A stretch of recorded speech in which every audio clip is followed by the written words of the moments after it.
Manuel Quest, Kukpi7. Welcome everybody to this very special day, this memorial for the Secwépemc. I asked that we're going to start the ceremony, we're going to start the day of the memorial today. And so if we can get a seat, get comfortable. My name is Dave Manuel. I'm one of the band counselors for the Kamloops Secwépemc. And I've been, and this is my second time on council. And I'm just really honored to be here today to be able to be the MC for the ceremony. I have a co-MC. I'll let her introduce herself right now. White Kukpi7, Tk'emlúps Peters, and Squest to Kamloops Secwépemc. Hello, everybody. My name is Councillor Morningstar Peters from Tk'emlúps Secwépemc, and I'm here as the co-MC.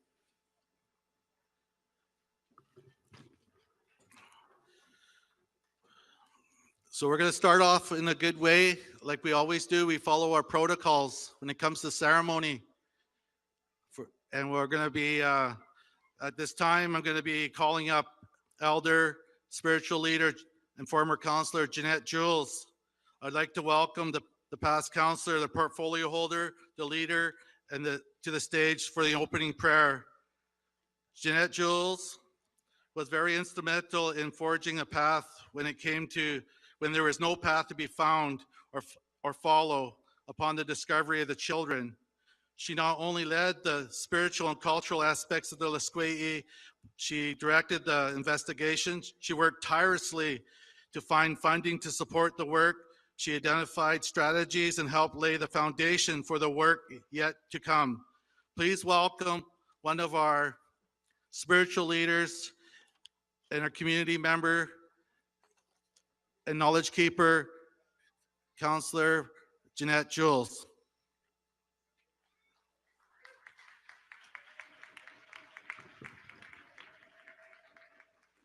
Like to find them. Creator and grandfathers and grandmothers, I pray that you'll come and that you'll be with us today. For all of the little ones that are still here on these grounds, I pray that you know that we have not forgotten you. You are in our hearts, in our minds, in our bodies, and our spirits. You have been in the minds, bodies, hearts, and spirits of all of our elders, many of who sit in elder care facilities, who lived and breathed and suffered through all of the hurt and pain. I pray that you'll be with them, that you'll lift them up, that you'll lift up all of the residential school survivors, the day scholars, and help us walk through, because many throughout this past year, and especially after the announcement was made, many of the old wounds opened up. Many of the hurt and pain, many of the ones who had gone to deal with all of the hurt and pain that they suffered from the physical, emotional, sexual, and spiritual abuse, because we have to name what it was, that you'll be there, that you'll touch them, that you'll help them on their healing path, because many still need that healing path to walk forward on. I pray that you'll work with all of the Tk'emlúps and the staff, that they carry on the work that needs to be done, that the spiritual, cultural knowledge keepers will have their role, as well as the Western science. We as the Tk'emlúps and Tk'emlúps talked about walking on two legs. We need to walk on two legs, the Western and our traditional cultural spiritual ways of being and knowing, to ensure that our young ones are looked after, that the dear nation who looks after the little ones will be there, that the pipes that were loaded and the prayers that were said right at the beginning before any of the work was done has that respect. And for our elders who still believe in Catholicism and still believe in the church, that you go and that you touch them, because that was what they know, and that is where they go. And we need to respect all the beliefs of all of our people. I want to say some prayers for all of the residential school survivors who have cancer because of the delousing chemicals that were used. The DDT, which we know killed many things and has been banned. Those that have osteopenia and osteoporosis, and there are many who attended the residential school because they didn't get the proper nutrients. They were given, when we went to the Indian school, we were given blue milk. Blue milk means there is no nutrients left within the milk. There is nothing.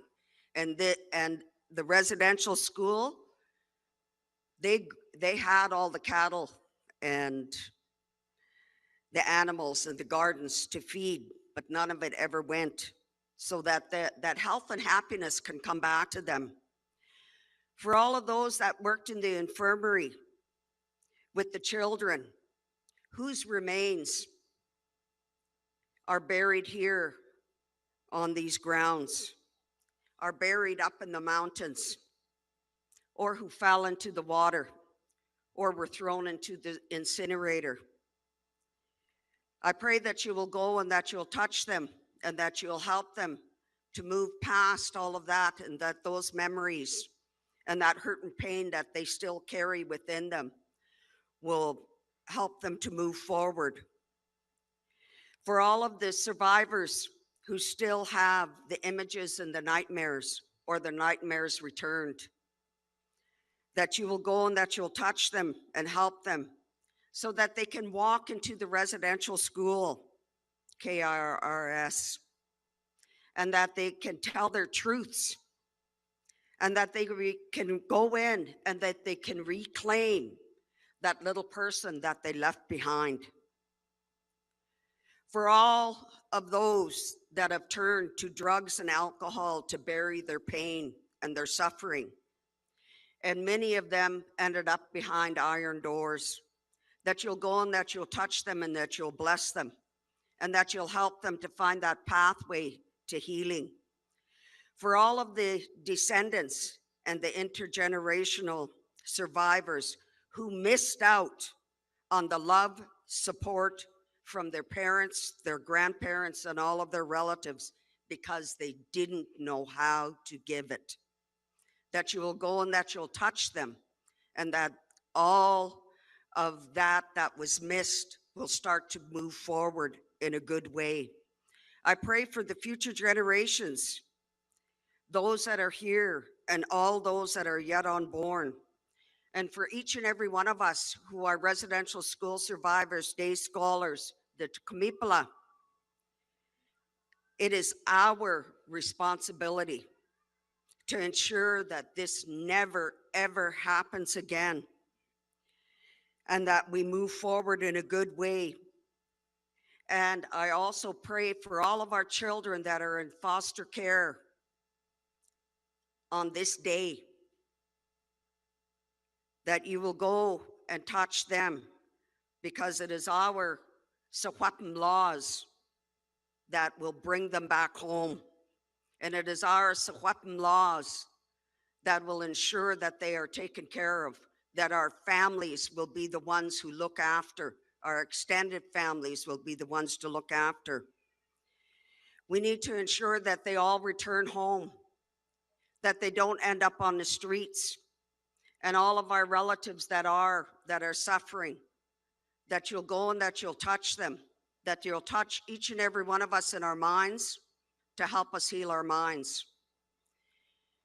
And as it was explained to me by my elders, the mind of ourselves is also the mind of the Tk'emlúps,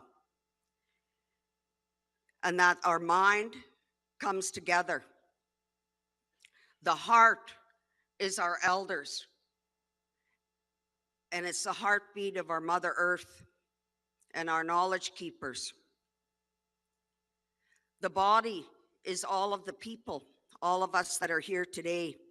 The spirit is all of our traditional knowledge keepers, our spiritual people, all those that carry the Tk'emlúps and all of the other sacred instruments that they've received when they went up and did their Tk'emlúps. And to all of our ancestors, our elders, who ensured that those ways were still there. And for our language, our Secwépemc, that all of that and all of the other Tk'emlúps that was ripped from our throats will return to us. There is no true reconciliation with our people without bringing everything back to us. And I pray that you will bless each and every one of us, that you will bless all of the people, and that you will bless all of the ones who started walking this pathway and remembering that our children are here. Because many of them have cried out. I walked these grounds many times. I walked in those buildings many times, and you could hear the children crying. You could hear them running. And their spirits need to be at rest. Their families need to come and gather them and bring them home. And one day all of that will come to be for each and every one of us. And I pray that good things will come on this day. Your Ishtuk's White Consultant.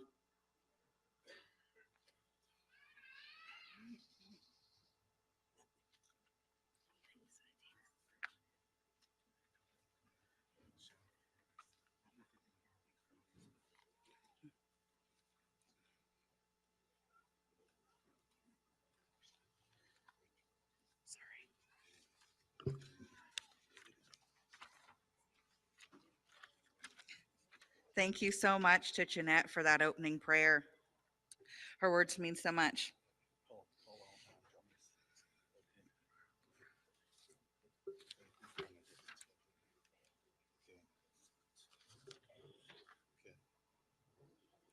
Can we have all hand drummers to do the welcome song, language and culture, and ETTS youth, and anybody else that would like to join?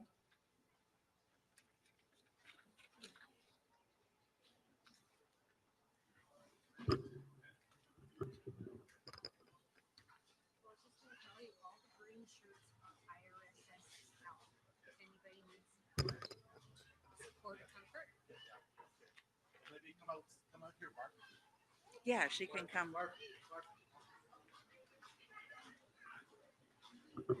Sorry. Okay. So just to make sure that the people in the crowd, we want to make sure that we support the families, the survivors, the intergenerational survivors. We have a lot of cultural support here, mental support here. The people in the green shirts, they'll be around. If anybody's struggling out there with any of their emotional or mental, or they're feeling like they need some help, please reach out to somebody wearing a green shirt, and they'll be there to support you at this time. It's very important that we look after each other. Please look after the elders and the children during the day here to honor and to show this respect. We're going to be singing the welcome, the Tk'emlúps Secwépemc welcome song.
Welcome, everybody. Thank you, everybody, for that welcome song.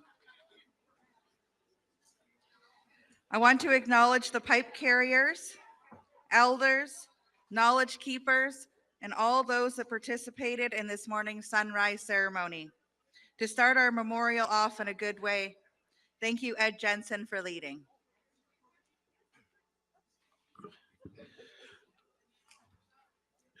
Cook's Jam for that beautiful song and beautiful welcoming to the people. It's really good medicine to hear the drums.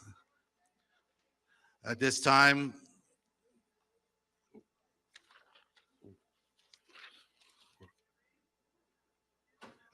we're going to we'll do opening remarks to, hang on just one sec. But where is that on there? Oh, but where, okay, are we going too fast? Okay, but we should do opening remarks first, and then Jeanette, and then.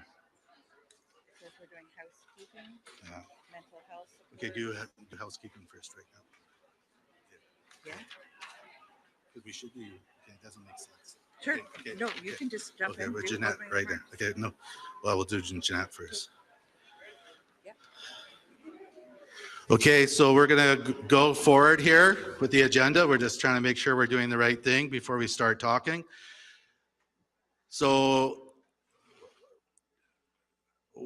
I'd like to acknowledge and play special tribute to Jeanette Jules, Frida Jules, Raymond Jensen, A.K. Spook, Sis Gasket, Rod Toma, and Craig Ferguson, who are all present from the very beginning of the finding of our spiritual support and guidance and blessing.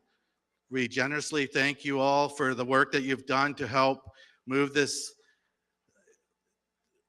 accountability and the project to looking after the children the best way we can in a spiritual way, to honor and show the respect that we can as people today.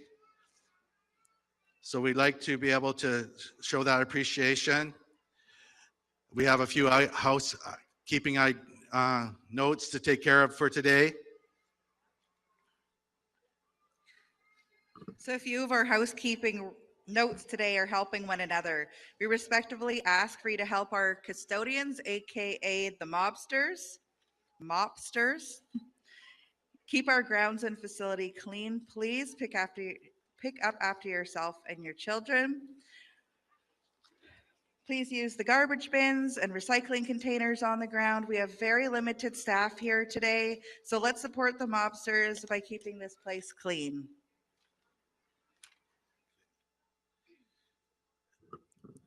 We're looking, we might have some parking issues, but please be patient with parking. Everybody's volunteering their time and we're doing our best. So be patient with the parking staff and they'll guide you to the best place they can when it comes to parking.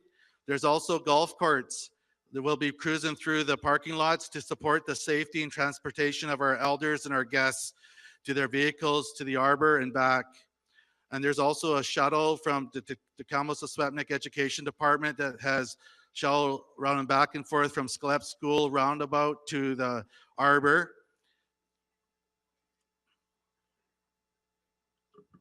Also, because this is very triggering day for many of our survivors and intergenerational survivors, we have mental health and cultural supports here today, just behind the stage here in white tents. One is for mental health support and one is for cultural support.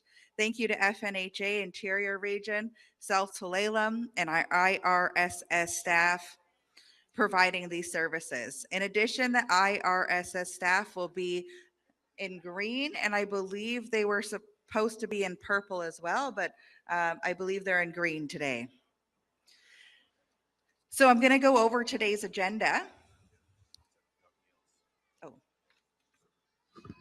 Okay, and then the other thing that is really important, we generally do our best to feed everybody when we do ceremony like this as a feast. We're not sure how many people or how many guests we have today, but we're doing our best to provide enough food for everybody.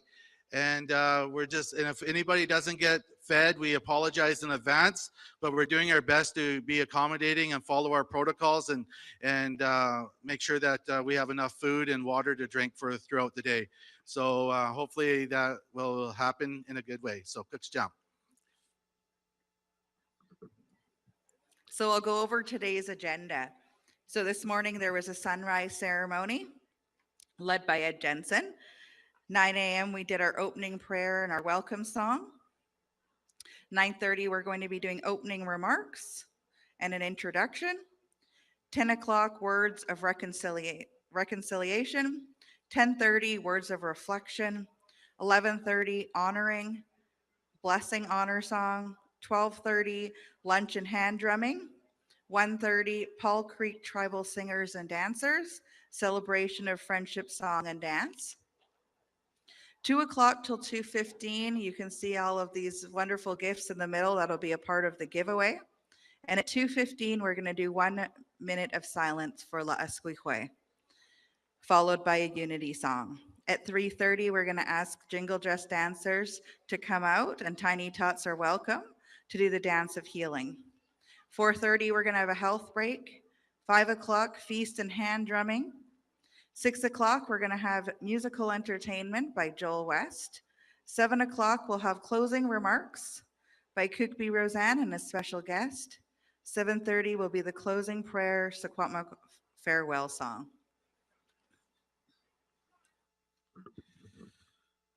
Okay, so now we know what the agenda is looking like today. We'll start off with opening remarks from Rosanne. I would like to introduce you to Rosanne Casimir, the 14th elected chief for the Kamloops to the council for the 3rd term. Not only is she our Kukpi, but she's a strong political advocate, a wife, a mother, a grandmother, forging strong leadership in the Secwépemc. Please help me welcome Rosanne.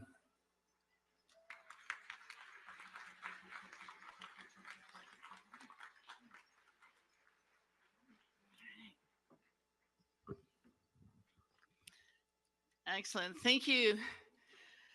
So Secwépemc, I am Rosanne Casimir, Kukpi for Tk'emlúps to Secwépemc. And I'm also the tribal chief representing our Secwépemc nation here within Secwépemc Ulu. And my Kamloops name is Golden Day Woman. And I thank our elders and our knowledge keepers here at TTS who supported me in that journey to earn that. The Reverend Poopsman and Anelia Tasitk, I am truly honored to join you today, along with my K'emlúps, my counselors, Marie Baptiste, Justin Gottfredson, Thomas Blank, Morningstar Peters, Dave Manuel, Nikki Fraser, and Joshua Gottfredson.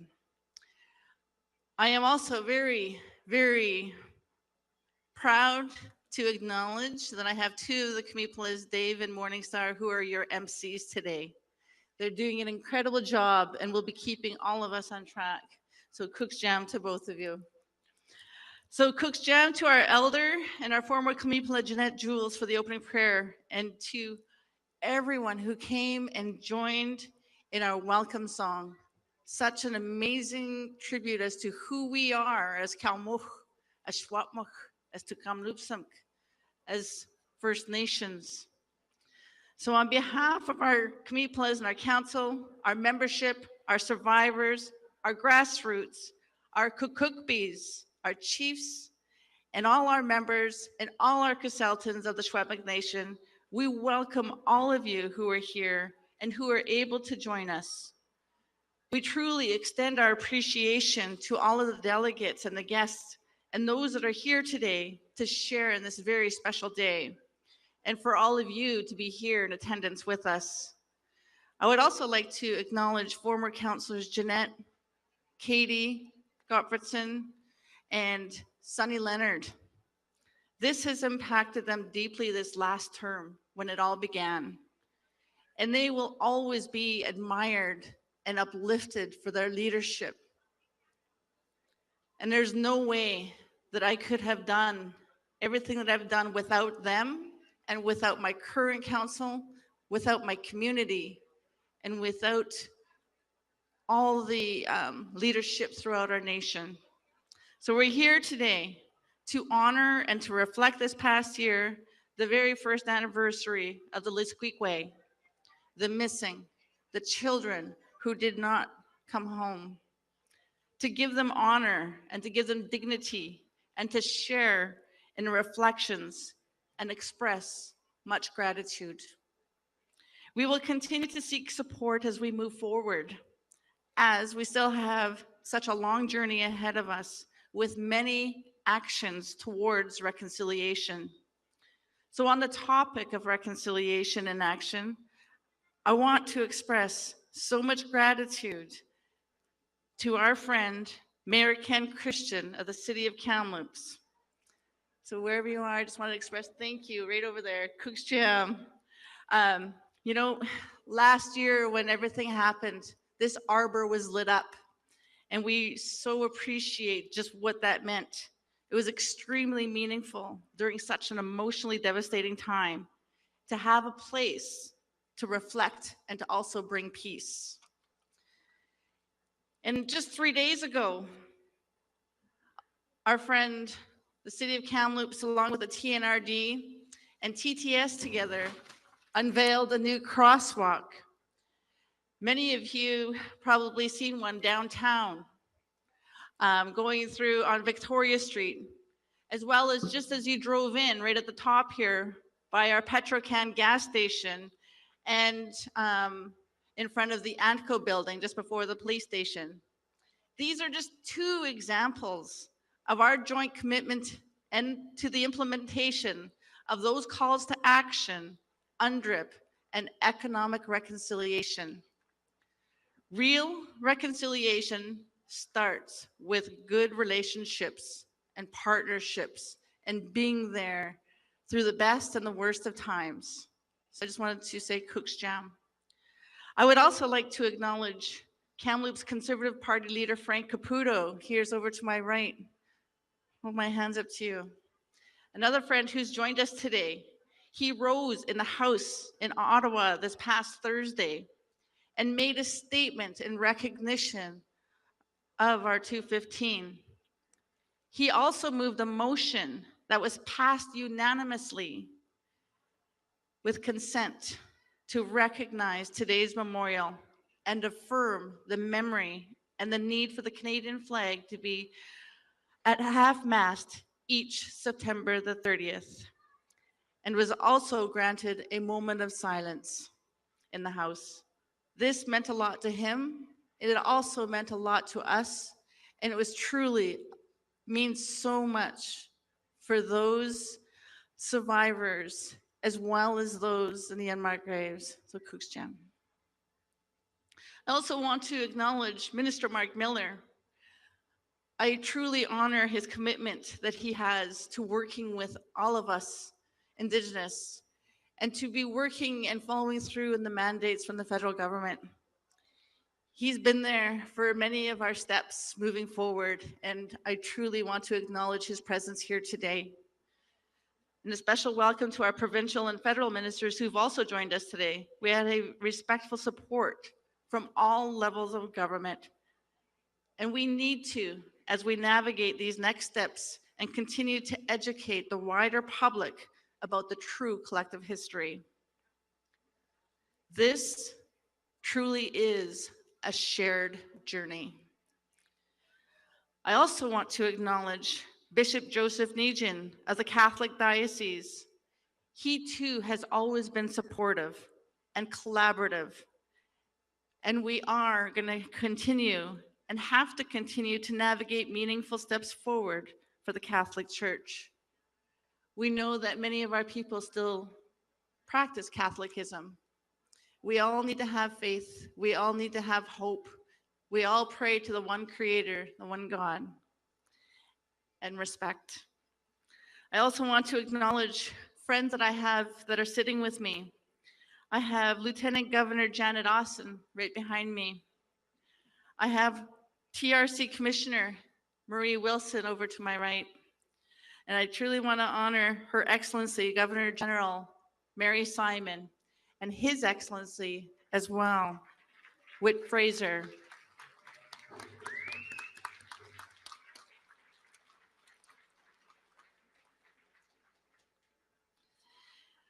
I want to share some reflections as well. So a year ago today, our cultural people performed those ceremonies, just like what was shared, on the grounds to the start of the investigation. What scientific investigation confirmed were the truths about our survivors and what they've always known. Too many children did not make it home.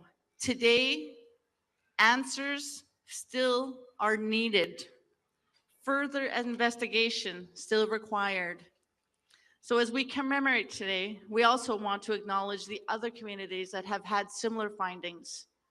Our hearts are with you and all the communities that have been affected, and all of our consultants who've been impacted, as well as the public who too have been traumatized and learning of the true impacts of the residential school and what it has had on our people. So we honor those survivors and our intergenerational survivors that carried those truths. They did not relent. They had been through so many challenging and emotional, painful, re-traumatized and triggers this past year since the announcement. Far too many felt like it was like a wound being reopened, and that painful legacy of the residential school come flooding back. And now that brings us today. For the many, the truth has brought forward, and it is also an opportunity for all of us on that journey to healing. Since last year, what proceeded after the confirmation was the start of local, provincial, national, and international reckoning of these harsh truths of the colonial practices of residential schools. People have an awareness of the atrocities of the residential school and the impacts. They want to learn, they want to be educated, they want to support real collective change. Just like what was mentioned, there is no roadmap. So at TTS, we have been taking the time that it is needed to continue to nurture the unmarked graves while we continue to utilize science to support these next steps. We also have the responsibility to continue to uphold the dignity of the families and the home communities that have been impacted throughout British Columbia, as well as the Yukon and into the States. And that's something that we've shared, is we know that at any given time, there was 500 students that attended this residential school. So it's so far and wide.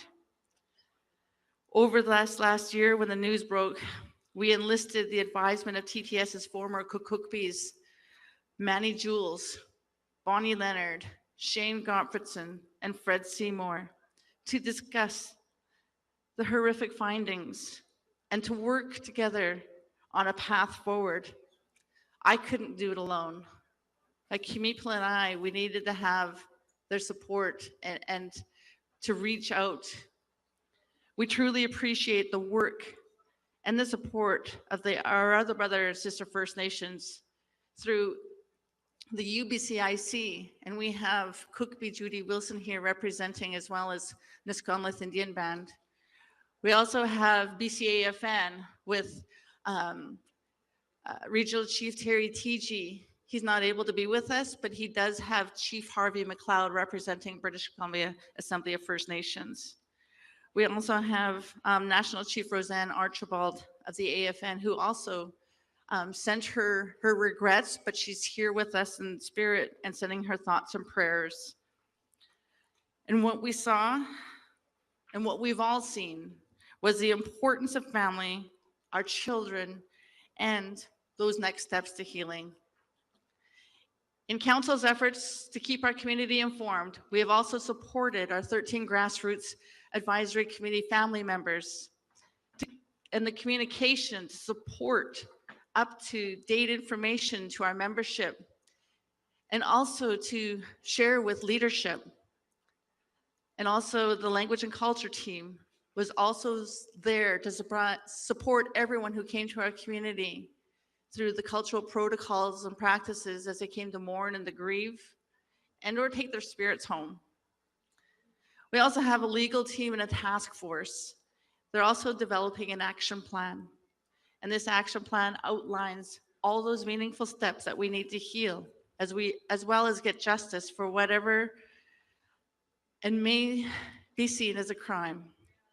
The unmarked graves brought truth to the world, and the world stood with us in solidarity and unity.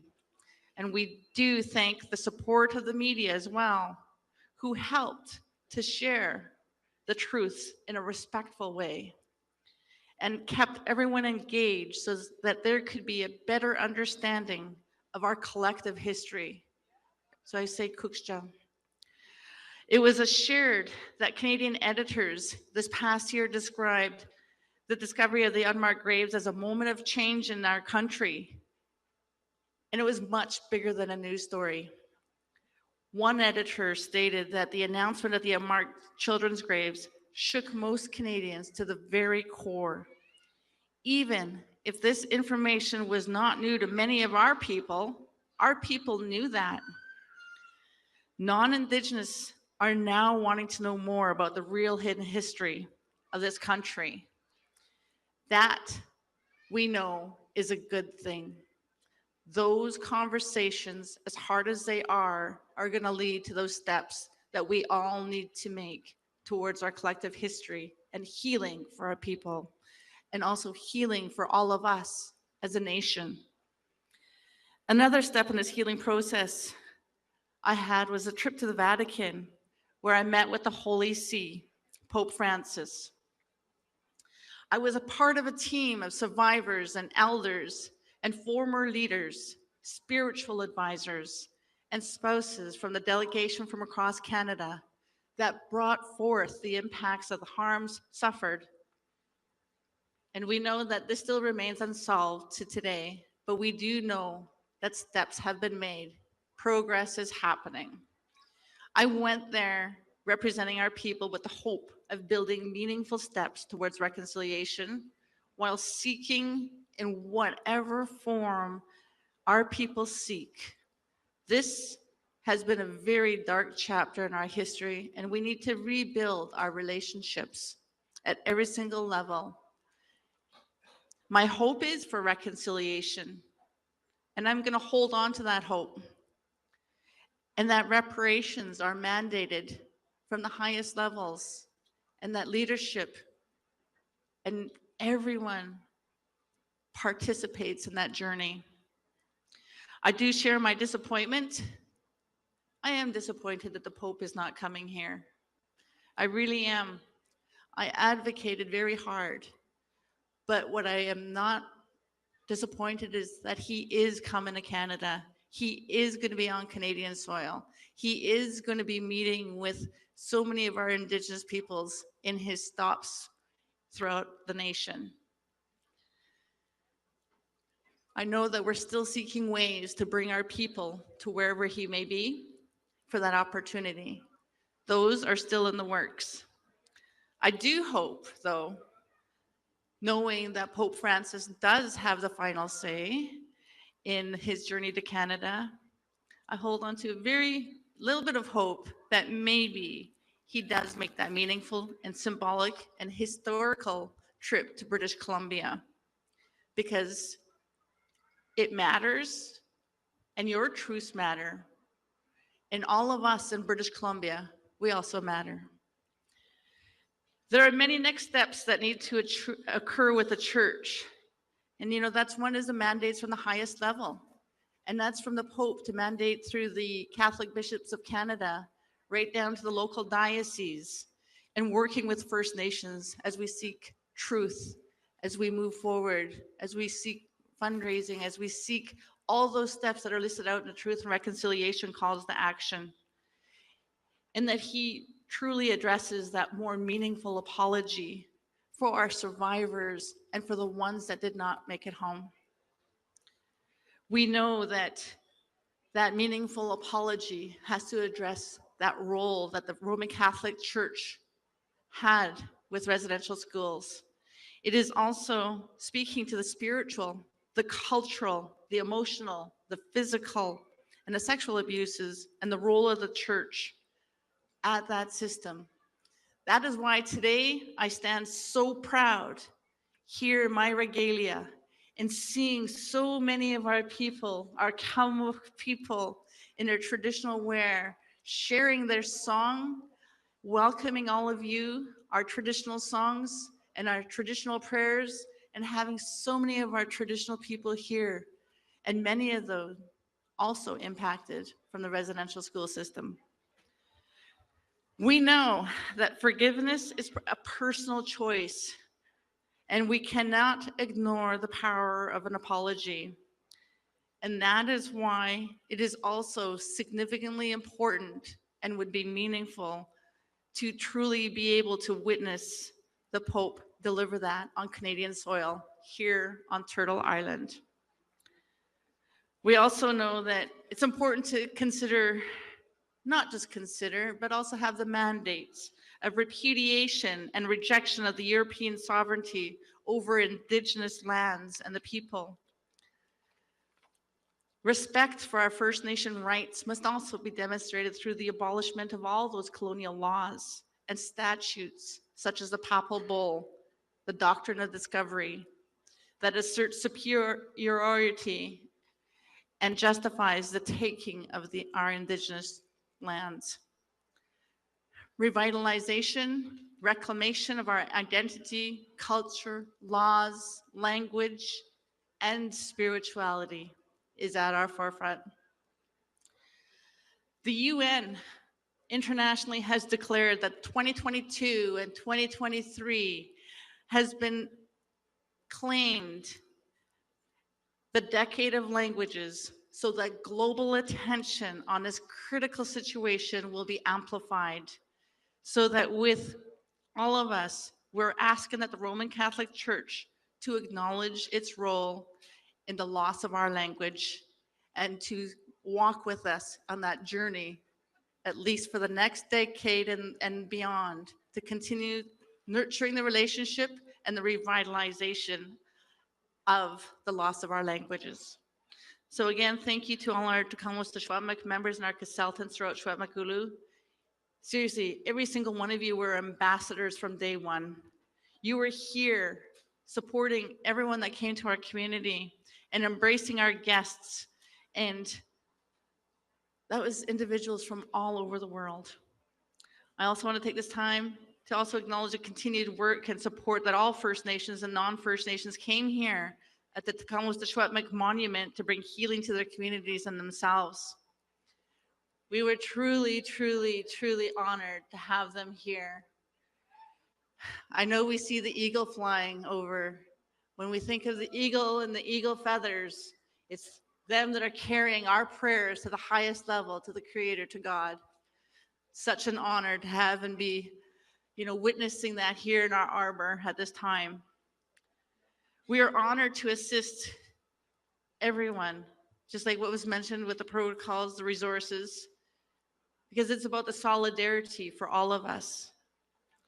I'll also place to share, a TTS staff this last year stepped up to assist also in any way possible. For them, we too are also grateful, because on top of the COVID and the parameters, the essential services, we also had the findings and much more. We're also very grateful for the language and culture team, Ted Gottfredson, Junior, Jessica Arnoose, Dina Jules, Sunny Prairie Chicken, Gabe Archie, Julian Warshaw, because over this last year, this group took the lead to welcoming all of you. So Yuri Secwépemc, I recognize all of you. I also want to recognize those from the local municipality, the citizens of the city of Kamloops who also stood with us, and that showed their support. We've seen truck rallies, bike rallies. We've had many visits from the community and ceremonies. All the stores within the city had decorated their windows with orange teddy bears to honor the children and honor the children that didn't get home. So we thank our partners that showed up in a variety of ways. You will never, never fully understand just how much your support has meant to us and all of the survivors of the residential school. We hold our hands up to our survivors for their truths. This past year, the residential school survivors, were also chosen as the People of the Year. And I just also want to say that it was the residential Indian residential school survivors and the intergenerational survivors who were unrelenting and carrying those painful truths about the missing children forward. So from those who witnessed the abuse and neglect that could have led to the death, to those who were required to dig the graves, we are forever thankful for their willingness to carry this burden of their truths forward, and that we could verify the knowing, confirming with science where some of these missing children's current resting place may be located. Here at TTS, we all remain committed to mapping a way forward to bring the missing children, their families, their home communities, as well as ensuring that we have the supports needed. So in closing, I just want to say, and for all us to think about the Lesquikwe, we love you and honor you, and will continue to nurture and bring peace through truth and seeking answers and justice in whatever form that will bring peace. I thank all of you for standing here today and from afar, that are standing in solidarity and unity and honoring of the children who did not make it home. And it was the children who brought us all here together. And for all of our children and the future, they need and we need to bring them hope.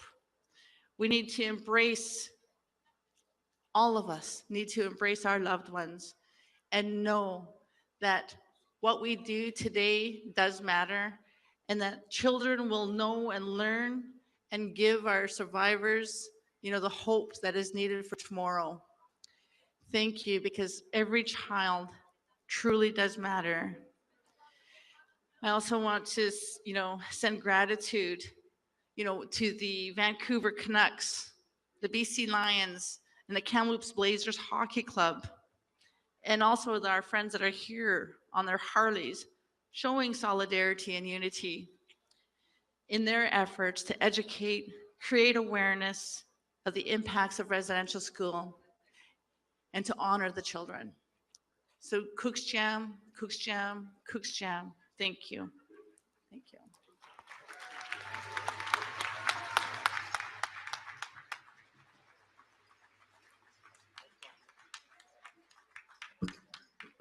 Thank you so much to our beautiful Kukpi, who has such an advocation for our people and dedication. I truly admire her as a strong Secwépemc leader. So I would like to introduce you to Kamipila Dave Manuel, the portfolio holder for Lesquikwe, for his opening remarks. Wake, Emmanuel Squest, I'm short and sweet here. I just want to honor the people. Thank you so much for taking the time to be here to honor the children.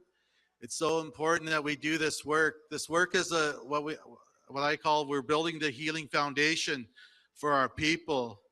I'm very thankful that there's a lot of non-native people in the crowd that are here to support us as our friends, that will become our allies to be able to help and change the way the policies and procedures go in Canadian history here as we move forward. I want to be able to thank the work that the Language and Culture Program, Ted Golferson, the work that he's done, the spiritual leaders that they've done to get us to this point. But also I want to thank the 13 Grassroots Advisory Council, the elders that sit at that advisory council level that has helped us stand us up as a community to guide us to be able to move things forward. I'm so appreciative of the 13 Grassroots Advisory Council and also the task force that we're working on to develop. So at this time, I just want to see if people are still with us here. So I want to hear you. On the count of three, I want to hear your voices. 1, 2, 3. Let's hear you.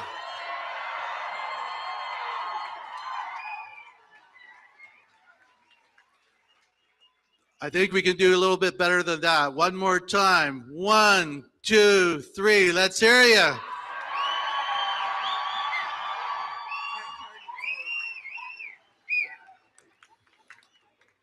Kukpi7, I feel the energy and I feel the love. Thank you so much for being here. So at this time, I'd like to be able to introduce two people that have stepped up to help us in our community, because like I say, we're working from a place of trying to develop a healing plan for our people. And one of the things I learned last week, I went to a conference in Chilliwack. And when I was at the conference in Chilliwack, there's 18 residential schools in British Columbia. And out of those 18 residential schools, there's 3 of them that are doing really forward-thinking work that started the process. The Kamloops, the Stolo people, and the people up at Williams Lake. They're helping and supporting this healing process. And the other 15 communities, they're just going to be starting that process. And so with the leads of the communities, we're going to be working together to support each other as we go forward. It's so important to work together, to stand each other up with love and respect. That's how healing happens. We need to find the truth. And this is heavy work. This is hard work. And so we need leadership, not just from chief and council, but from spiritual people, but also from the people, the technical people. So many times the technical people get overlooked when this work is happening. We want to recognize those technical people. And that's why I mentioned Ted Gofferson Jr. He led the program of the Language and Culture Department and the staff and held us up for this year. But now we're moving into a new transition. And we've got 2 people that stepped up to help us in this transition. And how this is going to happen for us as a community is we're going to have these 2 managers, Vicky Manuel and Kukpi Fred Seymour, come up forward, please. So these 2 individuals, they've come, and come from different parts of. One came out of retirement, I would say, Councillor Fred Seymour, and former Councillor Vicky Manuel. And both of them, they see an opportunity to help and move this forward, this healing plan, this healing foundation.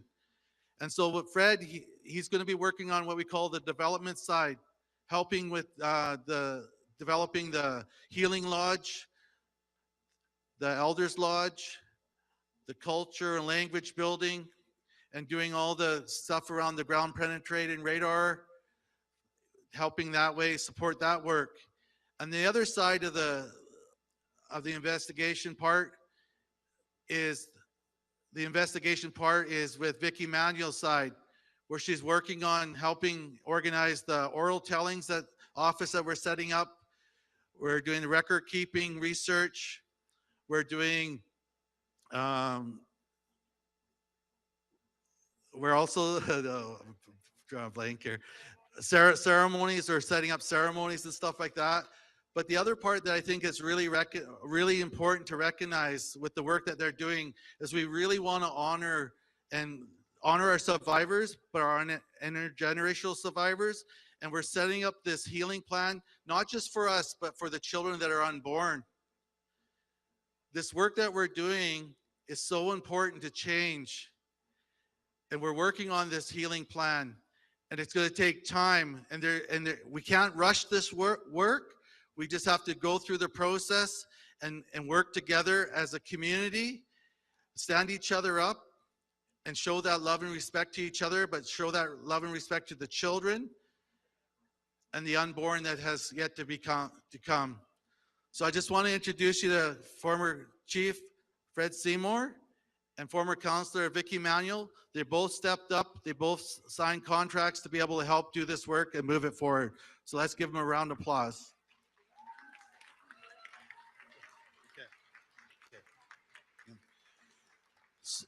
So at this time, we'd like to call up Ted Gofferson Jr.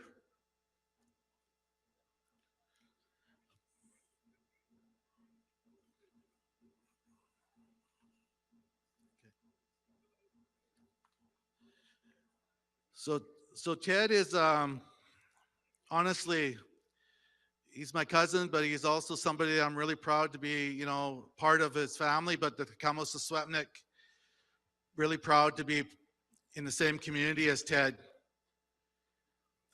Ted has worked so hard and trying to support all the agendas that are coming. It's not easy with people coming left, right, and center, wanting things, needing things, and running a department and trying to meet everybody's needs. But Ted's done a wonderful job to get us this far. And in that time, it's so important to recognize that work that Ted's done and his staff has done. Just really thankful that Ted's done this and been able to help us this way. So I think, kind of jump. Okay, Ted, you want to come and speak? Okay.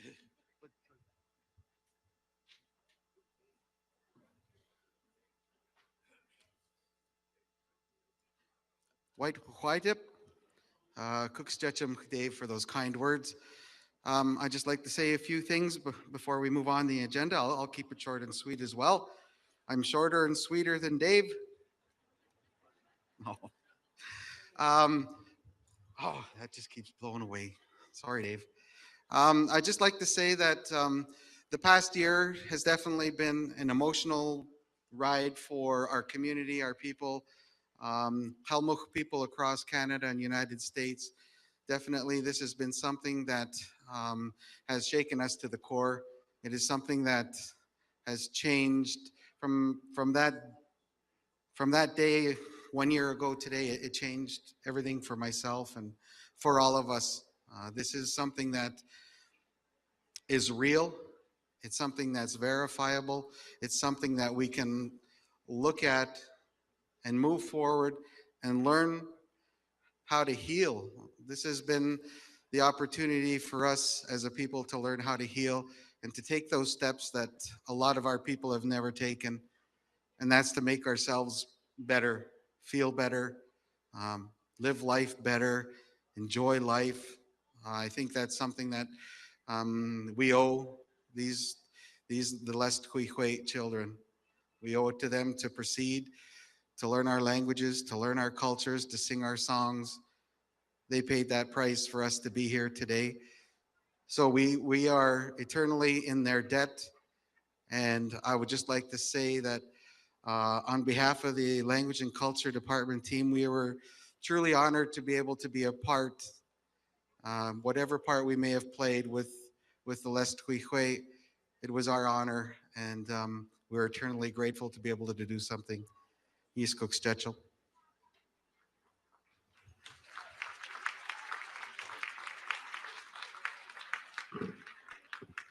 Just want to again say thank you so much for managers coming on. We have the best team, in my opinion, I think, to get this work moving forward. So if we can give them another round of applause, please. Okay. And where's that little thing? Sorry, I'm going to interrupt this really quickly as we need a vehicle to move. It is 160XDS, right behind the Arbor. So 160XDS. If you could just kindly move your car, we just need to get a vehicle through. And I'll give the mic to Kukpi Fred.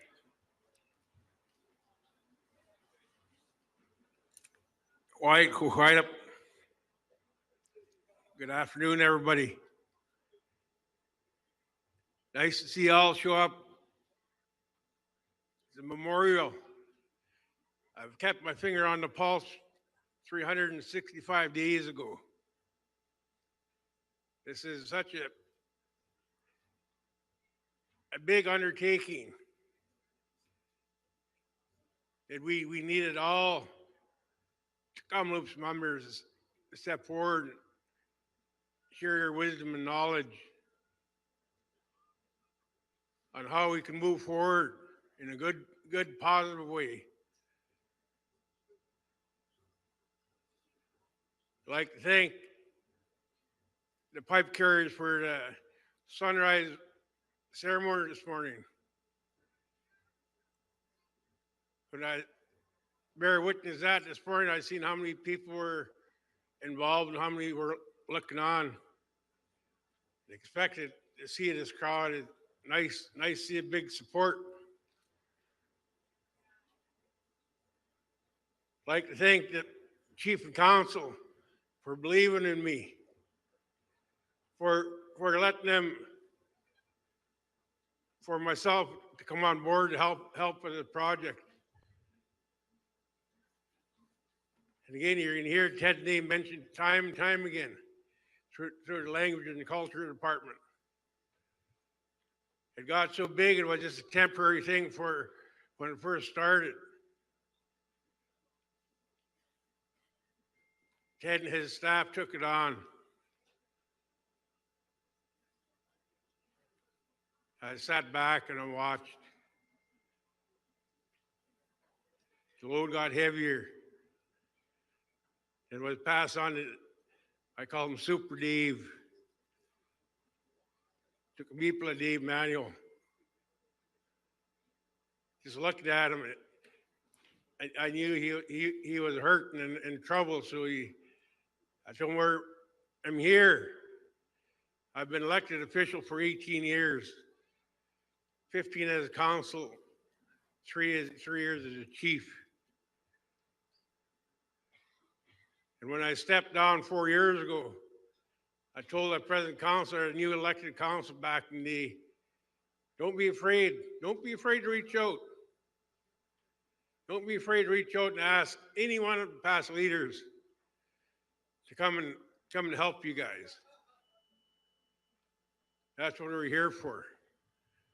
I never like to see anybody struggle in life. If there's a will or way I'm there, I will be there to help them. I'd like to thank all the dignitaries that showed up today, all our past leaders, all the Kukpi and Tk'emlúps throughout the nation. I leave it at that. Kukpi7. Love you all. Peace.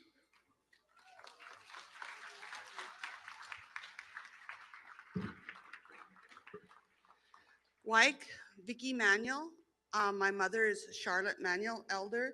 She is a residential school survivor, and my dad was the late Frank Vinny. This here is my granddaughter, Avea Michelle. Avea is 8, and she's my strength, and she calms me, and she's my helper, and she's learning. I remember back in the day, the elders and all the political people used to bring their children to all these events so they could learn, and this is what my granddaughter is doing with me today. She's following me, and she's helping, and she's just being a great support to me today. I don't want to take much time. There's 2 things that I'd like to do today, and one is I really want to acknowledge the custodians and the security today. They have been so amazing and have worked really hard, and I know like frontline leaders always get acknowledged, but I really want to acknowledge them because they have done an amazing job and have gone above and beyond. So the custodians, we call them the mobsters. That was a name Raven Dave Seymour had given to them, mobsters. He's no longer with us, but so if you see the mobsters, shake their hand, say hello. They're great people, as well as our security. The other thing that I'd like to do is I'd like to call, let's give them a hand.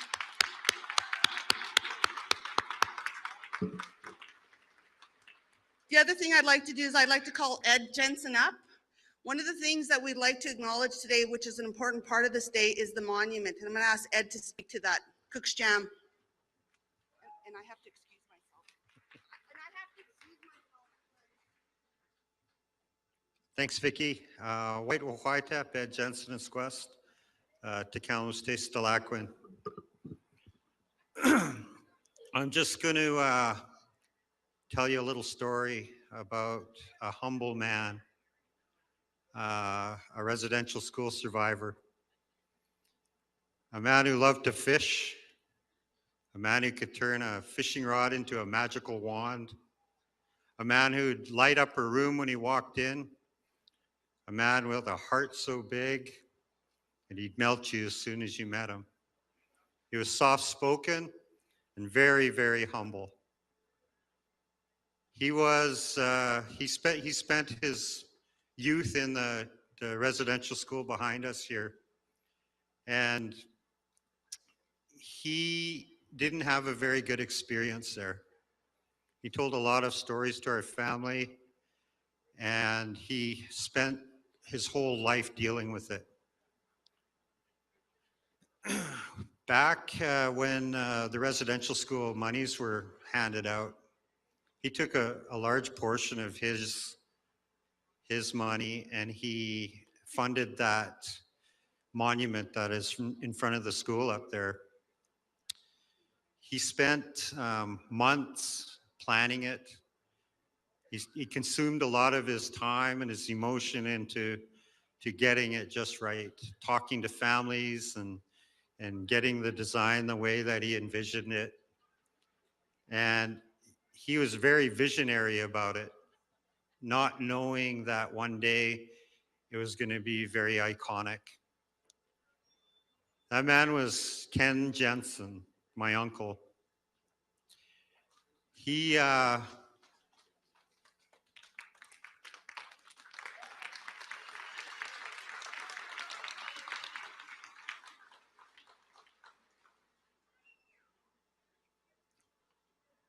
didn't want to be recognized or to be famous.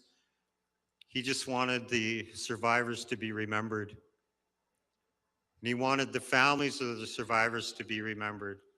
And he wanted to make sure that all of those that went before him weren't forgotten. So that's the story behind that monument. It should be noted, around the world that it was just a simple, humble man that placed that there. Thanks. Cook's Jam.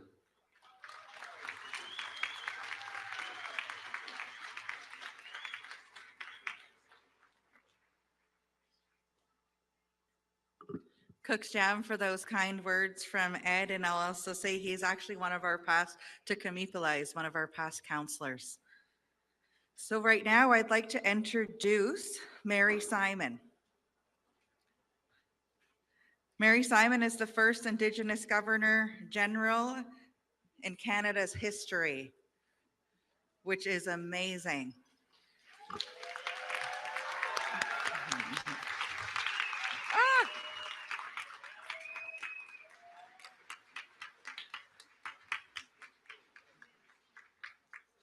She was born in Nunavut and gained national and international recognition for her work on Arctic and Indigenous issues and her efforts in advocating for the Inuit rights, youth, education, and culture. Please help give me a warm welcome to Governor General of Canada, Mary Simon.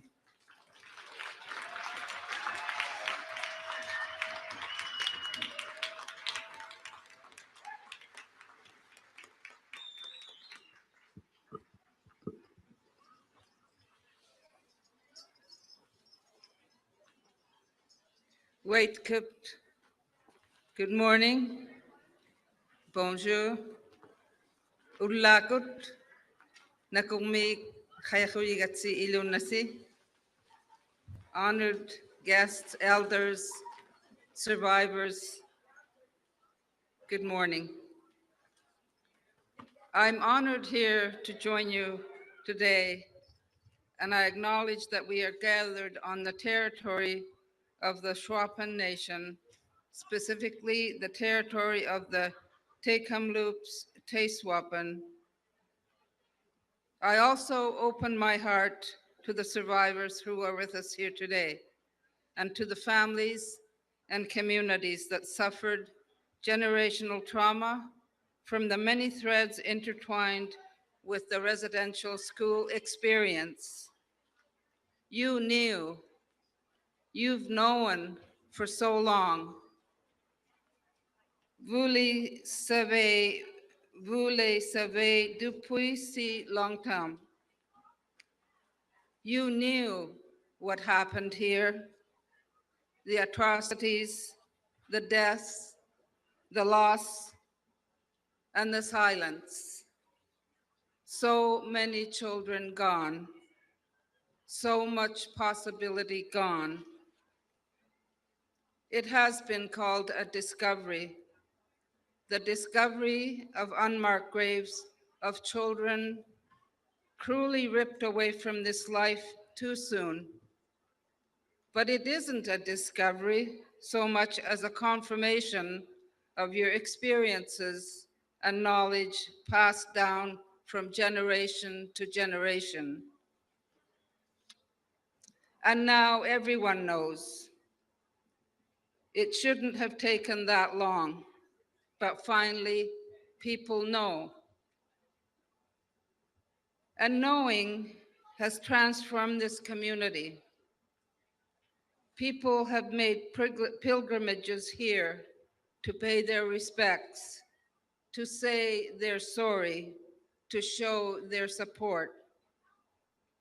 But you haven't yet had time to grieve, to make peace in your hearts.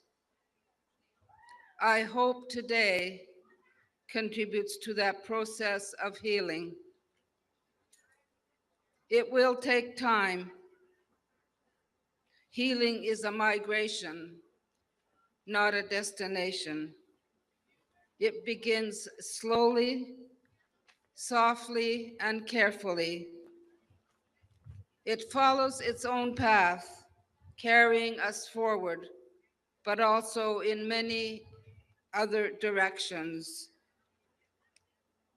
Yesterday, I walked a path through these grounds. Since then, I've searched for the words to convey my horror, my pain. Horror at the images that filled my heart with sorrow, of the fear and anguish every child here endured.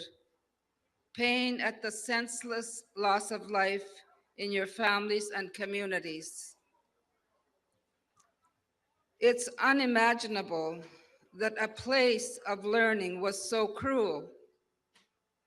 It's inexcusable that people could commit these atrocities, or that people could stand silent as they were committed. In our communities, towns, and cities, we expect schools to be places of learning and friendship. Here at Kamloops Residential Schools, that was a lie. En tant que Canadiens, nous nous attendons à ce que nos écoles soient des lieux d'apprentissage et d'amitié. Mais ici, au pensionnat de Kamloops, c'était un mensonge. It was here Indigenous children unlearned who they were, unlearned your culture and language and beliefs, unlearned how to value themselves. They followed the orders given to them. Don't ask questions. Don't speak your language. Obey. Be silent. Be still. Follow. Over the years, we as Indigenous peoples have rediscovered our voice, but that doesn't mean people listened or understood. Today, we make ourselves heard across the country. Although it's hard, we're telling Canadians and the world about our wounds and pain, our anguish and outrage. And I know that so many have now heard us. From every corner of the country, we are united in the horror and sadness we feel. And now we must find a way forward together and to be united in saying, Never again will we stay silent. So many unmarked graves, so many children who suffered and died because society thought they knew what was best, because people turned a blind eye. Today, we honor the victims. We honor the children who suffered, the lives gone unfulfilled, and all that could have been. No child deserves to be treated or disrespected, to be dismissed, abused, made to feel less than human. And no child deserves to have their friends disappear, never to be seen again, always wondering, am I next? Residential schools have left a long legacy of guilt, shame, fear, and fury. But as hurt as I am, and as sad as I am, I can only end up by speaking of hope, because there is always hope. Hope that the preservation of these places, the stories told and retold, will bring about understanding and respect. Hope that we can begin to heal, begin to forgive.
for honoring us and with your presence. At this time, we'll move on to the next, we'll call on Kukpi and Kukpi of the Nisconnet, Judy Wilson. She wants to do a quick presentation here. Secwépemc, just wanted to thank Kukpi Rosanne Casimir and her council and her elders and the people here for the warm welcome and all of the ceremonies that happened this morning, and we're in ceremony actually right now too today. And just today is about the commemoration of the truth of the 215 that didn't come home, but also the commemoration about the dark history of Canada. And as Her Excellency said, that it's about doing our part in changing the dark history into a future for our Indigenous people and correcting those past history and wrongs.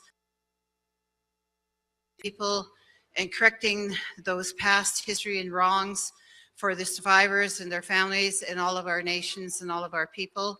So in honor of that, we had some pins made from Elder Doris Bamford that made both orange t-shirt pins and missing murdered women pins. So we're going to hand them out to the dignitaries.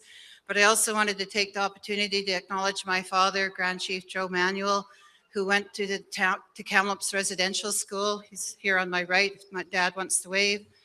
And then also I wanted to acknowledge Grand Chief Stuart Phillip from the Union of BC Indian Chiefs. He's the president, if he wants to wave, and his beautiful wife, Joan, she wants to wave. We also want to acknowledge the Okanagan Tribal Chief, Clarence Louis, if he's still standing. He was standing to my right there, he wants to give a wave. And also National and Regional Chief Antoine was supposed to have been here for the National Chief Rosanne Archibald, but I'm not sure, we haven't seen him yet, but he was supposed to be here today. So we're going to hand these out and just do your part about the commemoration and talk about the truth and do the right thing for our survivors and the 215 children that didn't go home. Kuksham.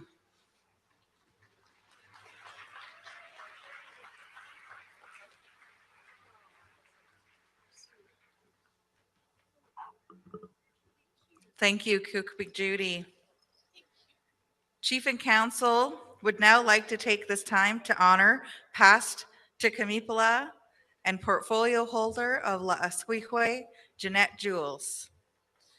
Can I ask Jeanette Jules to come to the front, please?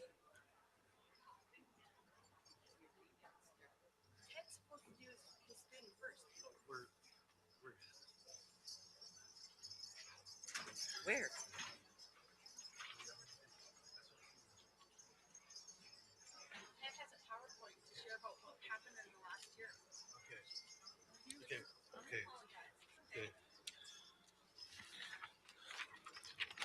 Okay. So we're trying to get everything in order here as we're moving along. So we're glad that Jeanette's here, and we're going to be doing an honoring here, but also we need to be able to let the people know the background story. And we want to be able to let Ted Gofferson Jr. be able to do his PowerPoint presentation. Ted?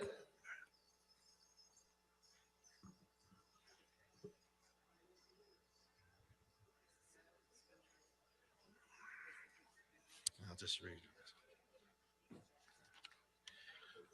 Okay, Ted is the manager of the language and culture with the Master's in Linguistics from Simon Fraser University, now with the TTS for 5 years. Ted has made one of his missions to spend time with the elders, learn to speak the language fluently, and then pass on the knowledge and teachings anyone is willing to learn, especially our youth. He has become our big brother, the protector of the children in the orchard, the 215.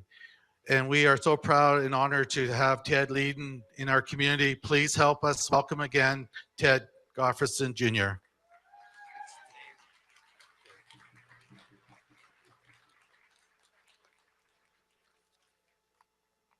It's all folded up. White Secwépemc.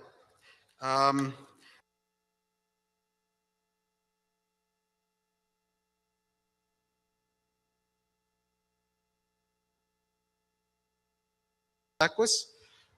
Lynn Paal Squest Gus Gottfredson Sr. at Squai Thomas to Tk'emlúps Tlackwis at Lynn Kiea, Mildred Gottfredson ni Manuel at Tk'emlúps Tlackwis at Lizzie Thomas ni Lampro to Simchus Tlackwis. And some as Quest Sharon Gottfredson ni Grant to Chkaskenes Tlackwis. I have 4 children, 1 son and 3 daughters. I'm honored that they have, 2 of them have chosen to take a linguistic course or a language course offered through SFU through Tk'emlúps. They have just completed 1 year of Secwépemc Kukpi7 immersion. There's a fine young group of potential knowledge keepers of our language coming through that program, and I'm very honored and happy that 2 of my children have decided to be a part of that. So I'll start. So I've been asked to give a little bit of background on the Les Tk'emlúps journey to this date. So up on the screen, I'm just going to go through the timeline. And so, Mike, if you want to go to the next one. Okay, so before we did any of the work to confirm Les Tk'emlúps, we had to do a number of things to get to that point. So basically, you have to have money to pay for a survey. It's quite expensive. There's a lot of work on part of the surveyor, a lot of experience, and it doesn't come free. So in November of 2019, sorry, I said it's 20 up here, but it was 2019. Our department applied for funding through the federal government. The funding stream was called Pathways to Healing, and we got that approval, but unfortunately COVID-19 hit in February of the following year. So we were unable to attain our deliverables, and we reached out to the funders and asked if there was, a chance for us to do something else with the funding, because at that point we could not get materials, we couldn't get contractors, and plus we weren't even in the office ourselves. So we met. I have the most amazing team that I could ever ask for. We have basically 2 branches of the Language and Culture Department, as the name states. We have the language side, and the language coordinator for us is Jessica Arnus, wonderfully organized, she's everything to the language side of our department. And we also have on the cultural side, Dina Jules, an elder, and she is just amazing, an amazing resource for us, not only just for the museum, but for any of those things that we need to know and understand about our past and our culture and all of those things. Dina brings that to the table as well. And so when we met to discuss what we were going to do with the funding, it was Dina who wanted to perform the work to confirm the children. It was definitely a no-brainer on our part to follow that lead. So I reached out to the funders. We got that confirmation from them that it was acceptable for us to do.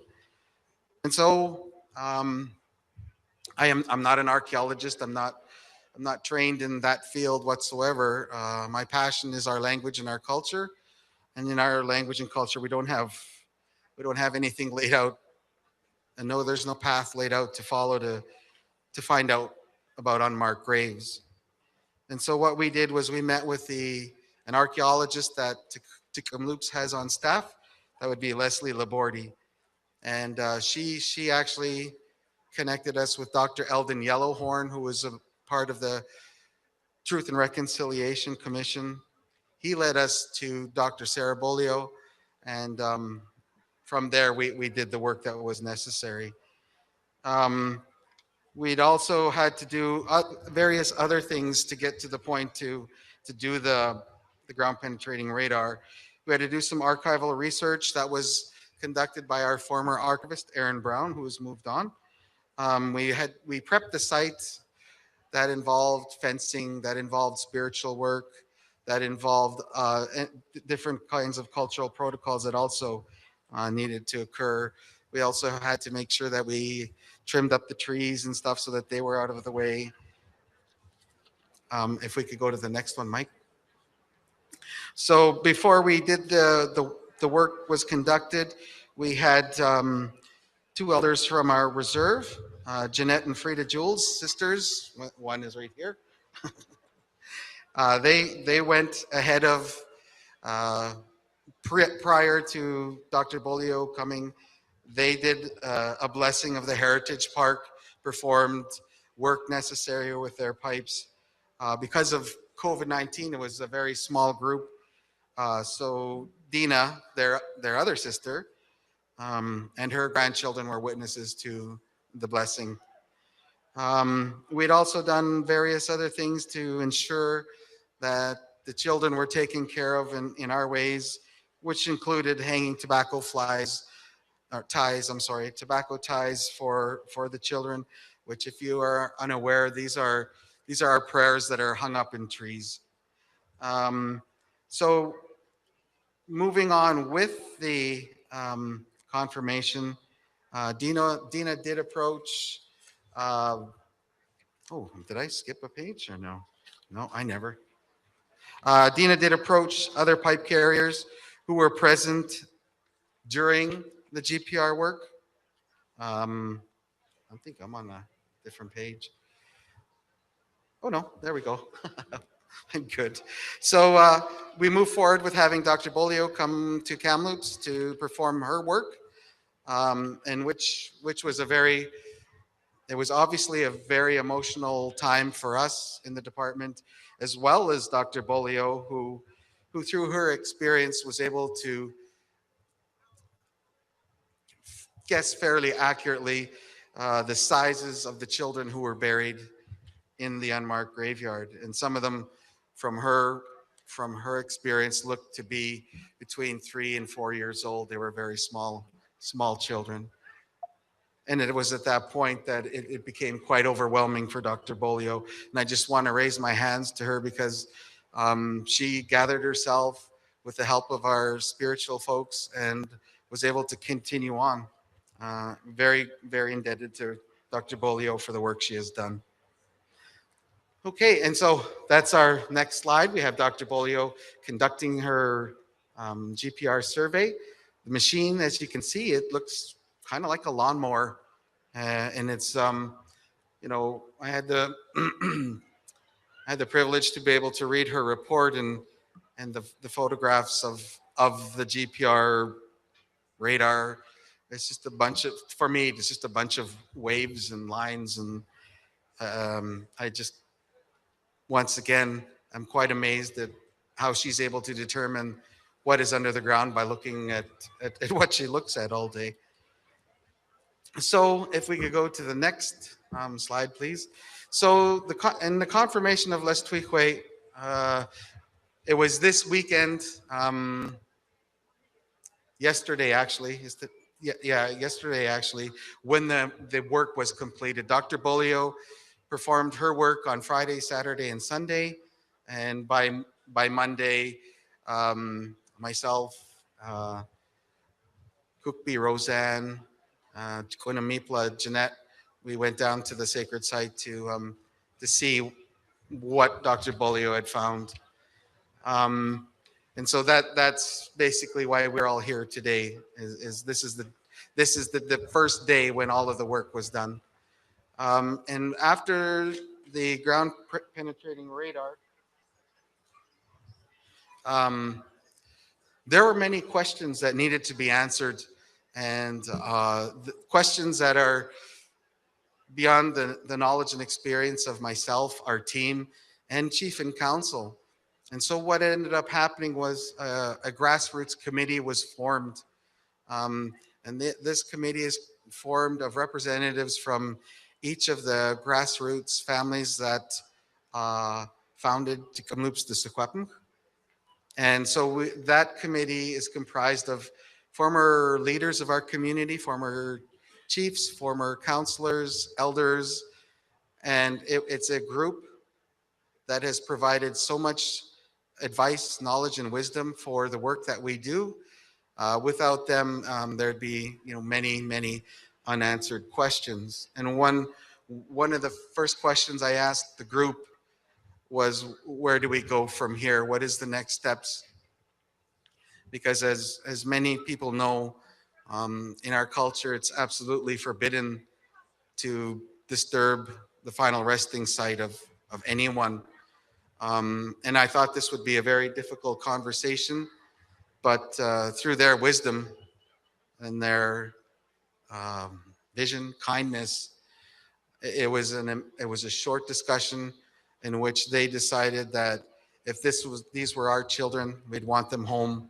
We want to treat them and bury them the way that they're supposed to be and take care of them. And so that was a quick decision, one that I thought was going to take a while, but definitely it didn't. It was an obvious choice for them. And so the other part to some of the other things that we needed to take care of was, as many people know, our residential school survivors and those folks who went to these institutions all had a number.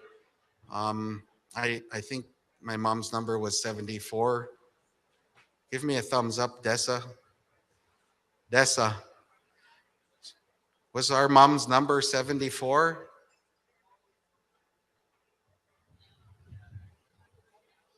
Oh, 72. And so she was assigned this number, and that's number was put on everything she had at the school. That's who she was. And so our elders, we have a fluent elders group in which we are also eternally indebted to. We have fluent speakers who meet every other Friday in our department. And one of the things that came up was that our people felt it was not a good way to honor our children to refer to them as 215, another number. And so it was decided that we would refer to them as Les Tk'emlúps, and that means the missing. And it's our elders group that wanted to use that name. And so that's why we call them Les Tk'emlúps and not the 215. And it's okay if you do it, but here in Tk'emlúps, we use Les Tk'emlúps. Okay, can I have the next slide, please? And so throughout the year, this has been a whirlwind of learning for myself, for our department, for the TTES organization, everybody who works for it, for our community. And one of the things that I'd like to just kind of highlight some of the positive things. There was many, and I apologize to anyone and I will be leaving things out. I just wanted to touch on a few examples of some of the things that happened. And one we found right away was the accessibility to the sacred site for elders. It wasn't there. It's not accessible at all. And so my hands go up to the TTES housing department, specifically Charlotte Berg, who provided us with a wheelchair accessible ramp so that our elders could go down into the sacred site. I'm really grateful to Charla for the work that she has done. Okay, can we go to the next? So one of the things that occurred last summer after the announcement was in our language, the guests who visited our site, our area. It became an important site for a lot of survivors, intergenerational survivors, Canadians in general, to be here and to be a witness to the area, to pay their respects to the children, to do some healing, to do some grieving, to say some prayers. Many different areas of support were shown. Many different groups came through, and they all had one thing in mind, and that was to honor the children and to begin healing. Is definitely the common theme for last summer. If we could go to the next slide, please. Another event that occurred, and it's got an unfortunate name now, the truck convoy. This is not the one that we've seen in Ottawa. This was a group of kind, compassionate individuals who are all about inclusion, and they were an amazingly powerful visit to our community and to the residential school here. The lineup for the trucks who went through was miles and miles of trucks. I believe over 350 trucks came through. It was very powerful. There were many survivors who went out to greet them, and it was a very powerful day. One that you can't forget. When you hear that many big trucks going through, honking their big horns, it's memorable. If we could go to the next slide. We also had a group who they're called the Yukon Walkers. I don't know. That's what we called them.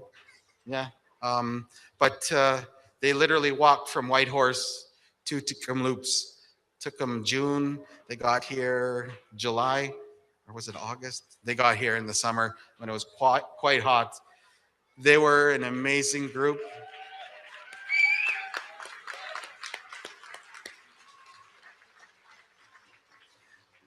They were walking for the children. They were walking for awareness, and we were honored to have them come here and be a part of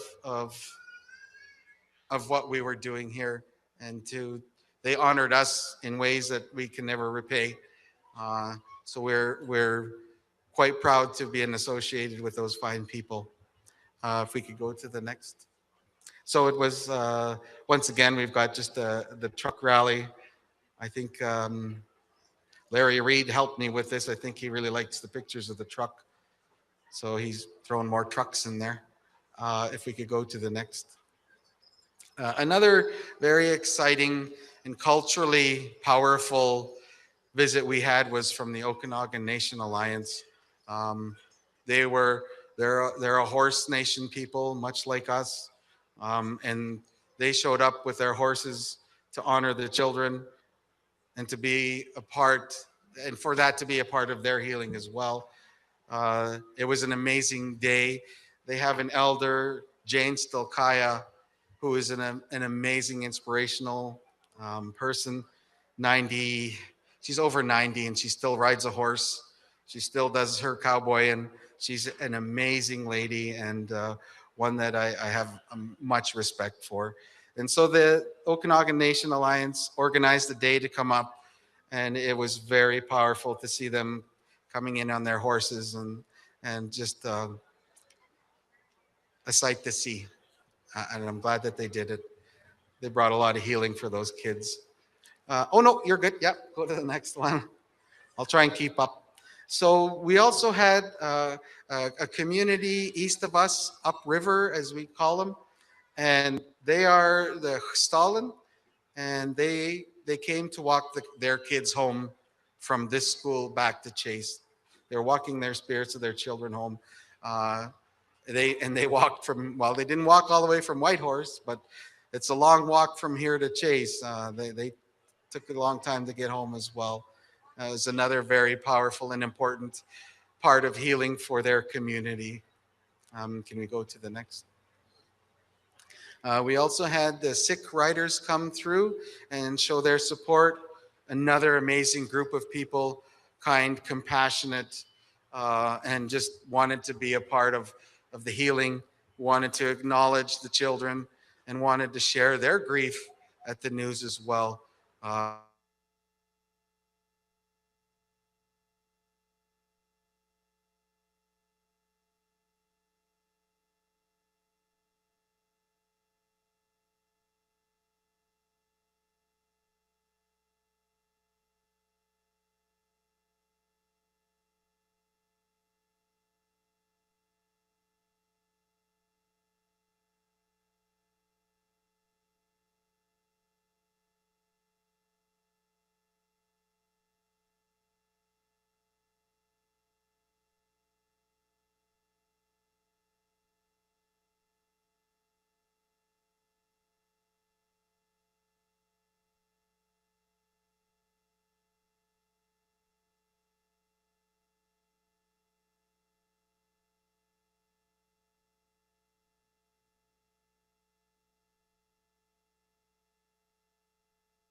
owned up to his mistake.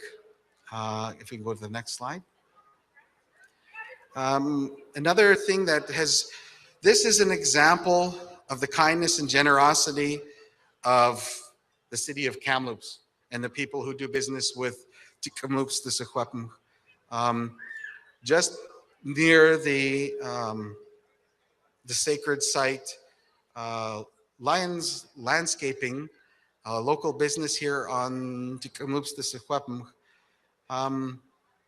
organized, designed, planned, and executed a tribute garden to honor the Les Tk'emlúps.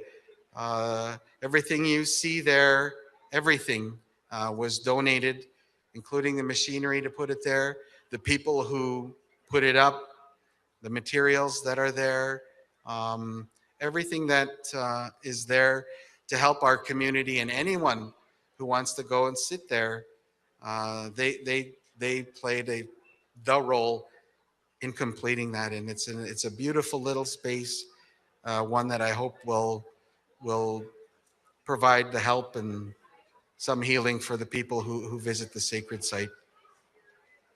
Okay, we can go to the next. And in our language, when we are done talking, we say Ischooks. That's it.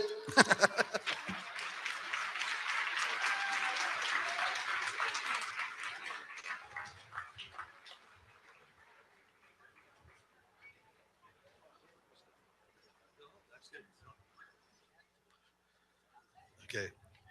Kukpi7 for those that moment to be able to educate and give us the background story of what's been going on in our community for the last year. There's a lot of work that's been going on. People keep asking, what are you guys doing? What are you doing? And we're trying to get ourselves organized and being able to follow through with the healing path for our people, to honor the children, to be able to honor our survivors and our intergenerational survivors, and be able to look after the ones that aren't born yet. It takes a lot of work and a lot of energy, and then Ted just gave you an example of all the work that's been going on in our communities for the last year here. So at this time, I'm going to call in the two new managers, Vicky Manuel and Fred Seymour. We're going to do a ceremony. This ceremony is for Chief and Council to honor past Council Jeanette Jules and the Language and Culture Department for all their hard work for holding up the Les Tk'emlúps for the past year. Kukpi and Kukpi7 will be blanketing each of those called forward. At this time, Chief and Council would like to now call up in front the Language and Culture team from this past year that has been the protectors of the children. The protectors of the children, please come forward. Ted Gofferson Jr., Jessica Arnoose, Sunny Prairie Chicken, Gabe Archie, Julianne Washaw, Elder Dina Jules, Jackie Jules, and Denera Jules. Can you please come forward? Dayanara Jules. Thank you. I'm doing my best.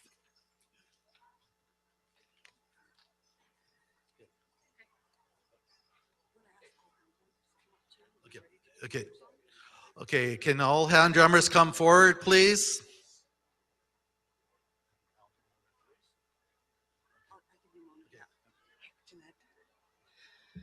Wyke, Vicky Manuel. We're going to have Chief and Council stand up here, and we're going to also have the Language and Culture team stand up here on the grass here, please.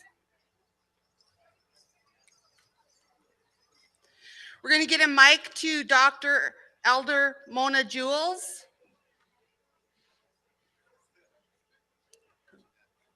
And Jeanette, we'll have Jeanette come up front, please.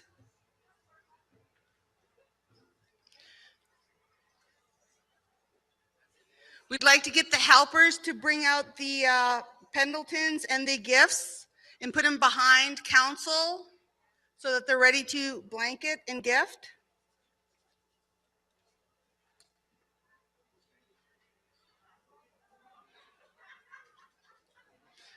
You guys go stand in front of council. Oh, no, we're singing. Oh, okay. Got it.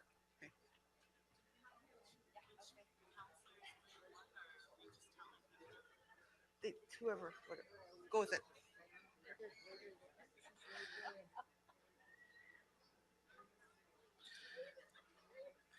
Once we get settled, we'll have Fred come to the mic to say some words about past Councillor Jeanette Jules, and we'll have Kukpi come to the mic to say a few words. Okay.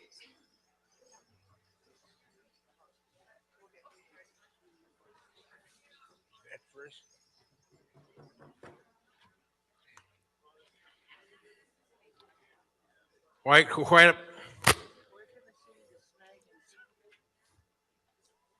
Fred Seymour. At this time, I'd like to recognize all the hard work that was put in this project a year ago with the finding of the Secwépemc.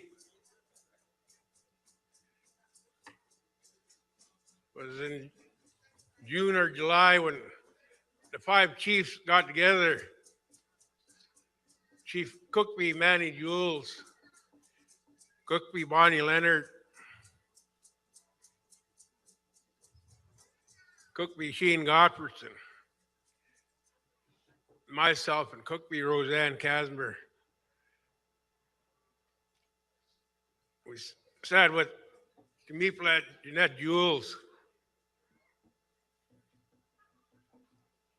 as being an instrumental part at the beginning of this project. Today we acknowledge you, Jeanette, your dedication to the Secwépemc, your determination to ensure our Secwépemc people protocol were followed, shows leadership. We honor that. We acknowledge the time Jeanette put towards this project. We did not know how heavy the load was, but she carried it so well. That strength within her is remarkable. We acknowledge it was Jeanette who ensured, supported, and provided to the Secwépemc. We wouldn't be here today without her and the effort she put into the project. Jeanette, you have shown how integral you are to the Secwépemc, and for that, we honor you. Kukpi7.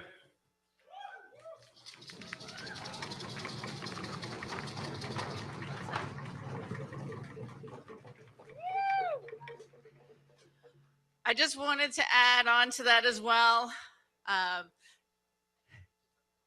Councillor Kukpi7, Jeanette Jules. There is so much that I could say about the strength that a woman can carry when it comes to knowledge, wisdom, spirituality, culture, and the importance and significance of doing the right thing. And throughout her leadership, there's so many things that her strength that we had to draw on. And we truly appreciate and honor everything that she stood up for and stood for. And she is one of our knowledge keepers, our traditional knowledge keepers, and also a survivor. And I truly honor her openness and the importance and significance of relationships at every level and respect. So, Councillor Kukpi7 Jeanette Jules, we love you and we honor you and thank you. And we stand with you and are very proud to be supporting you and being able to acknowledge that. So, Kukpi7.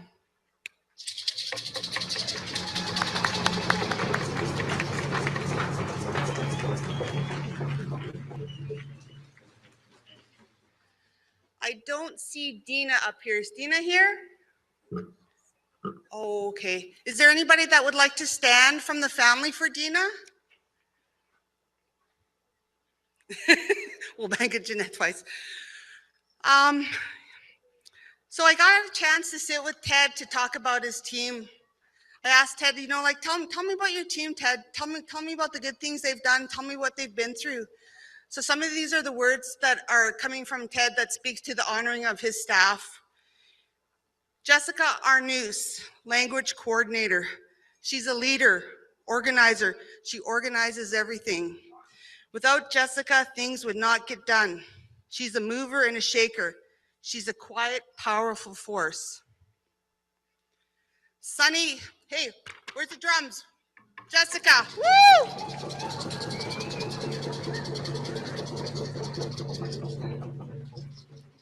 Sunny Prairie Chicken, language educator, cultural singing sensation.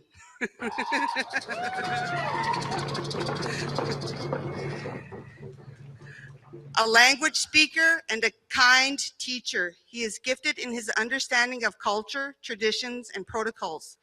He guides our teachings in these areas, and if he does not understand, he knows somebody who does. He has many resources in teachers and mentors.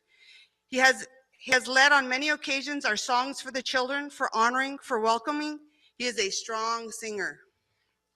Sunny.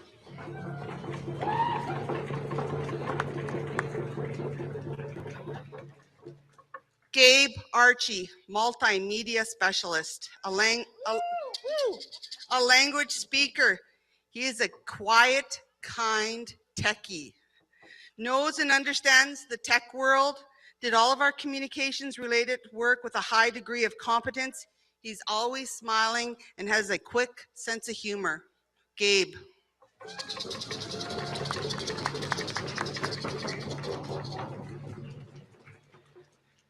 Julianne Walshaw, our transcriber, our researcher, goes above and beyond to help our department in all projects. Loves to sing and is an amazing organizer. She's one of our main elder supports, a jack of all trades. Yep. He's the one who did the design. Okay. Jeanette just reminded me that Gabe actually did our logo for our Les Weekwe artist. Sorry about that, Julianne. A jack of all trades she is, does a little bit of everything. She's organizing our future language conference.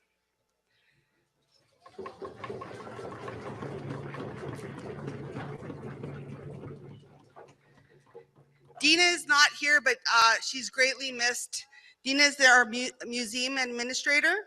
She's our kind heart, always reminding us to come from a place of kindness and love. Very passionate about our community and our people. Outstanding researching abilities. She's doing all of our genealogy. She brought a grounded elder presence to our team, and it was often the calming force.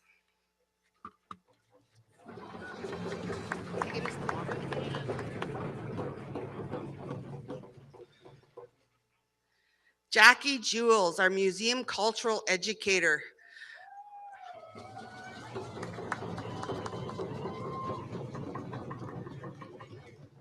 Our cultural educator for school district number 73. She created these amazing virtual presentations of the residential schools, created with Secwépemc technology, our displays, highly skilled at museum tours. Jackie. I need some water.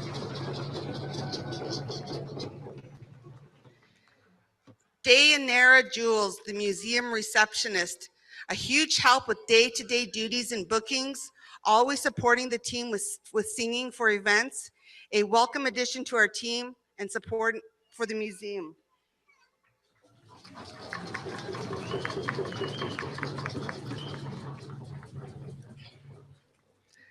Alexis Goffredson, our ethnobotanist, up and coming expert on the flora and fauna of our people, connecting to our elders to learn and gather their knowledge, graduating from SFU in Language Proficiency Certificate Program.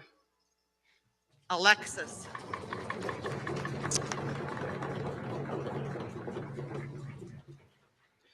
We want to make an honorable mention to Erin Brown, who moved to the coast. She was an amazing researcher.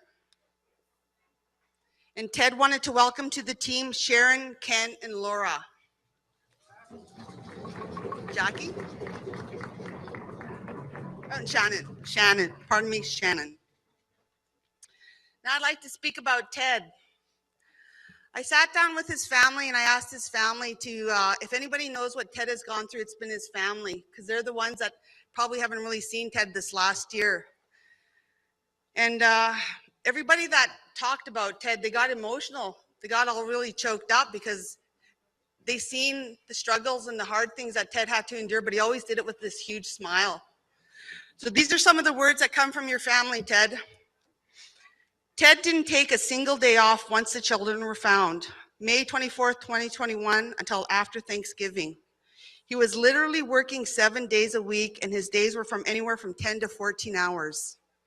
He was exhausted physically, mentally, emotionally, and spiritually, yet he showed up every day.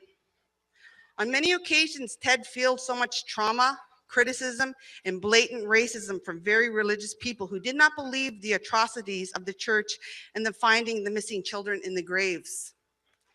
He undertook all of these while he is also a first-generation KRS survivor. He had to put his grief, his trauma, his pain on pause and be the calm in the raging storm and lead our people through this tragedy. He had to be strong, have resiliency, and be a voice to the world when his own spirit was grieving. Ted remained respectful when so many people were sending him hate mail, and he used those as teachable moments, which shows to Ted's educational background. He had to work to be on call 24/7 until your department was up and running. Even when his team was tired and needed a break, as they're also intergenerational residential school survivors, he had to show up. He was literally the last man standing. He had to be there when no one else could be there. And I have to stress that, like Ted would give his team a break when he could, but he was always there to show up, even if he was tired. Even during the influx and outpouring of community support, all the media, ministers, chief, etc., and after all the fires went out and the media people stopped calling and showing up, Ted, his team never stopped honoring and remembering the children. Each and every Friday, they sing to our children, Le Eswikwe. They haven't missed a day. He does this without accolades, without recognition, without hesitation, because he knows the importance of always honoring and remembering these children. Many other leaders from other bands have personally thanked Ted for his commitment, his time, given the love he shared with them. People who came here to the monument were always greeted, were always welcome. Ted reminded our people the importance of this, and even if there's no one else showed up to welcome others, he was there to sing our welcome song and greet our people as per our cultural protocols. Our mom, a KIRS survivor, had to share my brother with many others during a time when we really needed him. During that time, Ted was other people's connection to ground zero, where it all happened. He would be called, texted, or emailed around the clock. For when visitors were coming to pay their respects, he was welcoming, familiar face for visitors come to a place where for most First Nations, their traumas begin. That's no easy task, and it takes broad shoulders to help carry that burden. Through all of this, he has never complained. As a family, we just know that if Ted isn't there, it's because he's working. He made so many sacrifices so others could grieve and pay their respects, yet he does not think of them as sacrifices. He wanted to give others an opportunity to grieve, to find closure. Ted reminded us that the missing children aren't a number. They aren't 215. They are children. They are important. Ted or his team didn't take mental health days off when the TTS was given these. They had to be on site and welcome visitors, again, having to put their grief on pause for others. Ted is the ultimate big brother, and now I know why it was him and his team to find the missing children. I believe the missing children chose him as their big brother too. He's a protector, a safekeeper, and loves, honors, and respects the children. And I just want to say that, Ted, along with his team, they haven't had a chance to grieve. In that 1 year we're supposed to take to grieve, they haven't had that chance. And now with the new department here to support them, we hope that they take the time to grieve that they deserve. They've been working so hard. And we want to raise our hands up and honor them. So with that note, can we please have an honor song? Cook's Jam.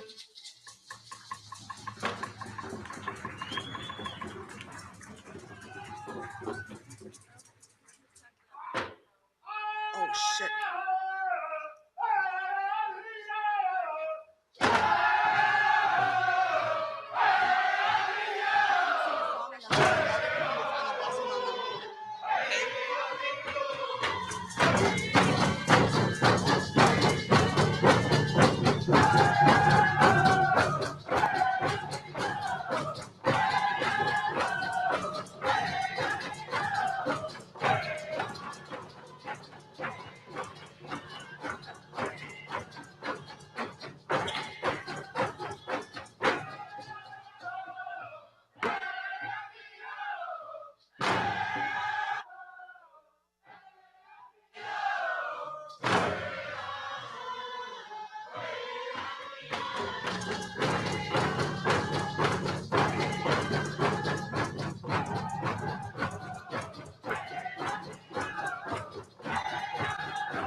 Hey, Dave.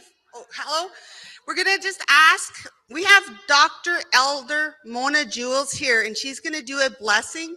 Mona has been a huge influence and a mentor for the language and culture team. And also Mona's at an age where she doesn't have to move. We're going to move for her. So we're going to ask Ted to walk that way and go walk over towards Mona. She's right over there, and all the language and culture team to follow. She would like to do a blessing for you.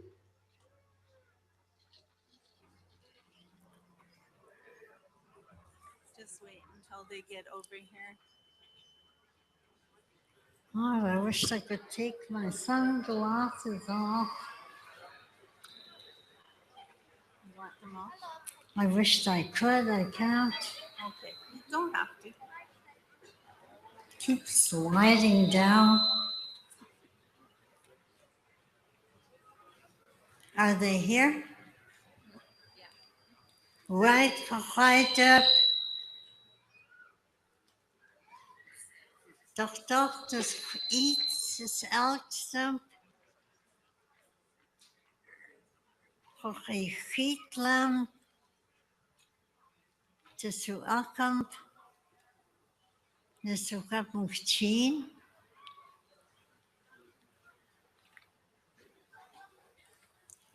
Je Ted. Wiekten gedaks. Te we ak na Secwépemc Kukpi7. In 1993, and he's been with us ever since. And the group has grown one by one. We had 48 speakers trying to relearn their language, but because of the residential school, it has not gone over that well for so long, and then all of a sudden the 9 groups, group of 9 with Ted grew, and you should see their class now. They have a huge class. I'm so proud of them. Within 3 months, they're reading, writing, speaking, and they speak quite well.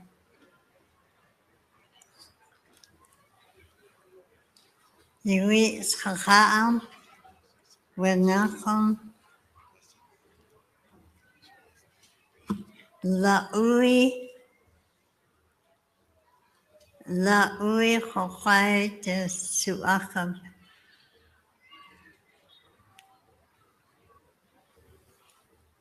Spelchiet Kuch de Qualtans. To the weird a meowses elksment. La en poopsman as tweet de stitach am. La abgusmans.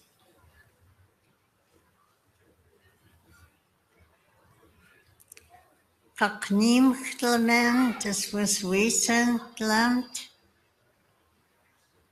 Ach, astlwy.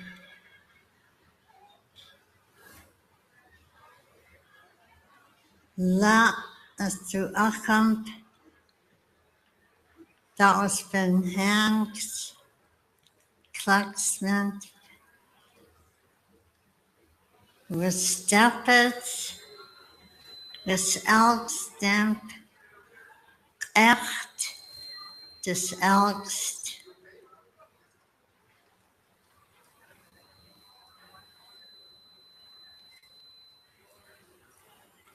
Dat Ben Hanna slappend.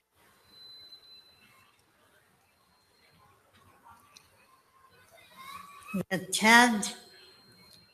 Tiksala stit am kel to Alice.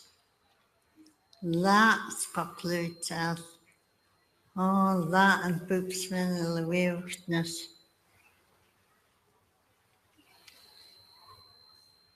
التعوسة أخس ققنين مختن تو أخنوي لا أنكوبسمن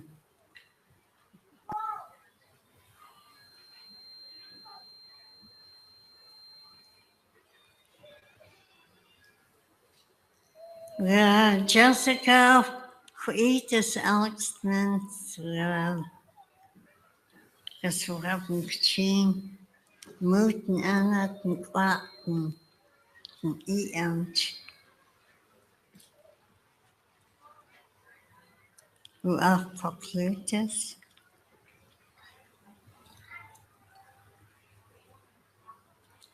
as which Oqis Dr. Oxen Alia of Poclutus.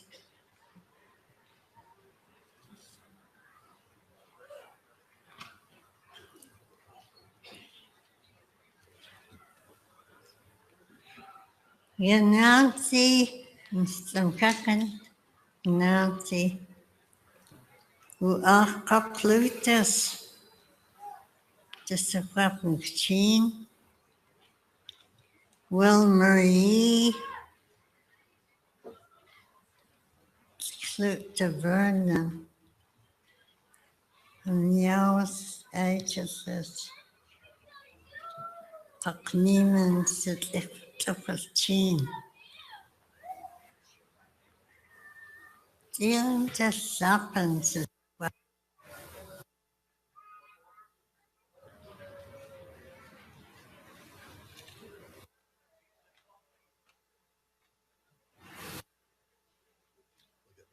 Quackut,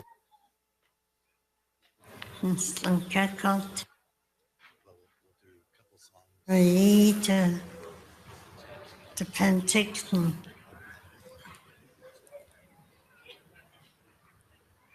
who Poclutus, the Dance Club.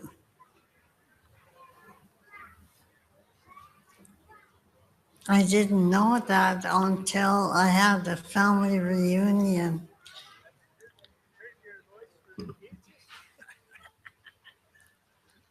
Anyway, and that in Twachkuch, and she spoke Okanagan. I was shocked, but I'm happy because her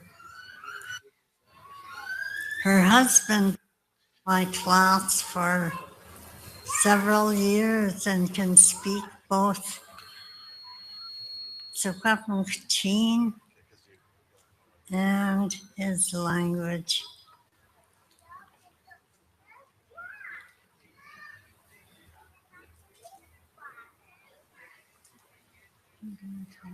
Your dreams of the children.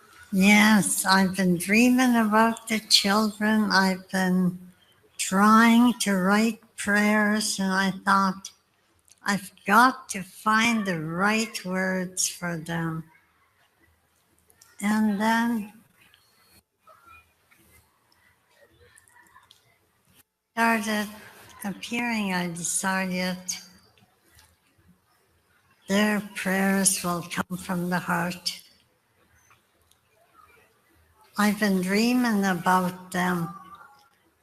When I worked on the 4th floor back in 88,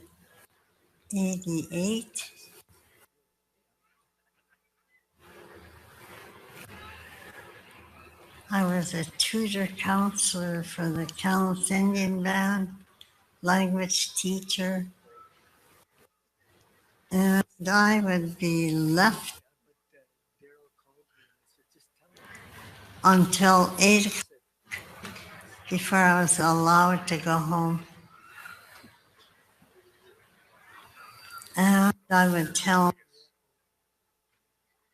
the boss, Gary Gottfriedson, the principal, Gary, nobody's coming. I'm going home at 3 or 4 right after they leave. He said, you're being paid. You stay here. So I'd hear the children, but I didn't know that they were the forgotten children. I heard them crying and crying like their hearts would break. I went down there trying to find the lights, walking along the hallway, walking towards them. And he sounded shocked. He stopped, suddenly stopped. And I couldn't find the light, so I told him, I want to help you, but I can't find the light switch. So I'm going to go back upstairs. I'll call somebody to help you. So I got upstairs and I called security. I told them there's been a little boy locked up down here. Better check on him. It continued. So I realized after a while that it wasn't real. And in my dreams lately, because I've been working on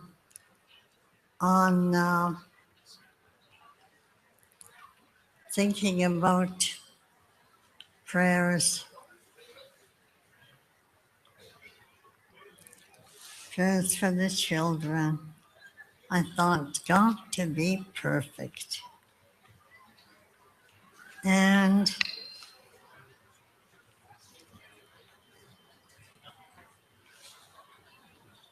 yeah, they'd come in my dreams right to my bed. I'd be kind of nervous. I didn't want them hugging me.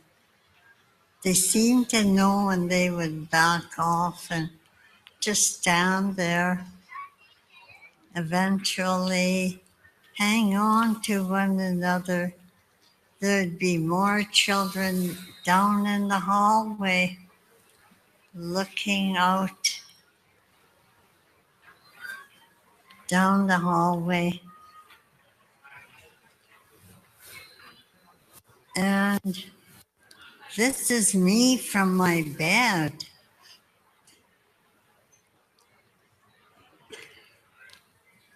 So I was thinking,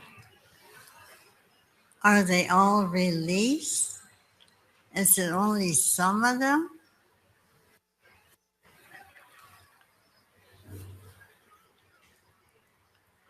And I continue to pray for them because they appear in my dream. They don't say anything.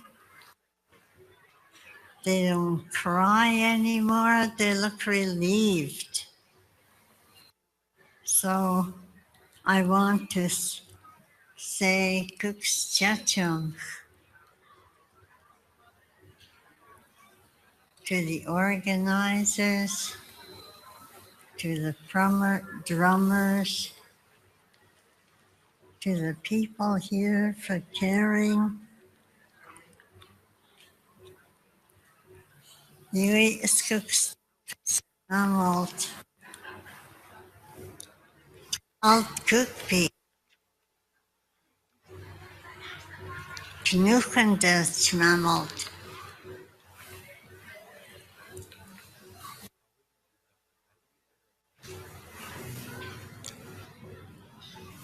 Chtaka as your whoops to Ellie will not youse.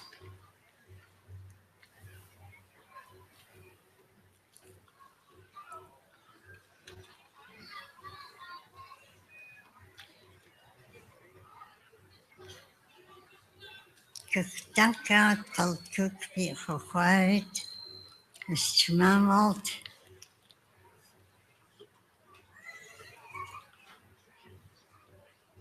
as dots with a cock description, as dots creature with the classes.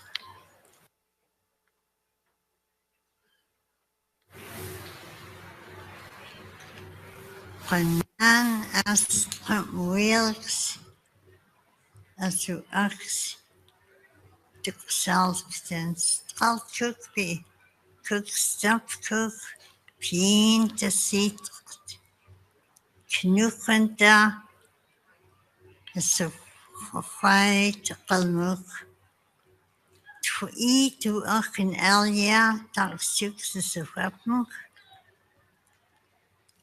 His Tk'emlúps at the act the Oliver Penticton Vernon Lytton Lillooet Chilliwack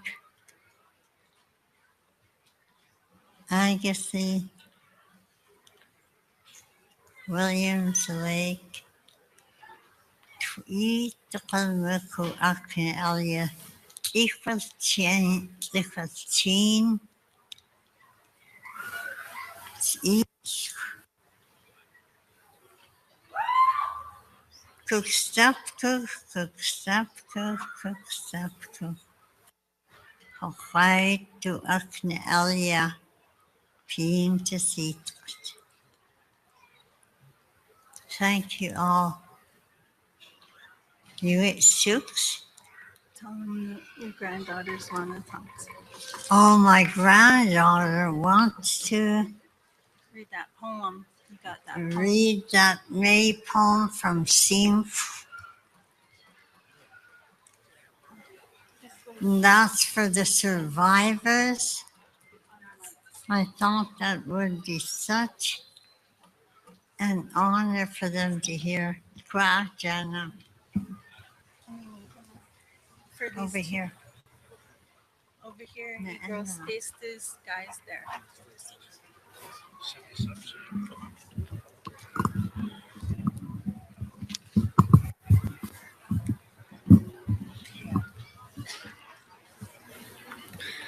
You go on this side. Ready? Put it right here. 3, 2, 1. Blessings welcome May. May you be happy. May you be well. May you be safe. May you find comfort. May you have strength. May you have courage. May you find healing. May you have peace. May you have joy. May you be filled with loving kindness. May you be blessed today and always. Bye, babes.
cooks.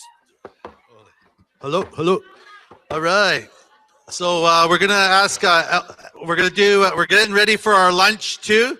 So we're gonna be able to ask Elder Marie Baptiste, Counselor Marie Baptiste. Can you come to the mic and do a prayer for our lunch? And then after she's finished, we can sing another song if you'd like, and we'll have other people come up and share some songs. So Elder Counselor Marie Baptiste, prayer for lunch.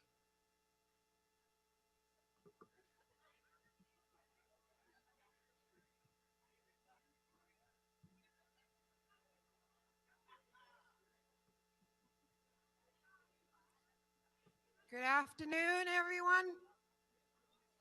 It's been a good day. I've enjoyed this day so far. I'm a survivor of the residential school here, and I'm really happy that everyone is here today.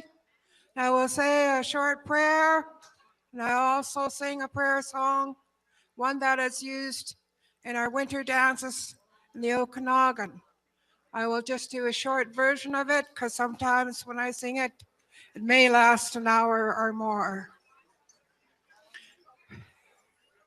I ask Kukpi to bless each and every one that is here, their families back home. Bless all the workers that have made this day possible for each and every one that are here today. We ask Kukpi to bless those children that are down by the gravesite. We ask all those who have contributed to this gathering and to the sacred memorial and to the landscaping area for Kukpi to bless them, take care of them, and thank them for what they have done for our people. I thank a lot of the speakers that were here today. I was especially moved by Mary Simon, and bless her for the work that she's doing for the people and for the understanding she has of the things that have transpired. We ask that Kukpi also bless Mother Earth, for it looks like Mother Earth is trying to shed her tears today for our children. We ask that she be blessed in all the resources that we have, the food we have, the medicines we have, the wildlife we have, and everything that swims in the waters as well. Hey, and away! Hey, and away! Hey, and away, and away, and away. Hey, and away. Hey, and away. Hey, and away, and away, and away. Hey, and away. Hey, and away. Hey, and away, and away, and away. We ask Kukpi to bless the food that we're having today as well, and thanks, and bless each and every one of the cooks that have made it possible for us. Hey, and away. Hey, and away. Hey, and away, and away, and away. This is a short version, and usually for the second version, everyone jumps up and down and lets their fears, their hurts, their pains, their anger, and everything go. Let the Creator deal with it. Hey, and away, hey, and away, hey, and away, and away, and away, hey, and away, hey, and away, hey, and away, and away, and away, hey, and away, hey, and away, hey, and away, and away, and away. We ask Kukpi to also bless a lot of our people that are on the streets that do not have food or shelter. Each and every one of them need help and hope in some way that they can be helped by the people in the community. We ask blessings also for the families that have lost a loved one yesterday, to bless them and take care of them and help them with the journey that they have to take. Hey, and away, hey, and away.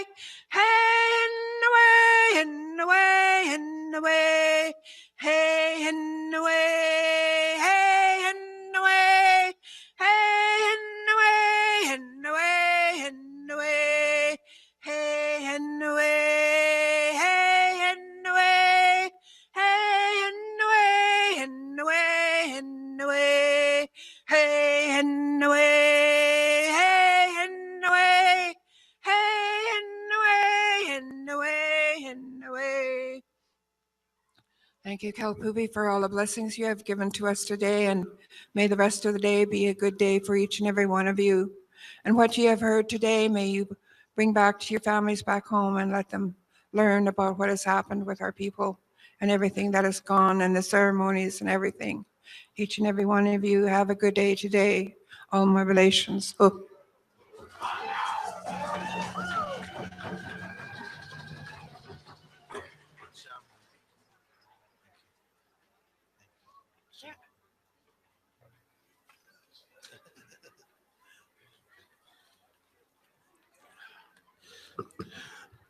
So we're gonna be singing one more song, but before we start singing, we're gonna try and get people to understand that there's lots of people here, and we're gonna try and accommodate all the people that are gonna be eating lunch. We want to make sure our elders are looked after and our youth are looked after. The lunch is gonna be, you go through that opening over at that part of the arbor, and it's to your right. And we'll be doing section by section while we go through that. So be patient for your section to be called, but we're going to do some hand drum songs while we're doing each section. So we'll just start off with another hand drum song. And the elders can start going in for the lunch in section.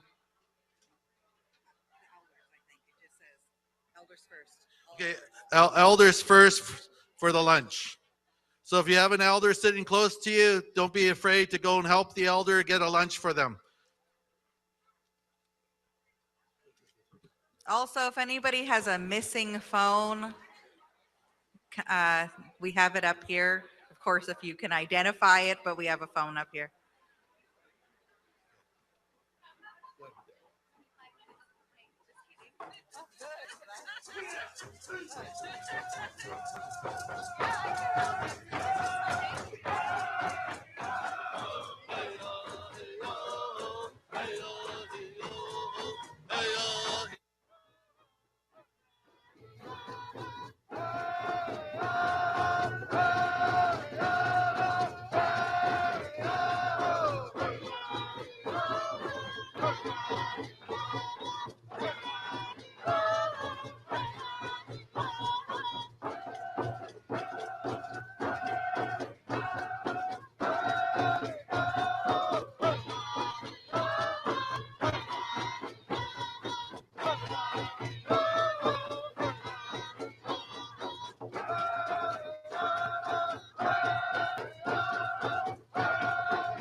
Hello?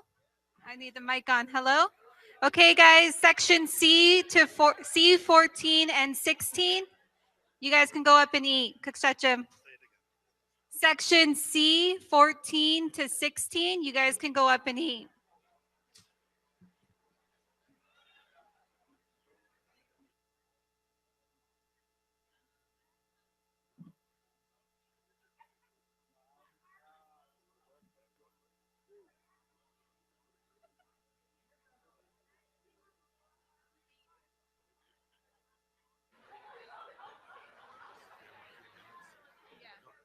you ready to share your song?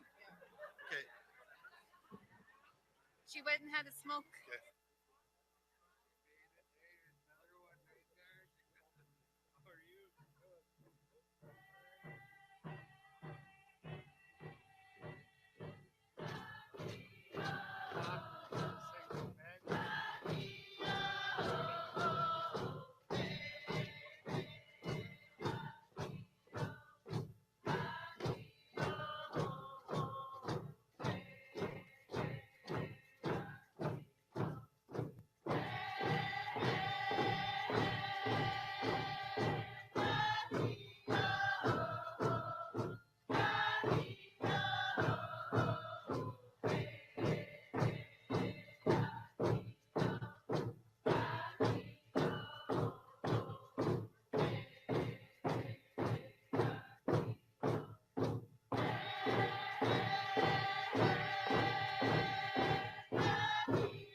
What section did you go for?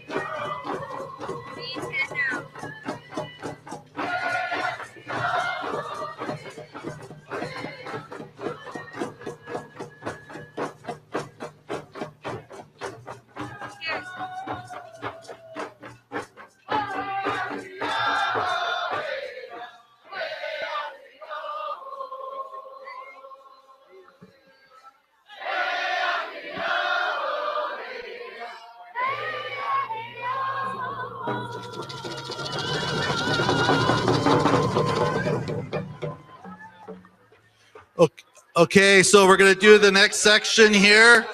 Section B, 8 to 10. Section B, 8 to 10. You can go line up for your lunch, please. I want to call in, where's Connie, former Councillor Connie Leonard? Where are you? Connie, come here. Connie's wanted us to share a song. She's going to talk to you about a song and she's going to share it with everybody here. Thanks, Dave. I'm honored and humbled to be here with all our survivors and our intergenerational survivors. The pain that everyone has gone through over the last year has been incredible, and it's been a challenge to our spirits. And as we honor the the missing and murdered and all those that were affected by the residential school abuse and trauma and murder and genocide and rape and torture in our own territory, in our own land. I'm not going to sugarcoat what's happened to us. It's been awful. And our ancestors and our people have had extreme pain. And I hold my hands up to everyone who has done that and has had to feel that pain and agony in this community. It's been really hard having the residential school findings here in our own, but the Creator and the ancestors chose us, and we take that seriously. The ancestors brought me a song. It's the first time it's ever happened to me, and I'm honored and overwhelmed, but it's not mine to keep, it's mine to share. And when the ancestors bring you a song, you have to share it. And they're, you know, the first round we call out, and then it's up to everyone here to answer those ancestors. When the drum first round goes, that's calling out. Everyone needs to answer the ancestors and show your strength. Show that you are still standing. They tried to kill us, man, forever. And we're still here. Our kids are still here.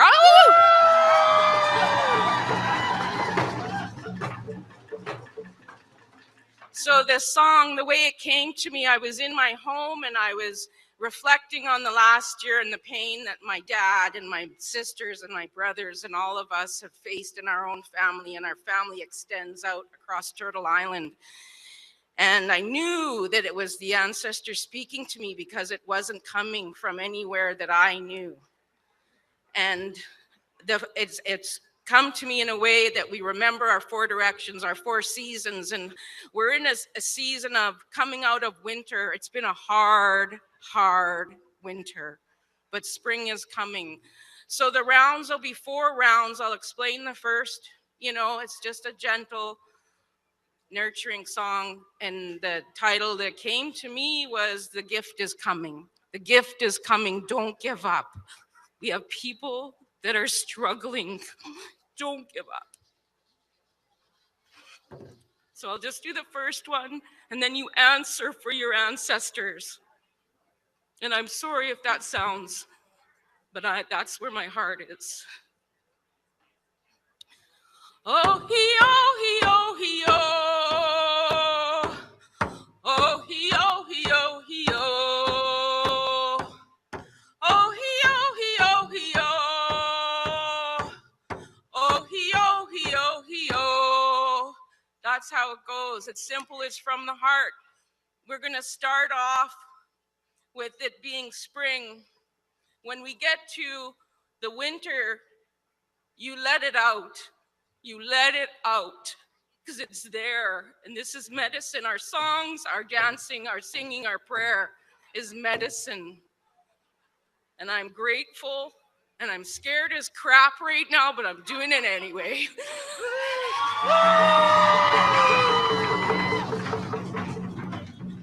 Okay, it's springtime.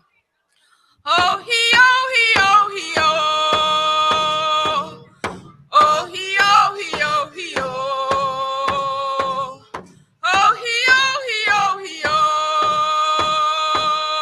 Oh, he-oh, he-oh, he-oh. Summer. Oh, he-oh, he-oh, he-oh. Oh, he-oh, he-oh, he-oh. Yo, he-oh, he-oh, he-oh. Yo, he-oh, he-oh, he-oh. Fall. Oh, he-oh, he-oh, he-oh. Oh, he-oh, he-oh, he-oh. Oh, he-oh, he-oh, he-oh. Oh, he-oh, he-oh, he-oh. Okay, before we go to winter, because we know in our culture, winter, we go inside, we reflect, we heal our spirits. It's been a hell of a winter. So you sing. Oh, he-oh, he-oh, he-oh. Yo, he-oh, he-oh, he-oh.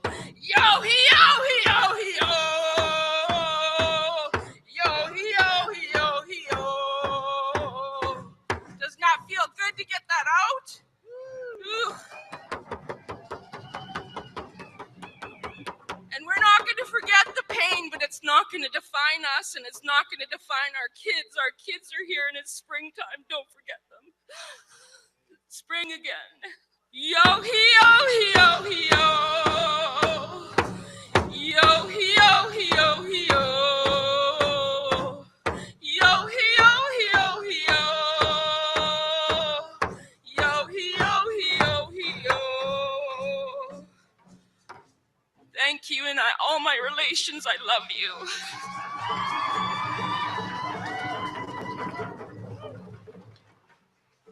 Cook's Jam, Connie, for stepping up and sharing your song and taking the time and the courage to do that. It's very important work that you just did there. And thank you for allowing us to witness that and being part of it. So the next section is section D, 20 to 22. Please go to line up for your lunch. It's an opportunity to have a lunch right now. I want to check something too. I want to acknowledge, I want to hear if you're in the crowd. Any Statlium people here? Any Statlium in the house?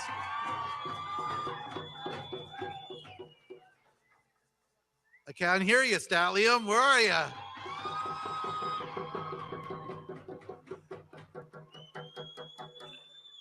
How about the Okanogans? Are the Okanogans here?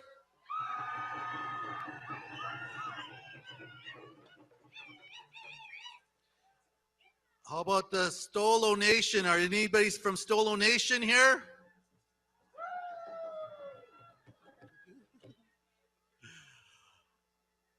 How about the Kaplan, the Thompson people? Are they here?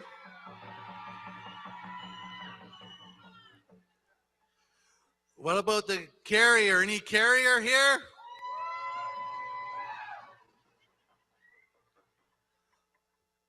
Is there any Secwépemc people?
Okay, we got another section here.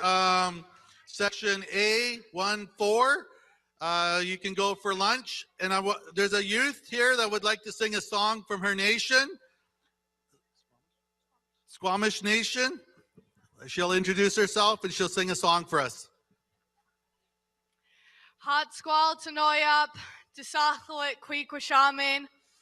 My birth given name is Mabel Nahaney. Like was said, I'm coming to you from the Squamish Nation in North Vancouver.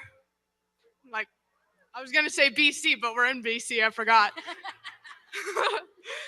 I'd like to sing 2 songs for you today. The first song I'd like to sing is a strong prayer song, Secwépemc Powwow, one of our relatives from the Squamish Nation.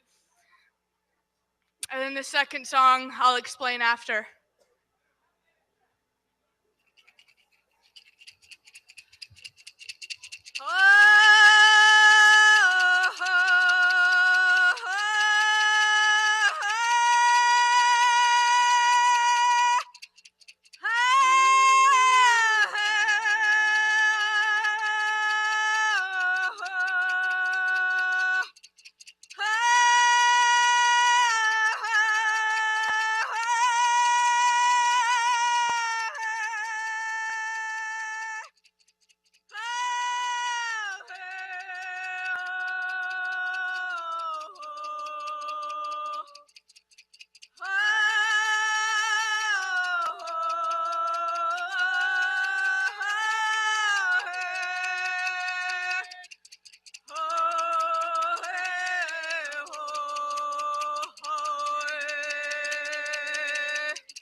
Hajka.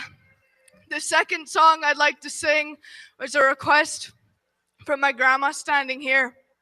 I apologize, I'm kind of rusty today. I felt it in the presence last night as we arrived here. As soon as my mom pointed out the school, I could feel it. And last summer when we came here, I felt it as well. The feelings here, the heaviness, the sorrow, the mourning. It's time to change that. It's time for us to come together as one. This is the medicine here. This is us healing. This is our healing time. It's time for us to heal now. The second song that my grandma requested was a beautiful idea. I'm going to sing Happy Birthday in the Coast Salish way for those who could not have the birthdays, the babies who didn't get to have those birthdays each year and didn't get to grow up with their parents the way that I did.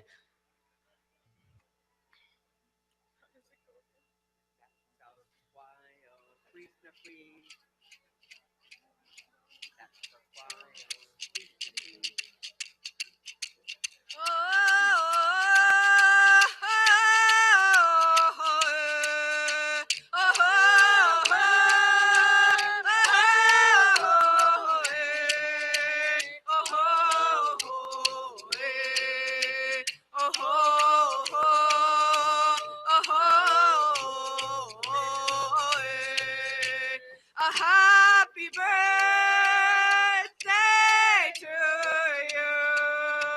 A happy birthday to you. May all your wishes come true on your birthday. A happy birthday to you. A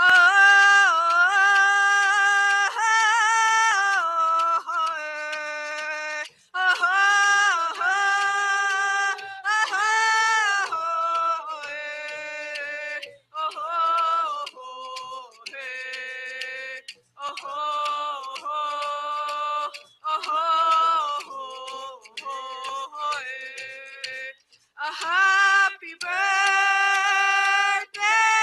to you. A happy birthday to you. May all your wishes come true on your birthday. A happy birthday to you.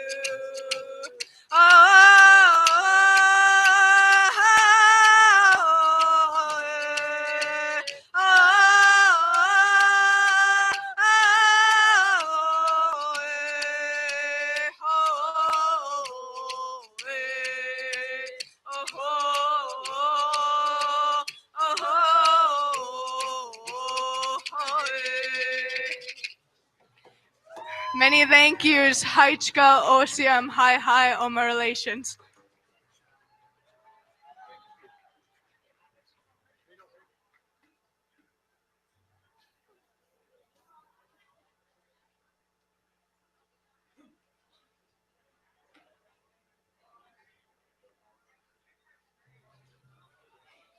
You want to come? Introduce yourself. Maybe after. No.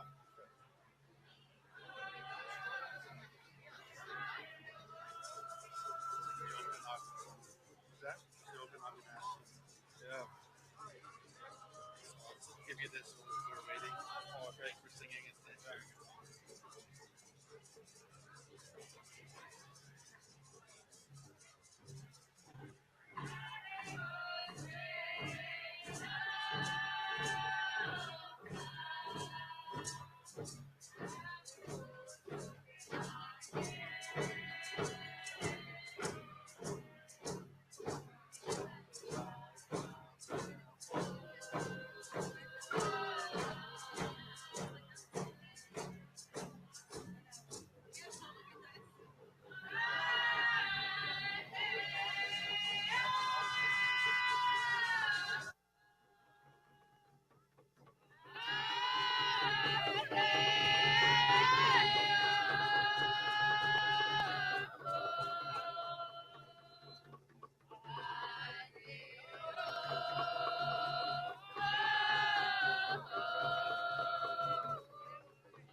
Okay, so we got this gentleman up here. He's going to share one of his songs with us.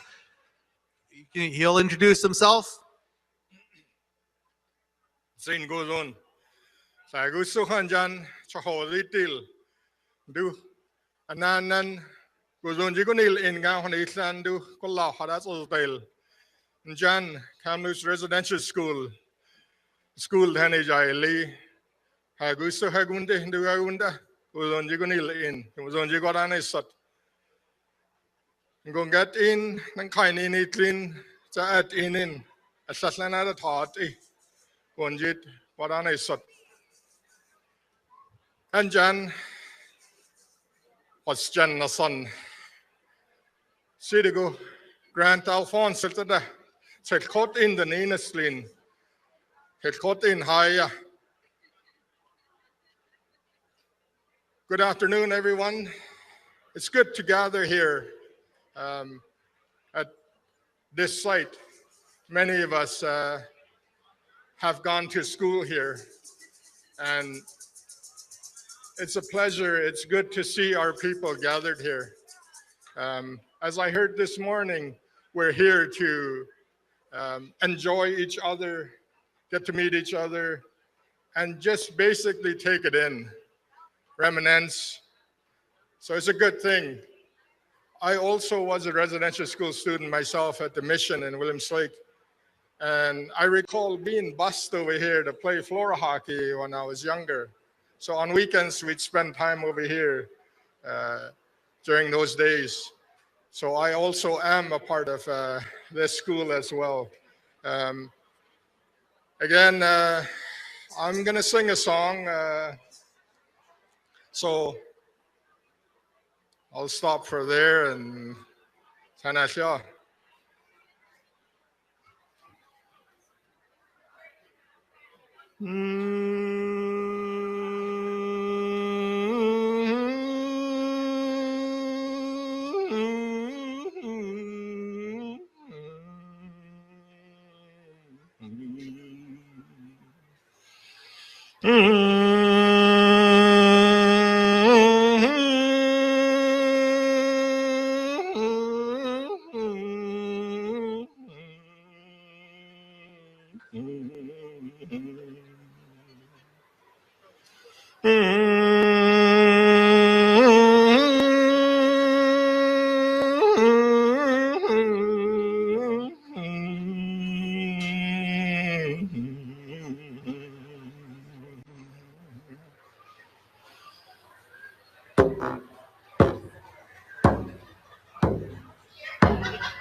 A lot of emotions in that song. Thank you.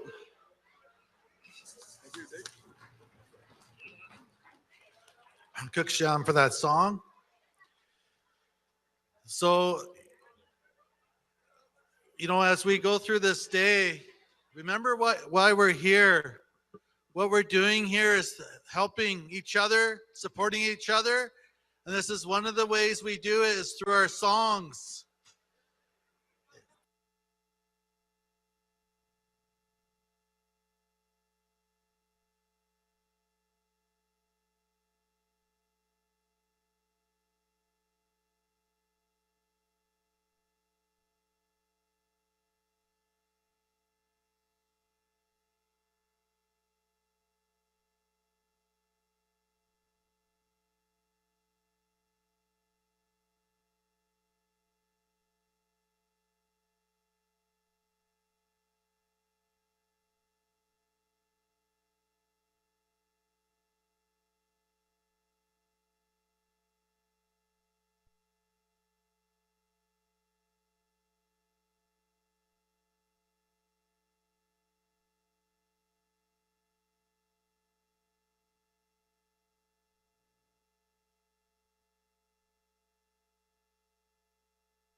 It's how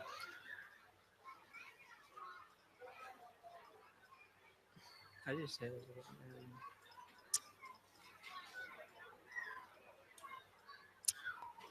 Yeah.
Wasn't that beautiful? Let's hear it for him. Come on.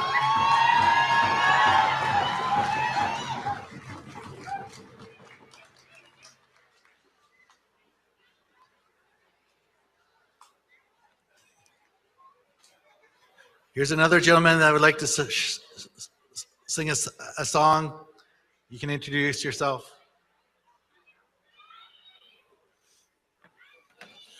I squail Siam Siaya. I am Beaton Slakuleta Sichwet. My borrowed name is Wayne Seward from Snuneymuxw. Today, I am here to support each and every one of you. I work as a cultural support worker for residential school survivors out in Laleham. I'd like to honor each and every one of you with a prayer song. I've asked my sister to come and stand with me, Gwen. She's coming up here right now.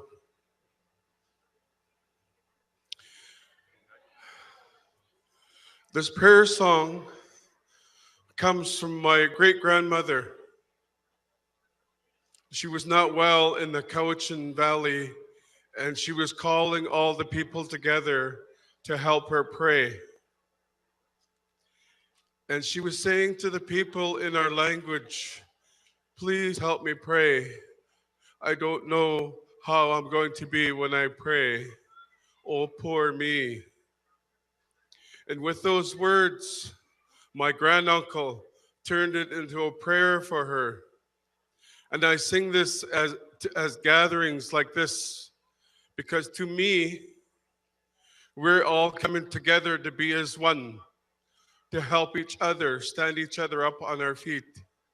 We say, Natsamat Shkwalawan, being of one heart, one mind, and one spirit.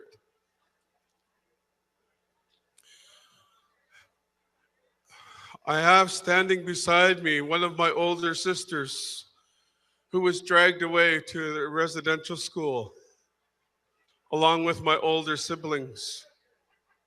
I was very fortunate that my mother, our mother, hid me and my younger brother and younger sister under a bed and threw clothes and blankets on us and told us to be quiet. We had no idea why she was doing that, but that's what she did to protect us, to save us younger ones. But unfortunately, my older siblings went. My sister here was one of them. And I have a few other sisters and brothers at home. So this prayer goes out to each and every one of you survivors and just everybody in general here in Heights Apka. Thank you for allowing me to be on your land. Heichka.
Walterius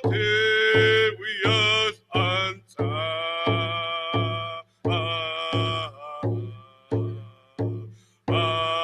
Atsanata will. Netzakakunashta.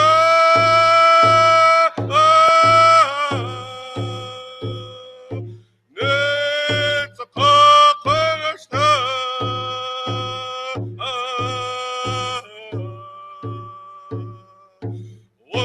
Walterius anta.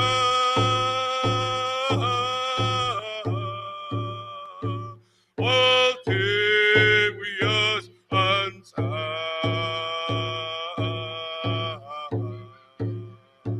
Atsanata will. Oh,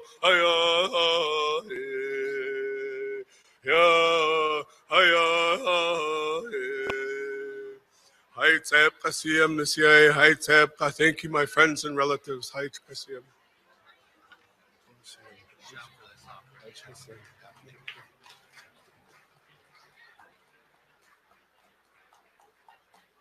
Okay, I'm gonna pass the mic over to my co-MC here.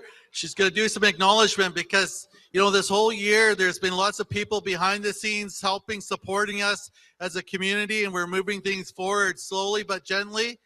And we just want to take some time to acknowledge them by reading their names out and letting them know that we're very thankful for all their support to get us to this point.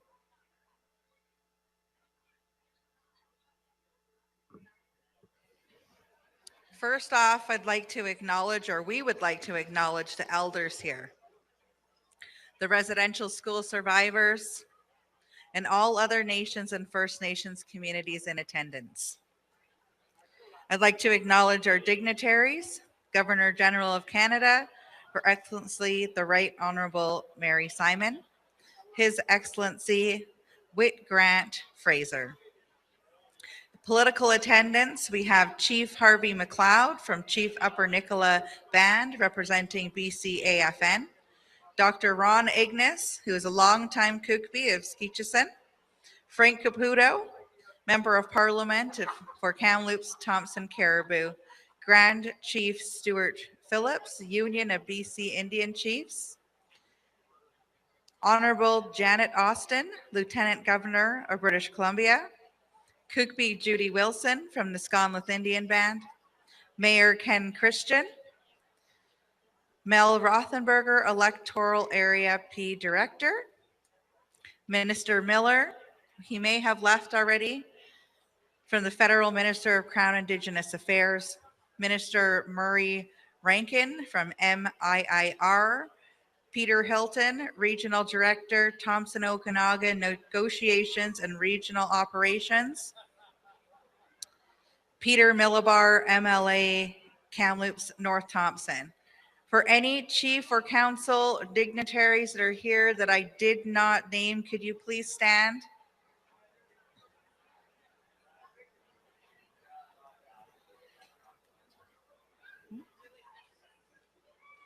We'd like to acknowledge you as well.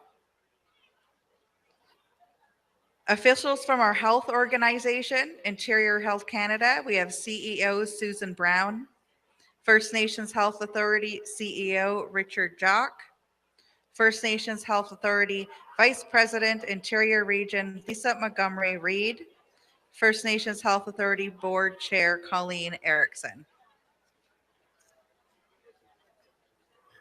We'll stop there and we'll continue on later. Okay, that's good, for now. Okay, so we'll just have another song. This gentleman I've known since he was born, and I'm really honored that he's here today to be able to share a song. And I'll let him introduce himself. Sorry, I just had one of our chiefs from Shakin come up, Arnie Lampro. Want to acknowledge that he's here today. Thank you.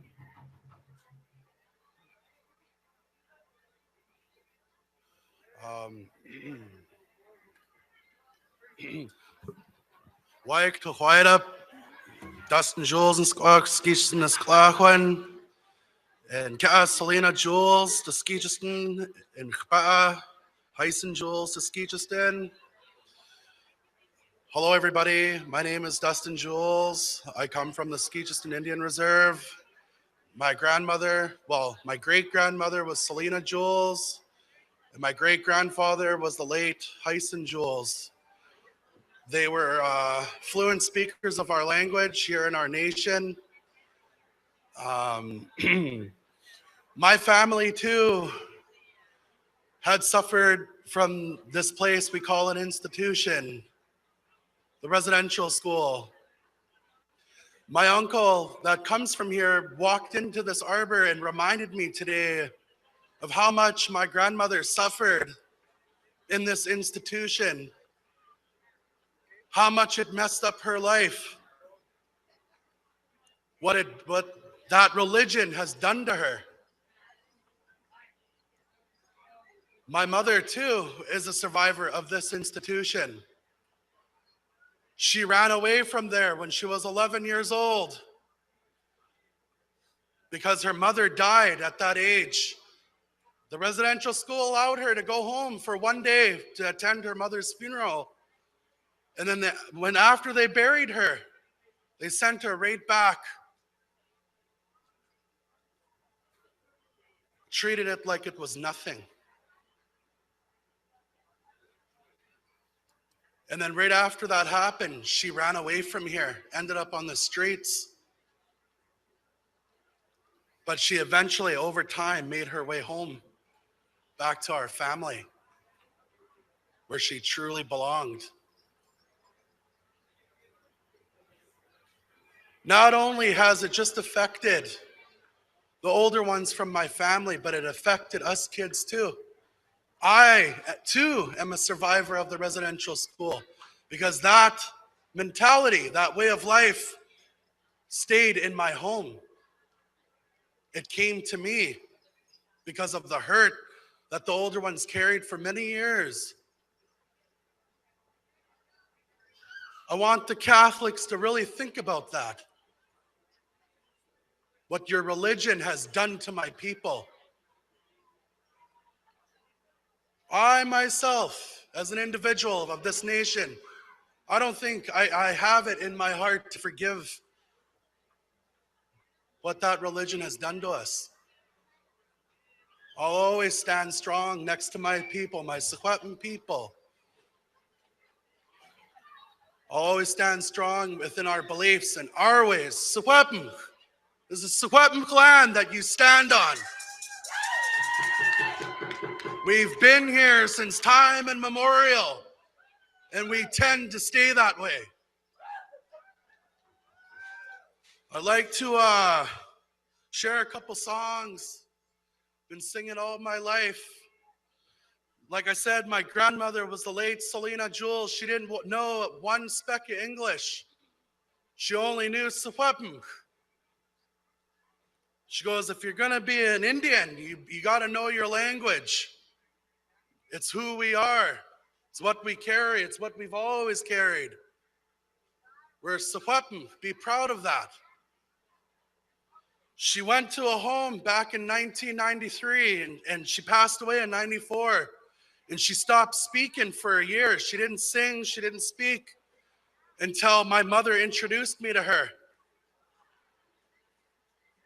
And our belief, in our way, we believe that she passed on that gift of singing to me. And ever since then, I've been able to pick up songs. I've been able to learn. I've been able to pass on that knowledge. I can't call it my own if I can't pass it on to the younger generations. I'm very proud of who I am and where I come from. Secwépemc Powwow. I'd just like to thank all of you for being here today. Love you all. And here's a couple of songs. Hey, hello, hello, hey, hey,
hey, Cook's Jam. Thank you. Thank you. All my relations, family, cousins, aunties, and uncles. Oh. Thank you. Good job. Thank you. Good job. Okay, so red the drum, motorcycle? Yeah. Okay. Go ahead.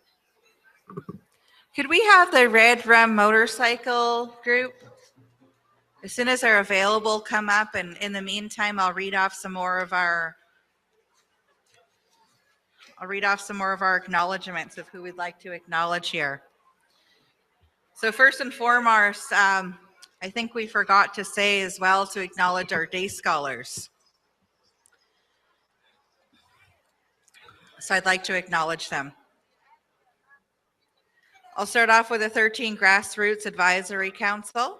Chair is Manny Jules, Annette Thomas, Charlotte Manuel, Connie Jules, Fred Seymour, Fred Camille, Lee LaRue, Raymond Jensen, Russell Casimir, Sheila Severnwright, Ted Senior Goffredson, Vic Fraser, and Wendy Leonard.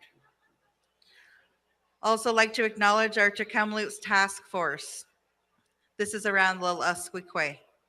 Counselor Dave Manuel, Dina Jules, Dr. Hugo Cardoso, Dr. Sarah Bellew, Aaron Brown, Jessica Arnoux from Language and Culture, Catherine Hensel, Leslie Labordier, Linda Van Berg, Manager, Language and Culture, Ted Goffredson Jr., Mark Ebert, and Sarah Yoshida.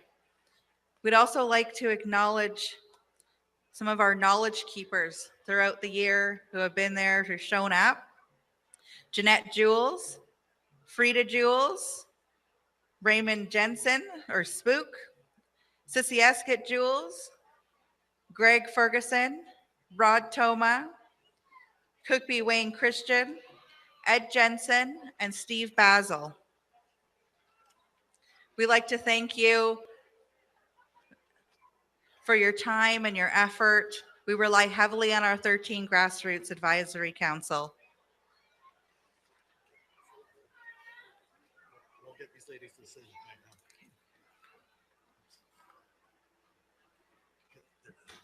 We're waiting for that. Yeah, those guys. So, okay.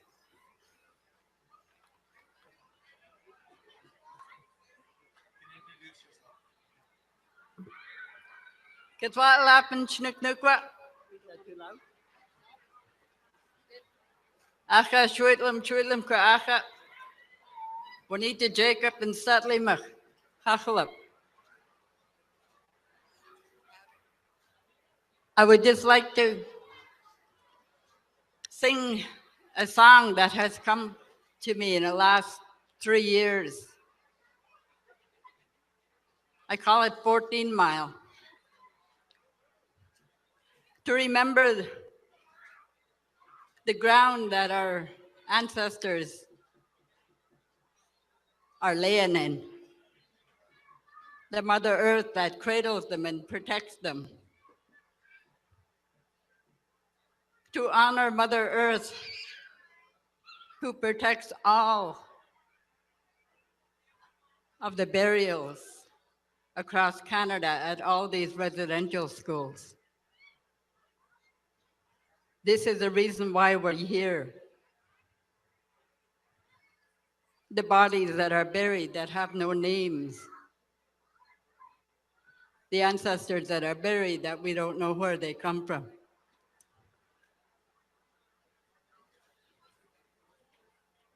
So this is from the Kakhalip of the Satlium. I call it 14 Mile.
To end, I would like to sing, I would like all of us to sing.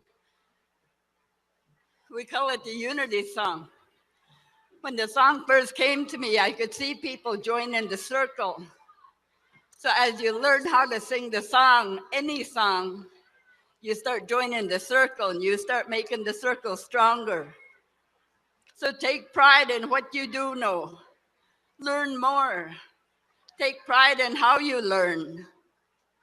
We're here to support each other. We're here to remember where we were, and we're here to remember that we are still here. Hey, give me a piece of it. Unity?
Catch them. Thank you.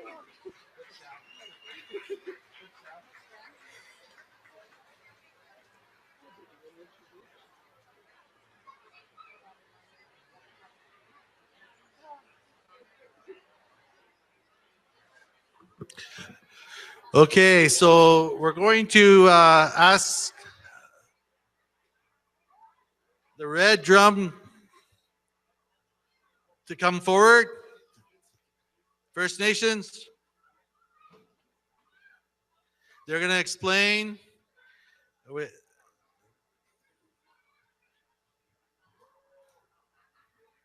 Good afternoon. My name's Eleanor Sunchild. I'm from the Thunderchild First Nation. I'm a lawyer. I've worked with Indian residential school survivors for a number of years. My husband, Anthony Linklater, him and I went to Rome with the Saskatchewan delegation with FSIN, and we send greetings from our Saskatchewan delegation. We've seen many people here that we went to Rome with. Tony's also a member of Red Rum. One of our members will explain the meaning of this group. They're a motorcycle group, though, that they call themselves warriors for the people, and they really are. You've seen them on social media. They go to different events and support the community at the grassroots level. So yesterday, we were honored at the memorial with an honor song from from this group, from this community. It was so special to go up there and be welcomed. We did an offering, our offerings for the 215 children. We all have family members who went to Indian Residential School. My father was in Indian Residential School at Onion Lake Indian Residential School, where they're doing their GPR this summer. We all have family who went to Indian Residential School. We have members in this group who went to Indian Residential School. So when Rosanne invited us to come, it was our honor to ride here from Alberta, from Saskatchewan. There's members here from Prince George as well. So we came together in solidarity for your community and for all Indian Residential School survivors across the nation.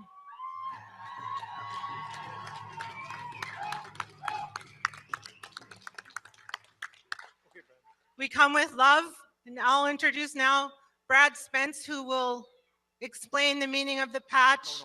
He'll do it. Brad Spence. Good afternoon. I am Keheo Eagle Child. I ride with Red Rum. My brothers, I bring you greetings, and I'd like to thank the pipe carriers this morning for raising pipe. I too was one of them, running on 4 hours sleep 3 days in a row just to get here through trials and tribulations. But that's what we do as warriors. We stand up, we make it, we do what we can. I would like to call up first my brother, Sounding Eagle. At home, I am also the co-chair of the George Gordon Indian Residential School. So at this, I had to keep a secret from my community, from my partner, and from everybody for 3 weeks, knowing the number of what we found in our community. One of our community members and one of the people on our committee had brought up something very interesting. She told us that out of all of us right here, right now, we always remember a birthday when we were a child. We remember somebody singing to us. We remember those gifts. So right now, I would like to ask my brother to sing happy birthday, as we can sing happy birthday to those 215 that may have not had that song. Sounding Eagle.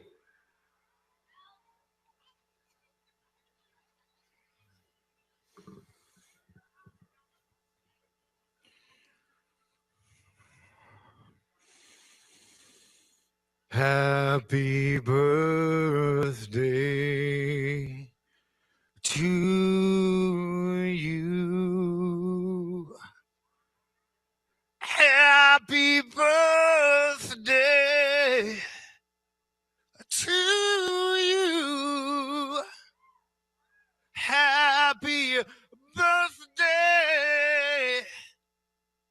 dear children.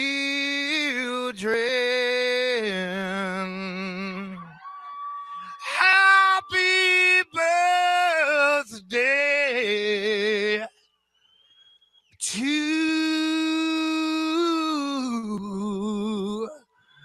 you.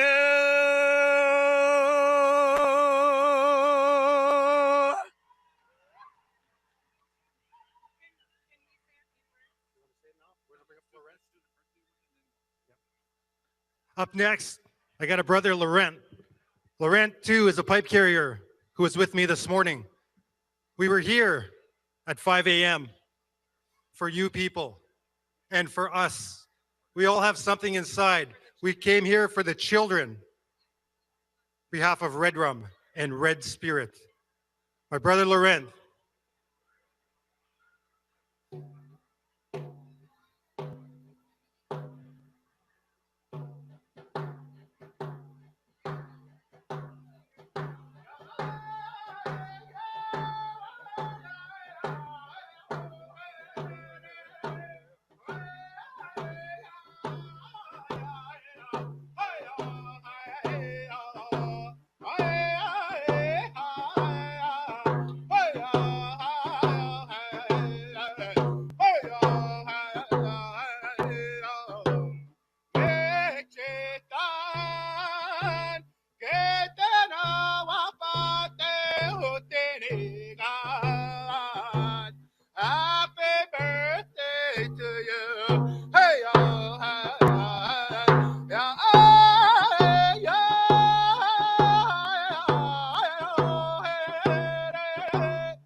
Up next, I would like to invite my sponsor.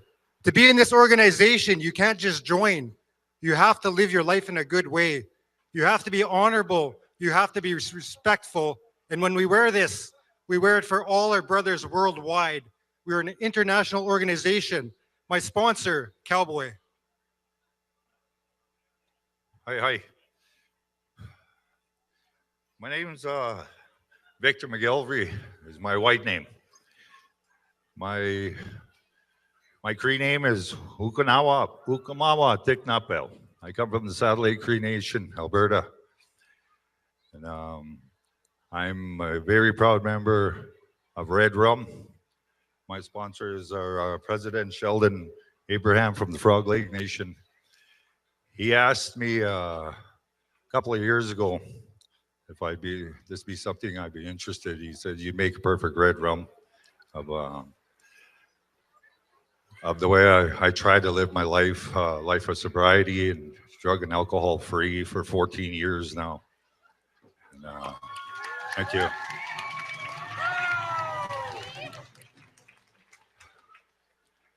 I'm not one for speeches or speaking in public, but I do it for the children because I myself I'm a survivor. It's tough to talk about it, but I've forgiven, but I'll never forget. I've witnessed many atrocities, the crimes that happened in the residential. I was taken at 4 years old.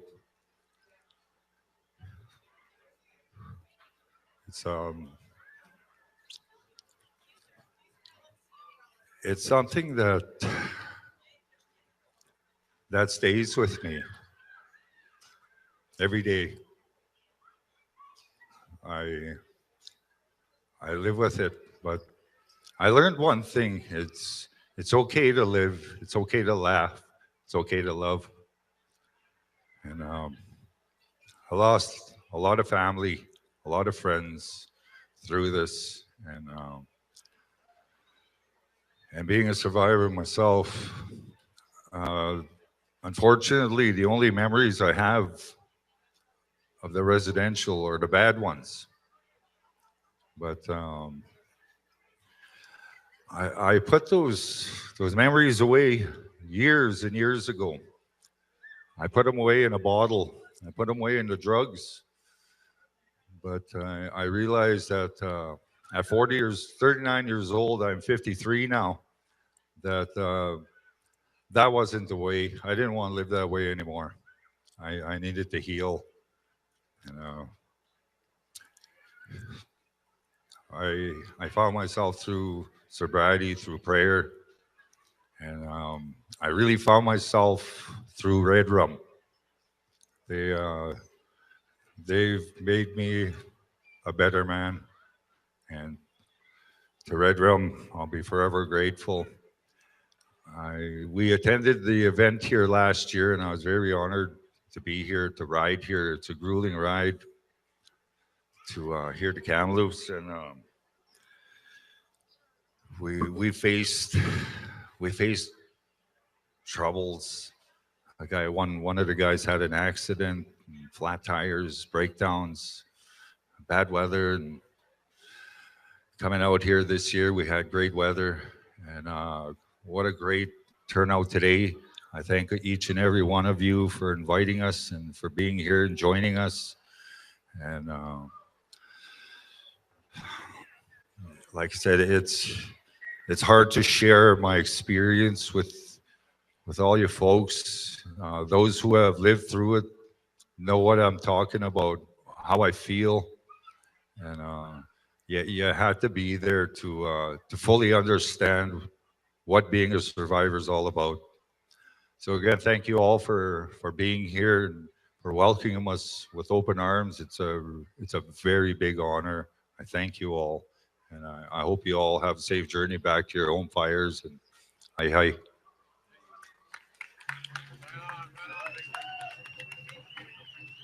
At this time, I would like to describe what we're wearing and what the symbolism means. Can I have our President Sheldon? Yeah. And I'll get all the officers to turn around as well so the cameras can focus in on different people. Turn around. The color red throws through all living beings. The circle is the earth. It encompasses everything and reminds us that life goes in full circle, everything that we do, and we share this world together. The three skulls represent a single skull is a single, two is a couple, but three is a group. We have the war bonnet. The war bonnet is a symbol of great power with the eagle feathers rising up to remind us that our thoughts too go to the Creator.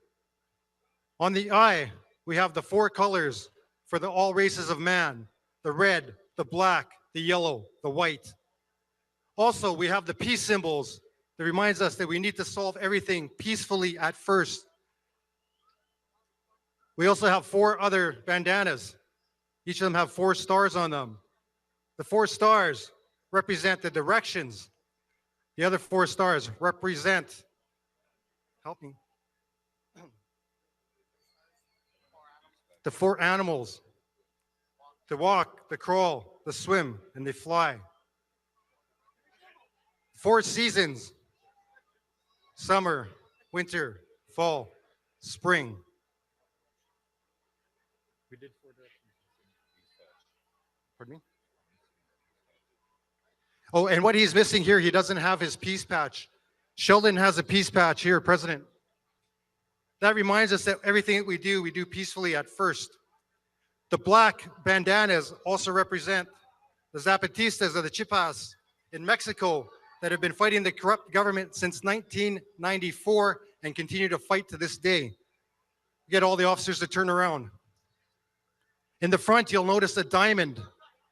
A diamond is only worn by real traditional MC, which means we have rules and regulations, 19 pages to be exact. The number is 13.5%, which reminds us that we don't want to put ourselves in front of 1 judge, 12 jurors, and given half a chance. At this time, I'd like to call up Eleanor Sunchild. Thank you. We have a presentation that we'd like to give to Kukpi Rosanne. We have a ribbon skirt made for you with the red rum colors and the feathers that represent the group. So our president, Sheldon Saskatchewan, will present that to you. And that we thank you from the bottom of our hearts for your welcome to your community. Woo!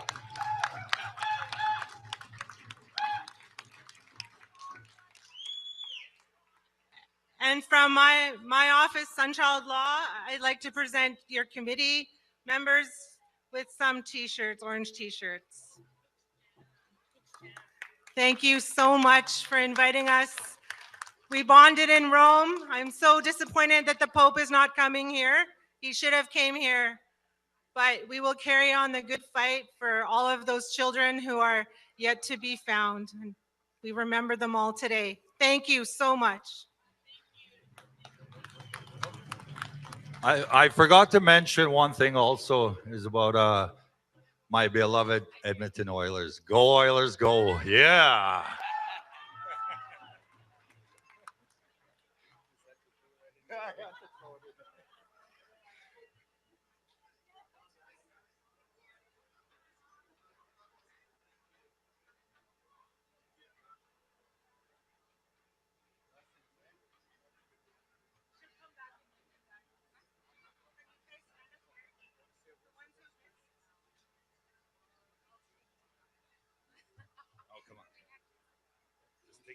Take a deep breath.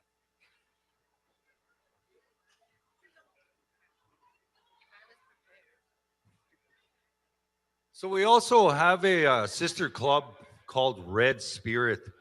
They stand for everything we stand for also, and they too are Canada-wide, and I'm not sure, worldwide.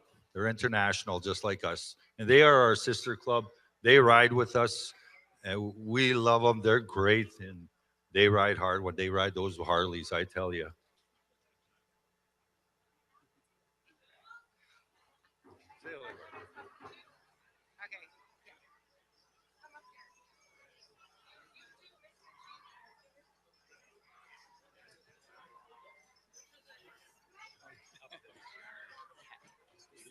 Thank you, thank you. Thank you, I'm so honored.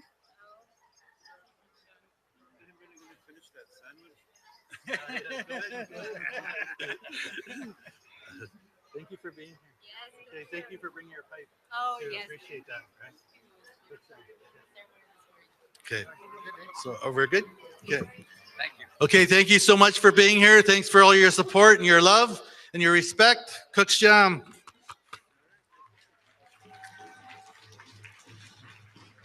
Travel safe, you guys.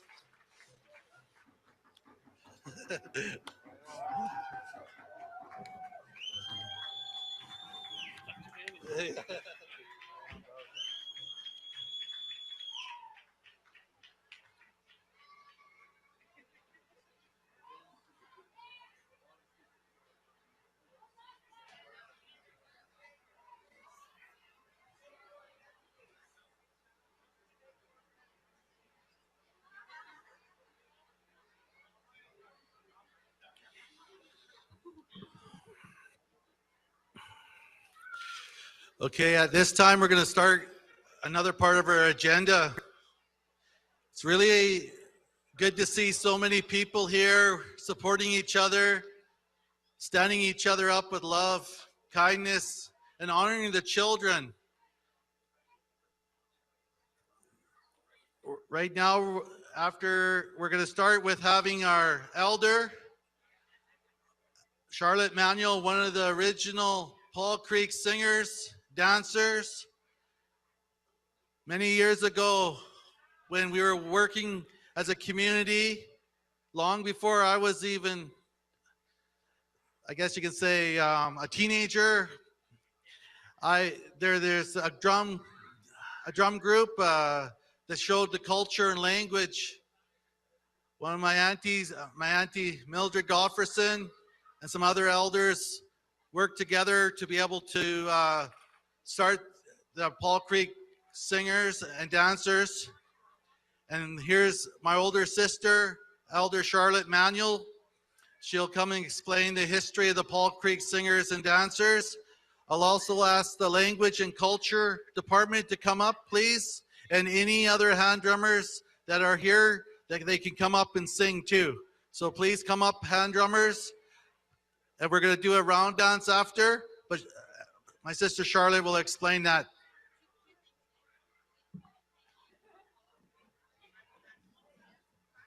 Okay, is there any Paul Creek tribal singers or dancers? Please come up to the mic here, please.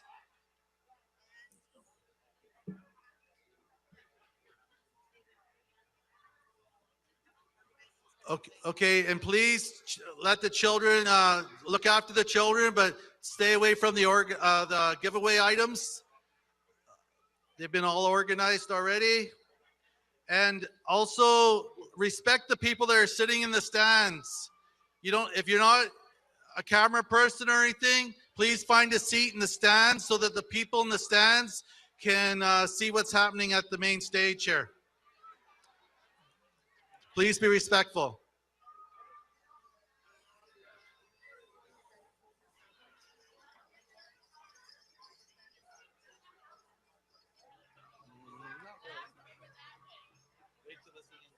Okay, go ahead. Hi.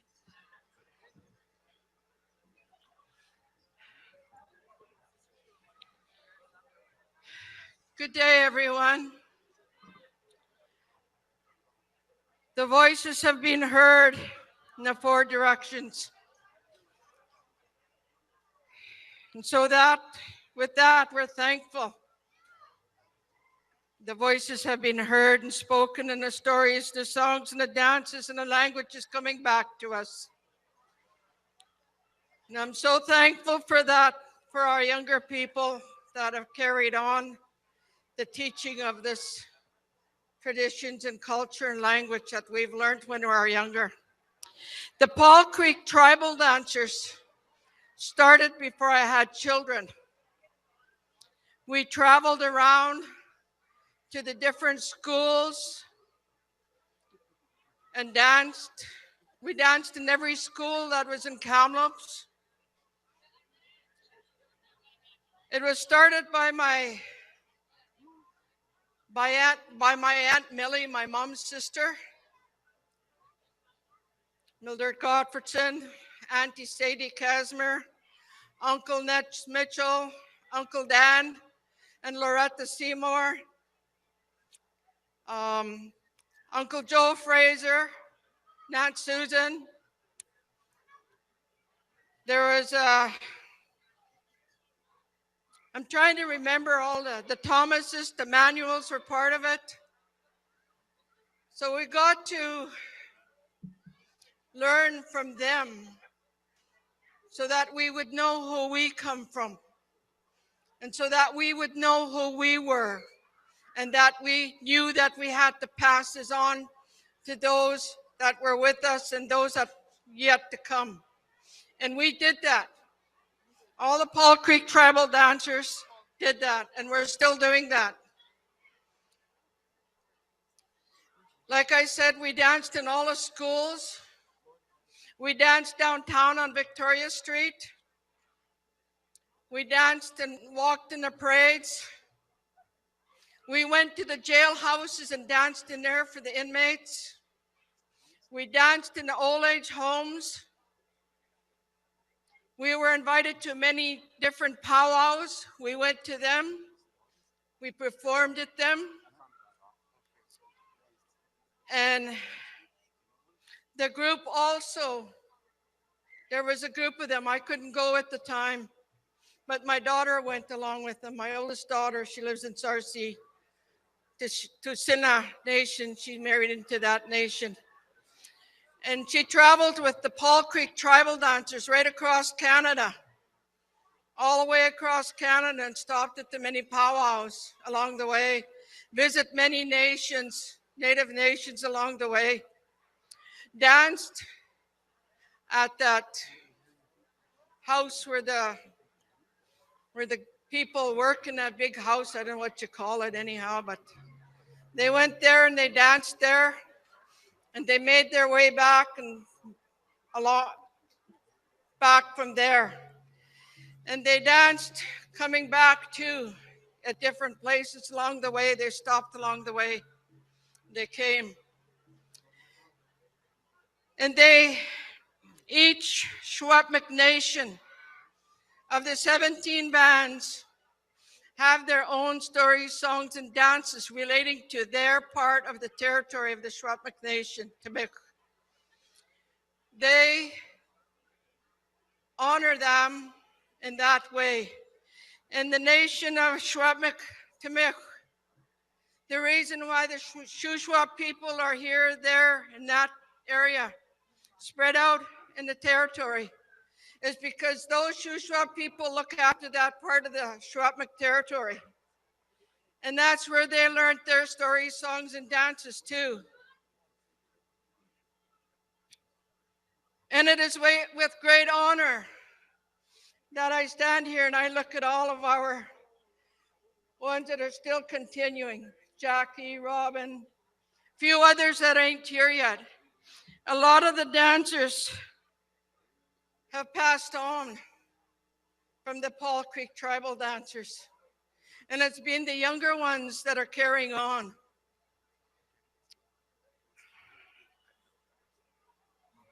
So the celebration dance is done in honor of life and in honor of those passing on to the spirit world. We celebrate life that is here, and we celebrate their life when they pass on to the spirit world. So this celebration dance and a friendship dance, we have always done those dances, and the welcome song and dance. We've always done that to welcome the people into the community and to make sure that everyone that came to our community was welcomed with a warm heart and love and peace and kindness and honor and respect. That's what we were taught. And if we really look at it, each and every one of us that work for the Creator has a job description.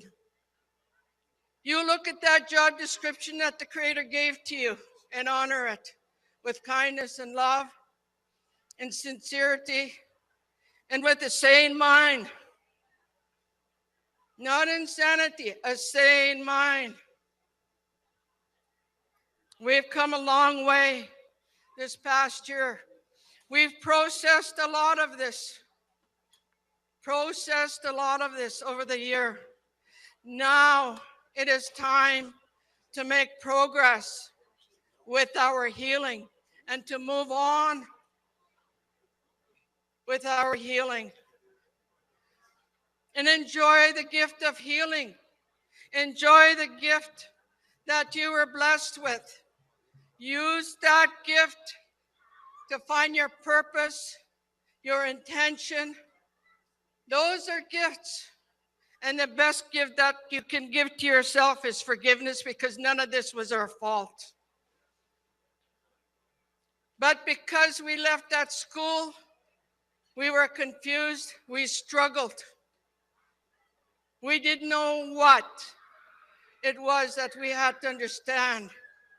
So I'm very thankful to my Secwépemc teachers that have passed on, that taught me what I know today. Wasn't for them, I wouldn't know what I know today. I give them the credit.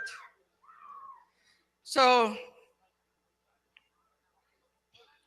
and I'm very thankful today to see all of you people here come today to support our community,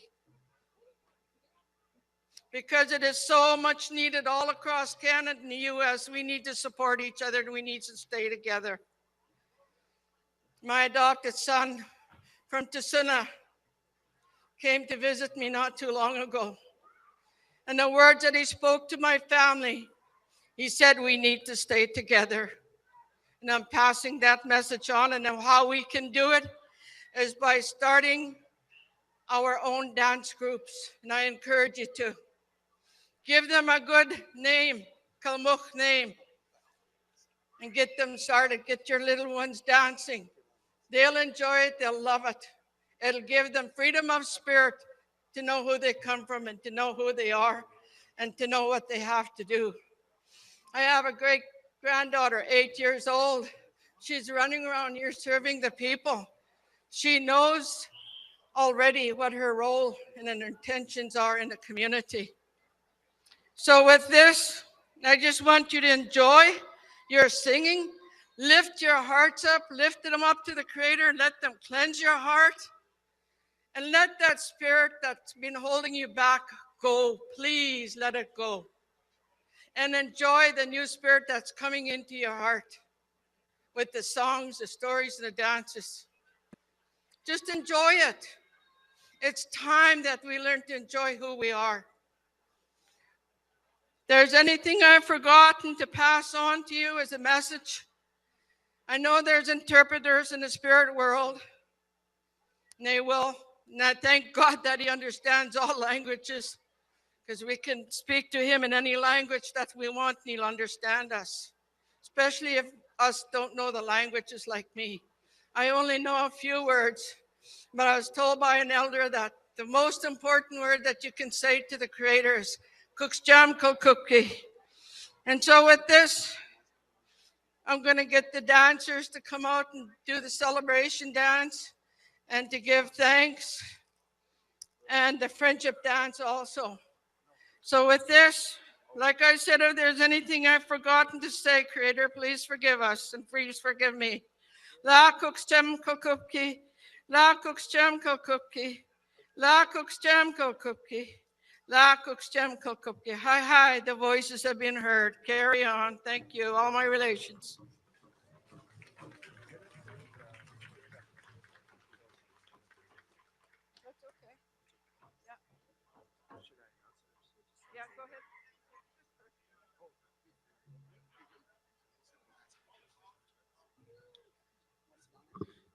we're gonna sing the spirit uplifting song. If you want to join us, go ahead.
The next dance that we will do will be the friendship dance to make sure you all feel welcome and included and acknowledged.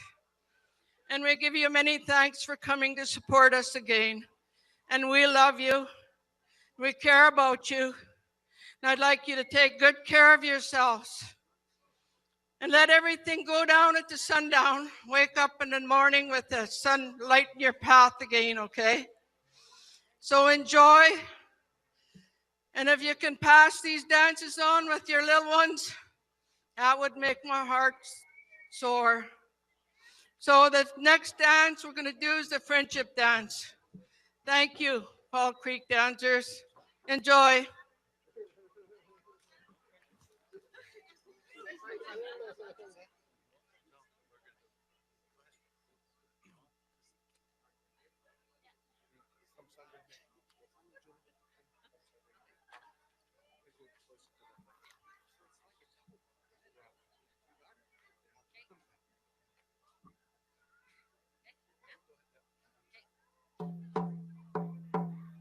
Hey, hey,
Thank you all.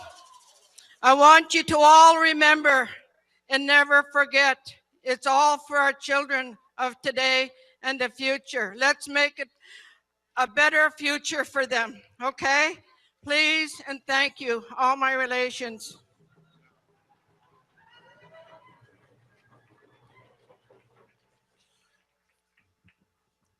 Thank you so much, everyone, for taking the time to come out and celebrate life in that good way. Okay, so I'm gonna call on Ted Gofferson Jr. At this time, we're going to do a giveaway, and Ted's going to explain the significance of the giveaway.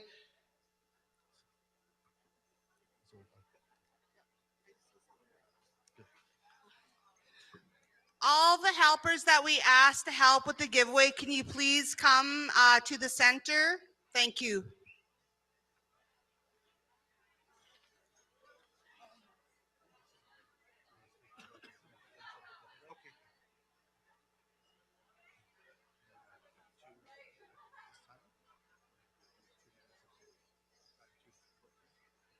Okay, I won't talk that long either. Okay.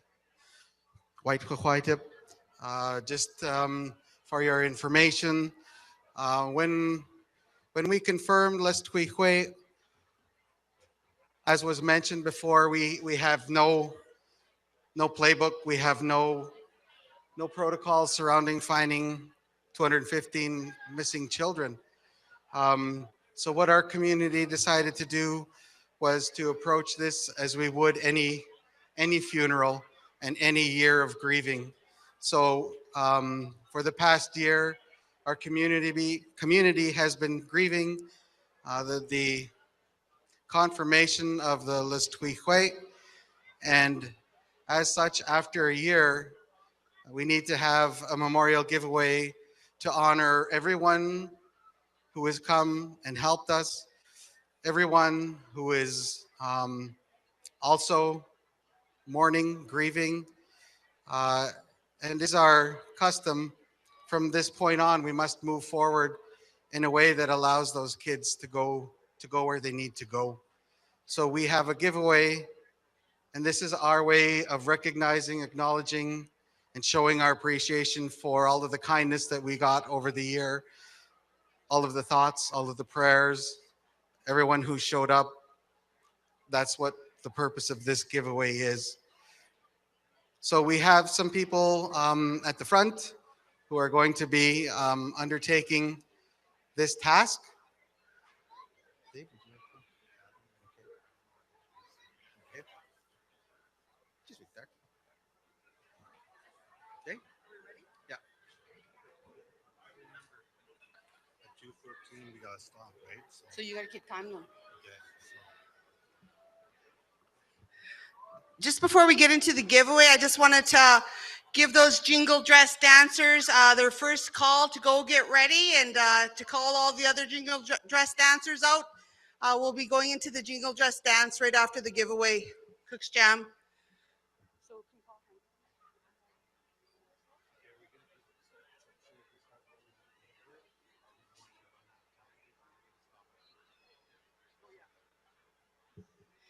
And just one more piece of information.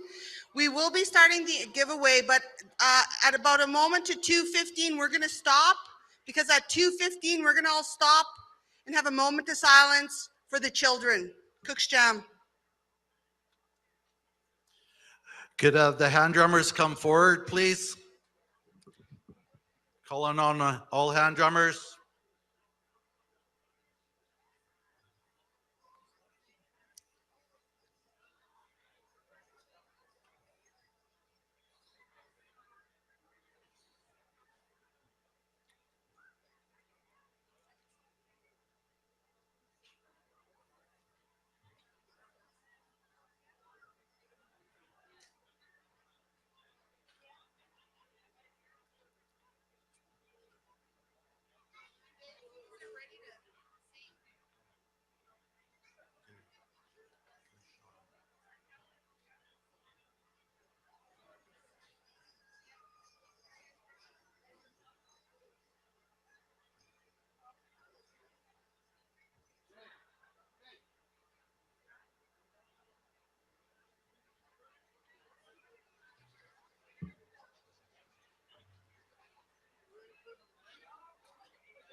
we're gonna have to do some tricky negotiations here.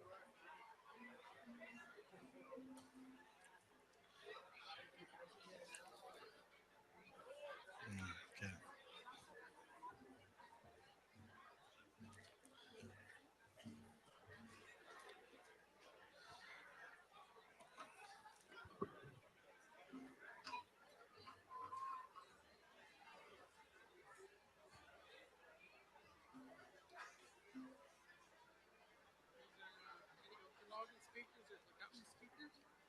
I don't know. People are talking left, right, and center. Yeah, I'm just waiting. Yeah.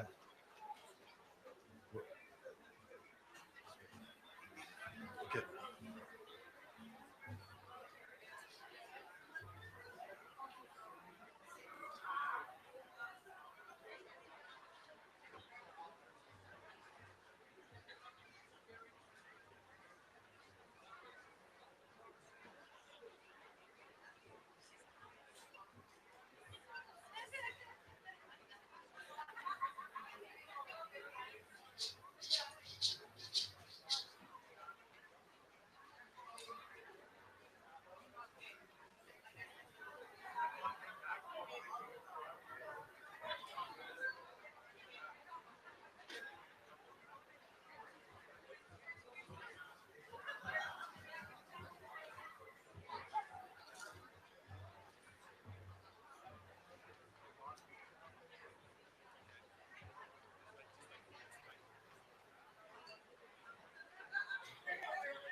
As we gathered, we're just going to get our thoughts together here. I know that time is very important. We want to do a respectful thing. Why we're gathered here is to honor the children. And when it comes to that time, we're going to do a moment of silence. And I don't want to start a song or start any processing until that time. So we got about 4 minutes. 4 minutes to just look around, take this all in. Look around and see your friends, your family, the people that are here to gather, the ones that are supporting the circle. Take this time to look and reflect on yourself and why you're here. What brings you to the circle? What brings your family to the circle? What brings your community and your nation to the circle? Thinking about all the healing that's taken place in the last year, all the people that you've talked to, all the conversations around the Secwépemc, the children.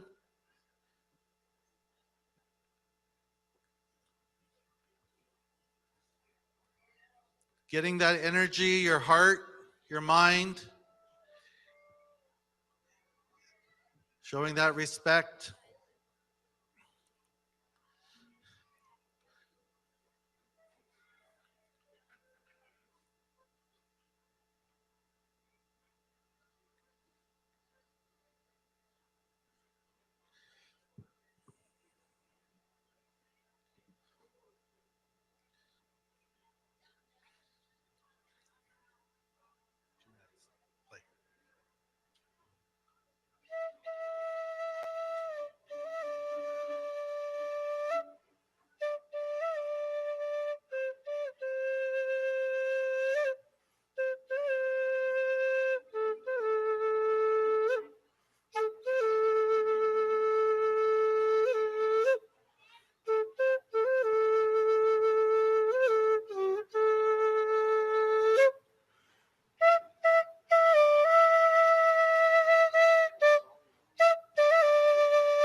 Tk'emlúps.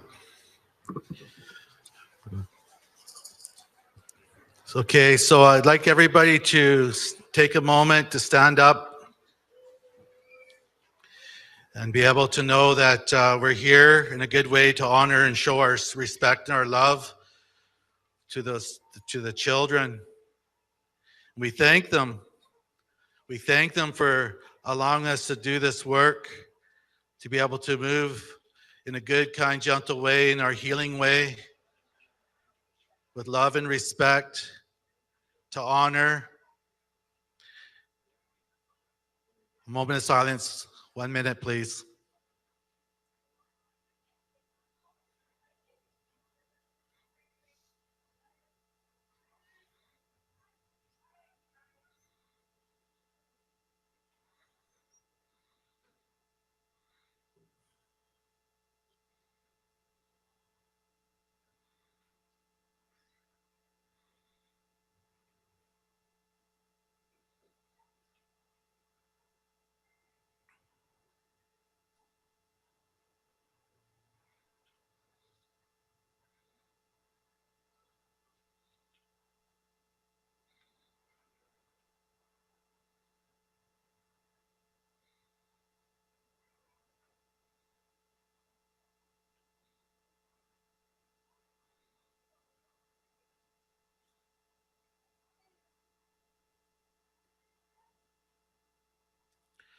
Tk'emlúps for that respect and that moment of silence. We're going to be singing as we do the giveaway. The drummers will be singing a song and the items will be given out. Please accept this as a gift, and thank you so much for being here and supporting our community for the last year and supporting the children. Tk'emlúps.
Go ahead, take another.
Keep going.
Okay. So I just need to make an announcement here, just out of respect. Somebody asked me to do this. The Star Quilt blankets are made by Kelly White and Moonstone Singers for the veterans, Kamloops, and the 215 the babies in respect.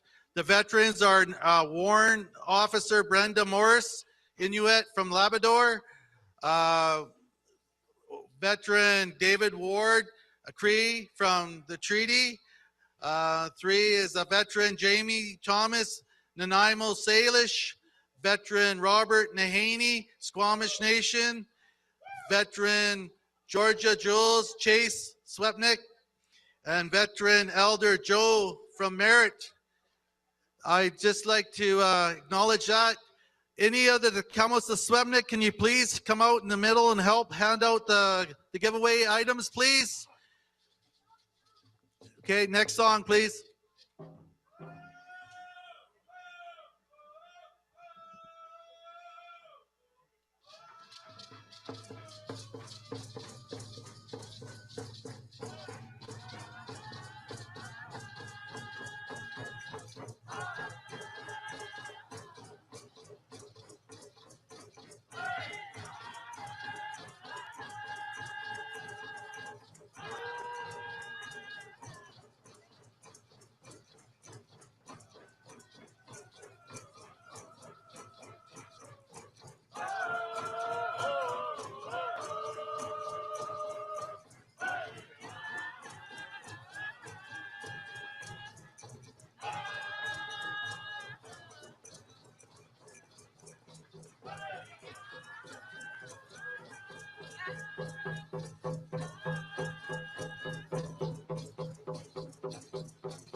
See, we didn't want to just isolate a few then because we might forget somebody. That was the thing.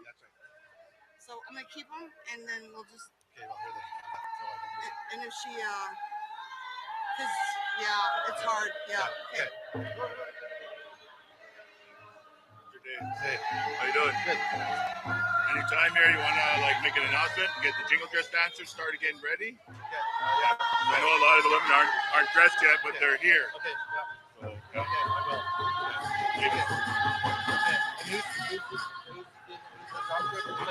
Lauren said to make everybody go closer to sing this song. Lauren Sampson. To get together? Yeah, get closer. Okay, everybody gather closely to Lauren, where Lauren is.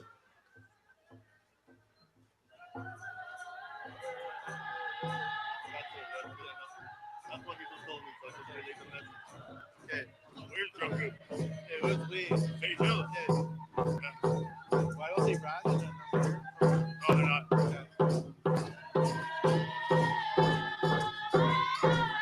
They want to be here.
For all those jingle jazz dancers, second call, get ready for the jingle jazz dance. Second call for the jingle dress dancers.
Okay, we're gonna ask Ted Garferson Jr. to come up to the mic, please, and Sunny Prairie Chicken.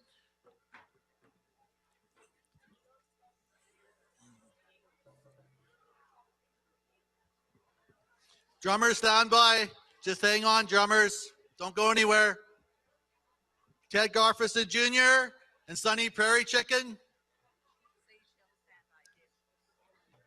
Sage Hill, stand by. The Jingle dress dancers, the Tiny Tots, and the women, all the Jingle dress dancers, please go line up, start lining up over here behind the screen. Ted Garferson Jr. and Sunny Prairie Chicken.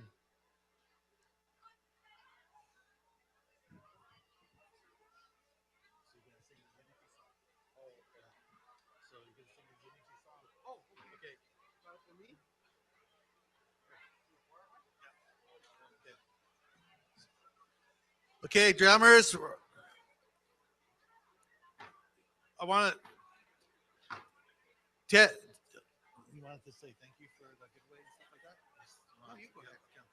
We just want to say, first of all, thank you so much for allowing us to do that work, to be able to do the giveaway, to show that honor and respect. Thank you for taking the time to be here and to witness this ceremony. It helps with our healing, and also to be able to help with us in terms of, all the drummers, all the songs, all the prayers. It makes a really difference. And there's one song that unites us all too. It's the unity song. And Sunny's going to sing this song, and everybody join in with them.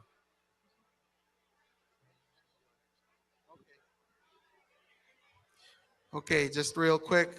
The Secwépemc Unity song comes from the plant called Tk'emlúps, which is the tiger lily. And when you harvest the tiger lily, the roots are like two hands coming together. So that's where this song comes from.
Tk'emlúps.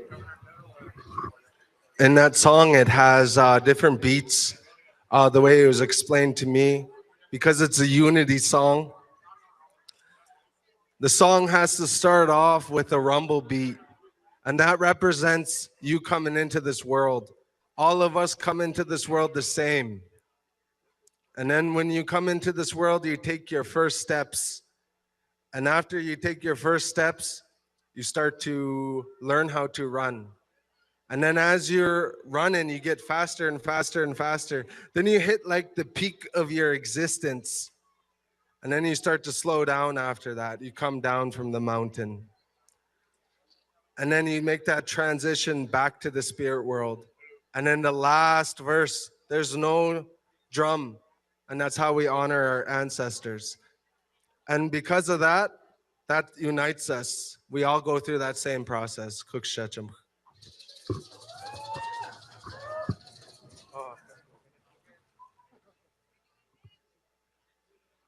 Cooks Jam so much for that unity song. We're going to ask the Jingle dancers and Tiny Tots to line up at grand entry. This is the second call to line up. The Jingle dance. This Jingle dance is to honor the Secwépemc, the survivors, intergenerational survivors. Gord Colbert of Sage Hills Drum Group is here to speak to the significance of the healing of the Jingle dress dance and why we are doing this dance.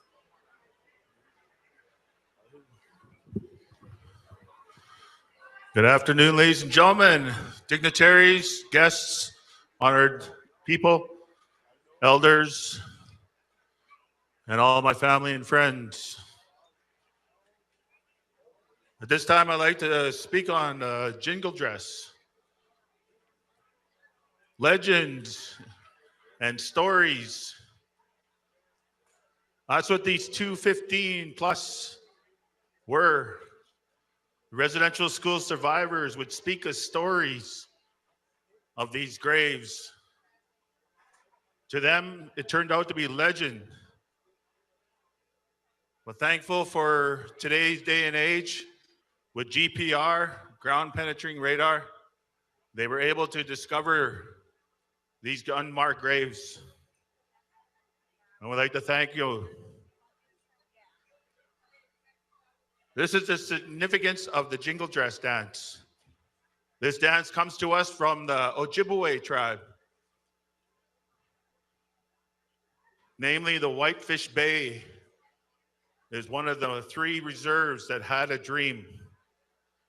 In this dream, they dreamt of this dress and the significance of its healing powers.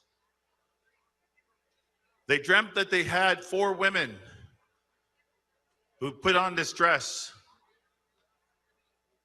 The elders who had this dream, they had children who were ill and not feeling well. So they brought these children out into the center, and they had these women in these dresses stand in 4 directions. All 4 directions they stood. In these dreams, they also were told how to dance. The song that was supposed to be sung as the healing dance. This is back in the 1900s. A long time ago for you, a long time ago for me, not too far in the distance for many. This dance was kept quiet. It was a legend. It was a story. It wasn't brought out into the powwow world until the 1940s when Maggie White, late Maggie White, she brought this dance out into the powwow world. The cones that you see on these dresses, they call the spirits in to come into the center. So this is why we call for our Jingle dress dancers at this time, for them to heal, for our residential school survivors, for our next generation, for the ones who lost so many children. This number is in the 10,000s, with many reserves across Canada, and some now in the United States and all along the tribes are starting to do the ground penetrating radar as well. They are finding unmarked graves. At this time, we're going to dance in our jingle dress dancers. They are going to come in grand entry style.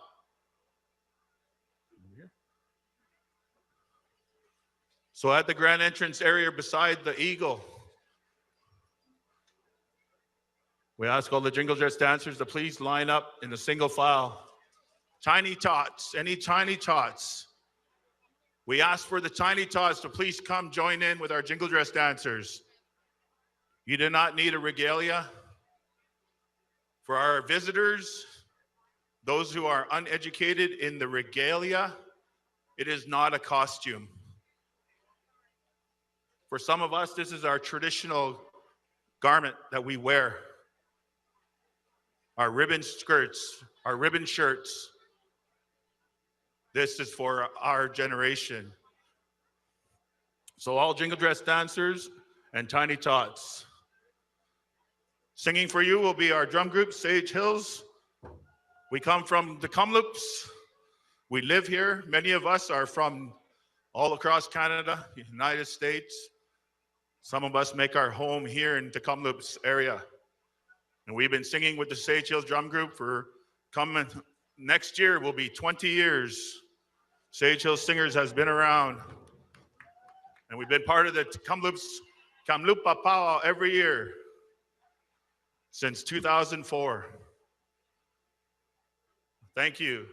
Aho, paramaye, nishnish.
Need the mic. Oh. Oh, God. Thank you very much there. Jingle dress dancers. Aho, Padamaye. Now we can have you make some rooms, spread out a little bit, make the circle complete. Ladies, we can have you make a bigger circle, please. As we are going to do the side step.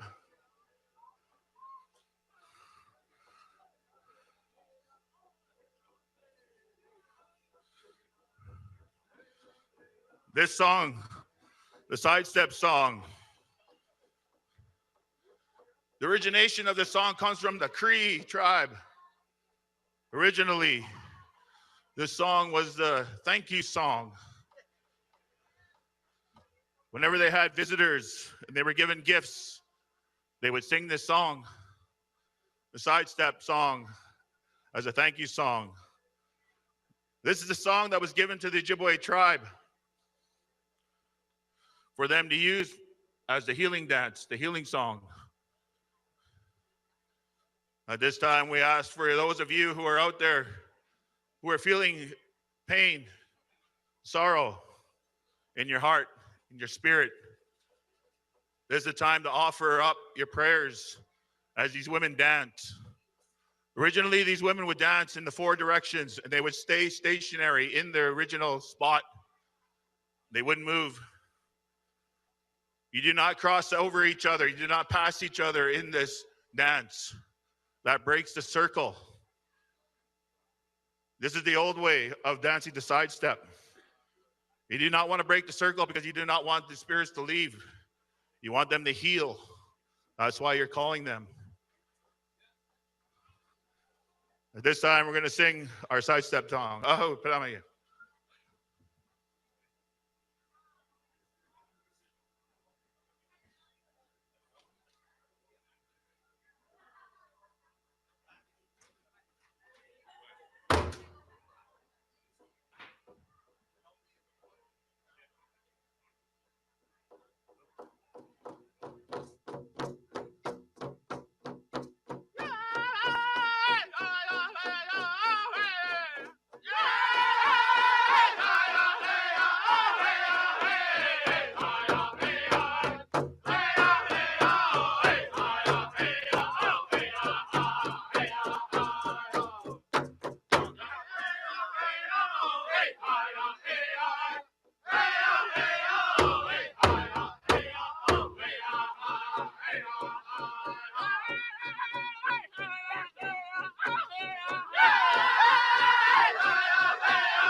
Ho.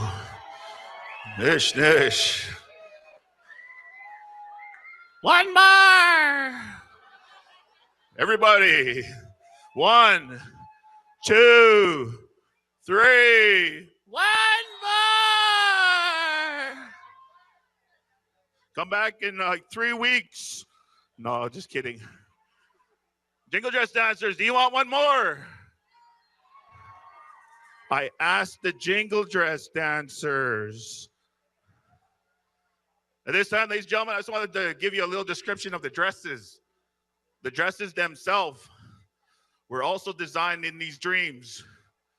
These dreams were given to the Ojibwe tribe as to these dresses.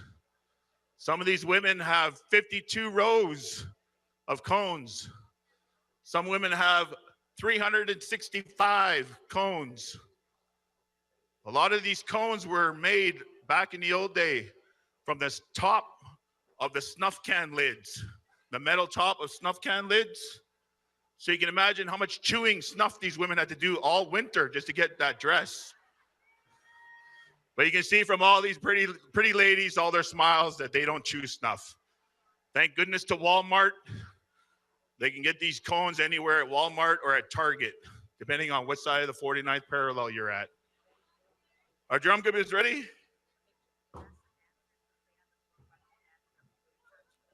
After this dance, there, ladies, all the jingle dress dancers, please stay on the floor.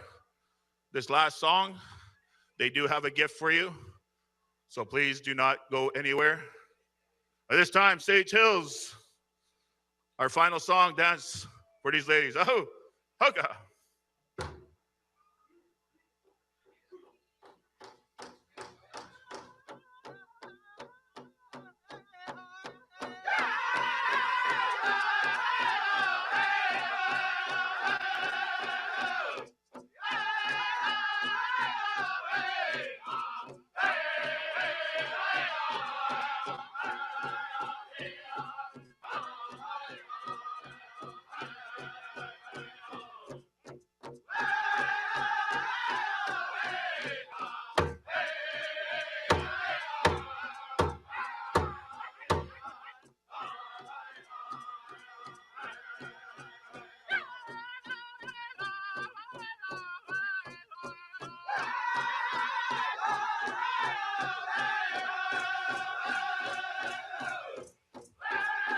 Let's give a round of applause to our jingle dress dancers. Say some prayers as you haka. These ladies dance for you. 215, next generation. Haka.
Thank you. Ladies, please stay where you are. Please listen.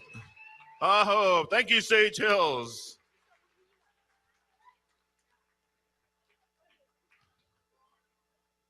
Once again, ladies and gentlemen, this song was brought to heal all of us who are second generation, third generation from the residential school survivors. We feel it in our hearts as well. We see our elders, our grandmothers, our grandfathers feeling sorrowful, feeling hurt. And we thank all these beautiful ladies for coming out, and the Tiny Tots as well. We ask the Tiny Tots to come out to represent the children. We thank them.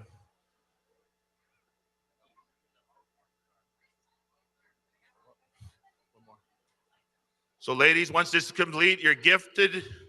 Please stand by. Do not leave the floor. We will dance you out. If we can have our grand entry area cleared, we're going to have our ladies dance out, grand exit style. So once again, as soon as we give all the gifts to the lovely ladies,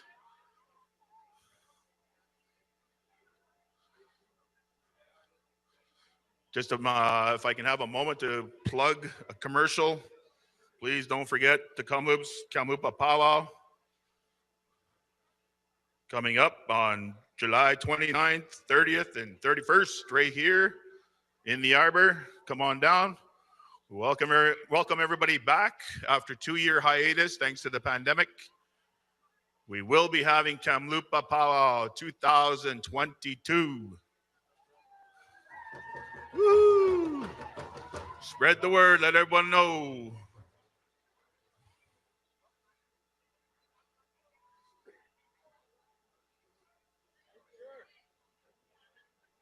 Right now?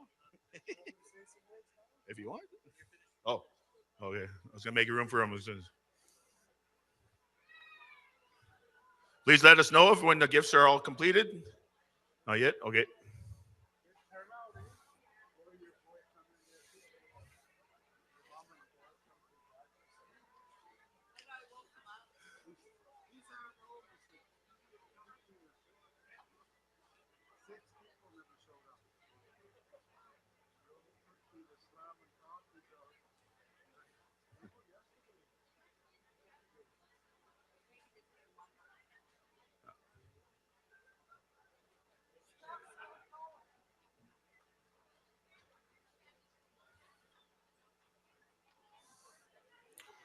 Once again, I'll just give a quick description on the dress.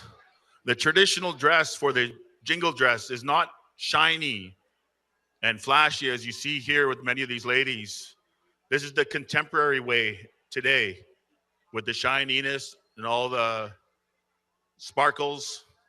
The original Ojibwe dress only had the 4 direction colors.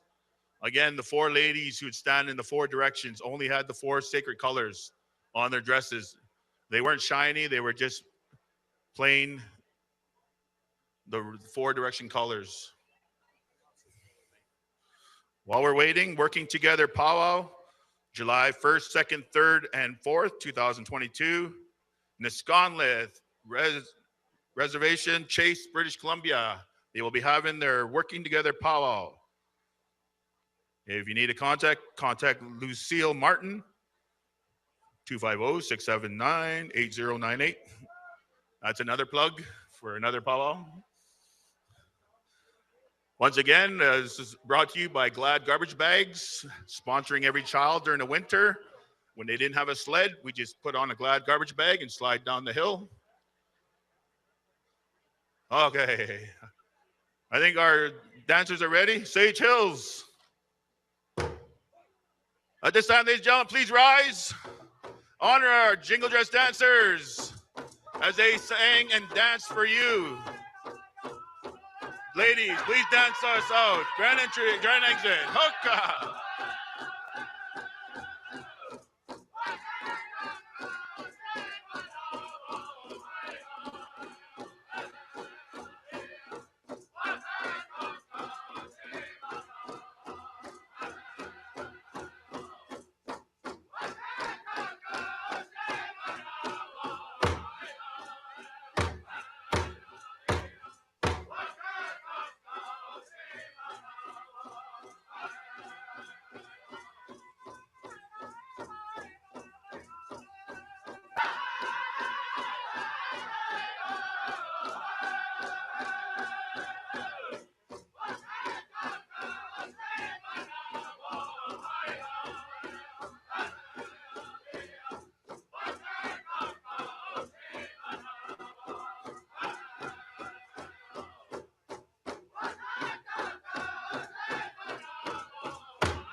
Thank you so much, Sage Hills Drum Group. Thank you so much for being here and honoring the Jingle Dress dancers. Really appreciate the songs and the support. Thank you so much for the Jingle Dress dancers for coming out and doing those prayers. It's really good to see that those Jingle Dress dancers are able to come out and support us like that. Let's give them a round of applause, people.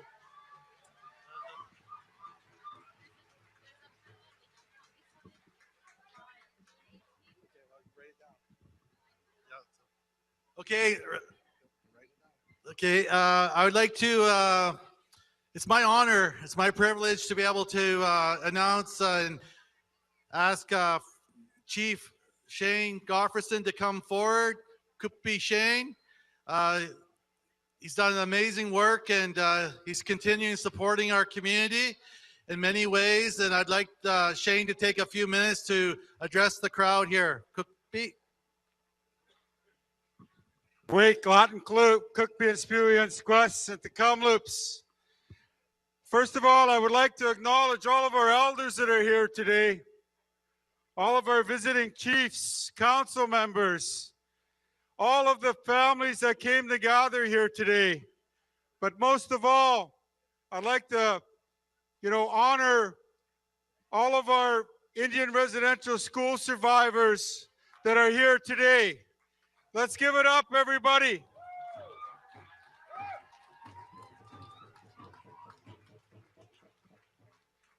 Last year when we gathered here, I remember how it was here and how everybody felt the pain of what happened with 215.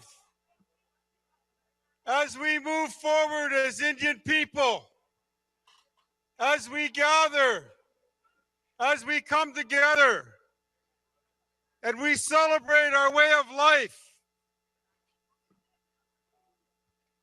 I was talking to one of my elders a while ago, and one of the elders told me to be a real Indian.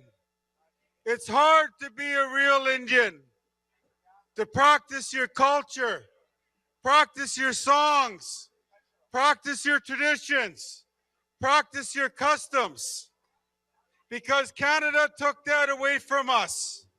They tried to assimilate us. And here we are today, still standing strong, still standing together.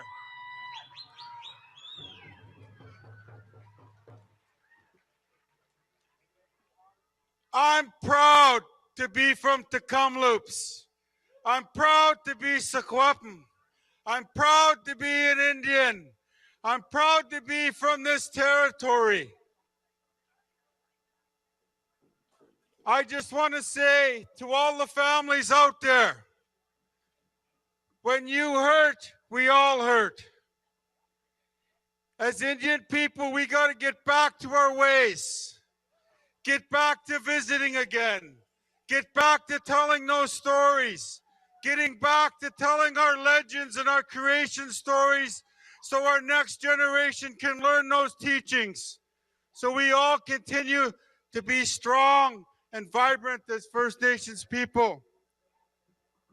With that, I just want to say, I hope everybody enjoys the rest of their day. And remember one thing, Canada is still trying to assimilate us through their policies, through the Indian Act. It's us. It's up to us as Indian people to work together, to respect each other, to forget about all of that hate that you hate with. Let it go. With that, I'll say all my relations. Thank you.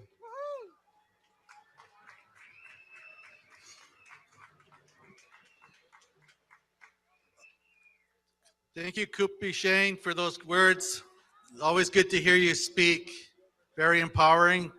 So thank you so much for the work you've done, and you can continue to support Kukpi7. At this time, before we get this drum group to start singing, I just want to be able to acknowledge an elder that has given so much. He's a residential school survivor from the Kamloops here. He's done a lot of work on himself. I've been honored to know him for over 30 years myself, and I've seen him grow so much over the years. One of the things that he does that's really amazing and very thoughtful and has supported so many other people is to be able to start making drums and be able to make rattles and drumsticks. And he's able to help that way and share that special gift of his. His name is, to me, he's Elder Norman Wetaskit from Bonaparte. Can you give him a round of applause? Because he's made so many drums for the drummers.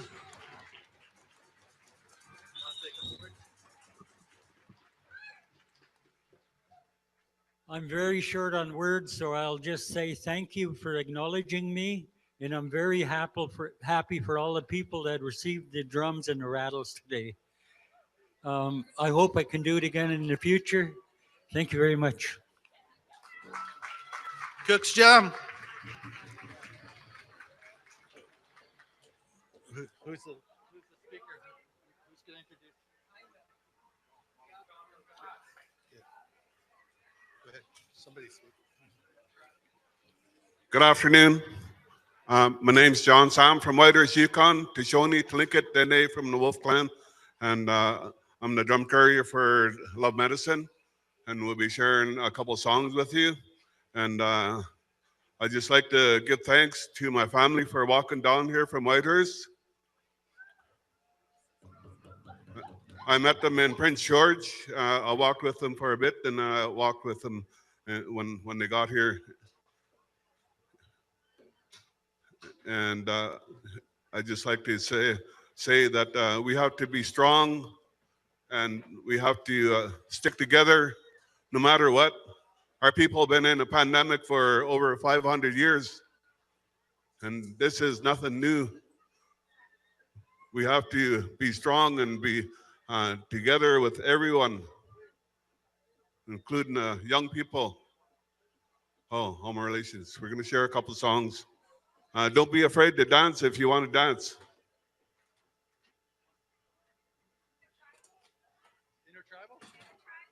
Okay, to intertribals, come out and dance, and you'll get off the seats and come and join on the dance floor.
You want to talk?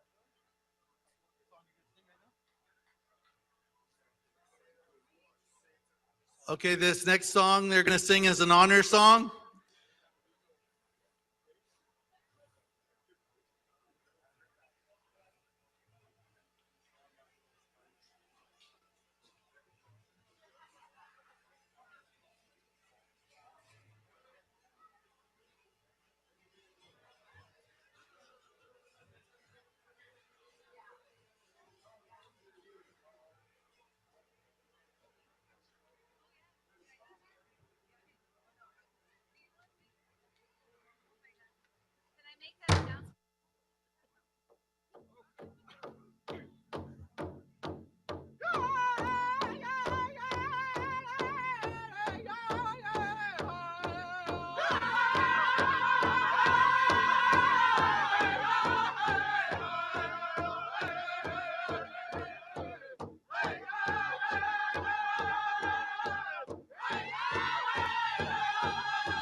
Okay, first aid on pole 2. We need first aid on pole 2. First aid. First aid on pole 2.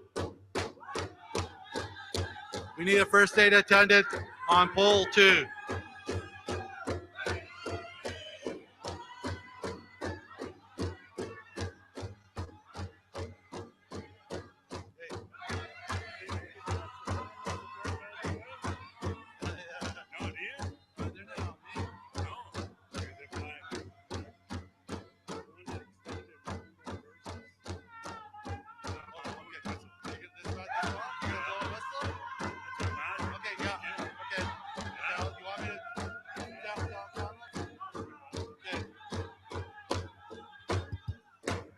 Okay, cameras, all the cameramen, you're gonna have to turn the other way.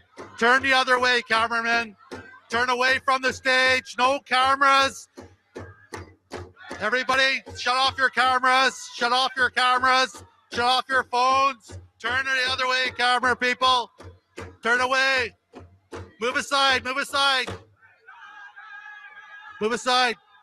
Shut off your phones, shut off your phones.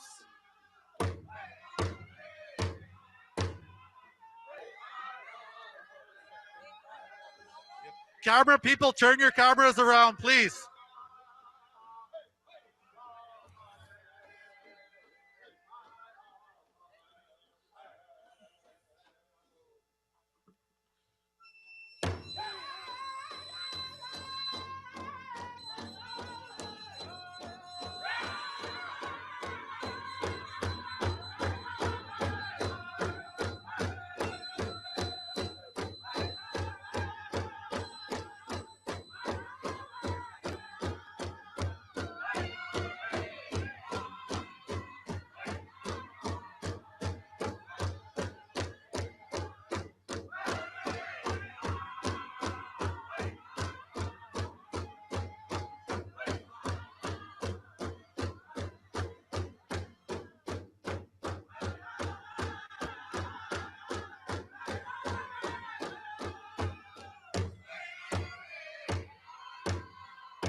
Whistle number two, whistle number two.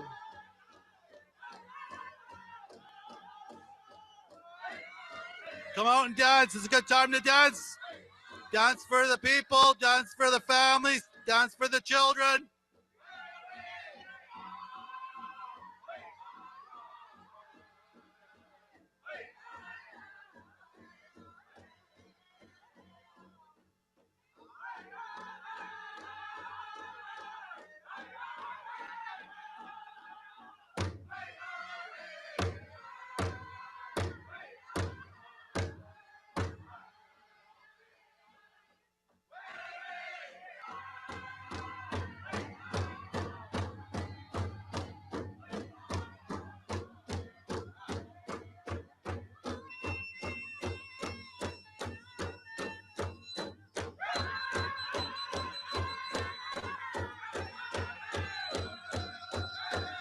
Whistle number three.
Whistle number four.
There's another whistle. Whistle number 1.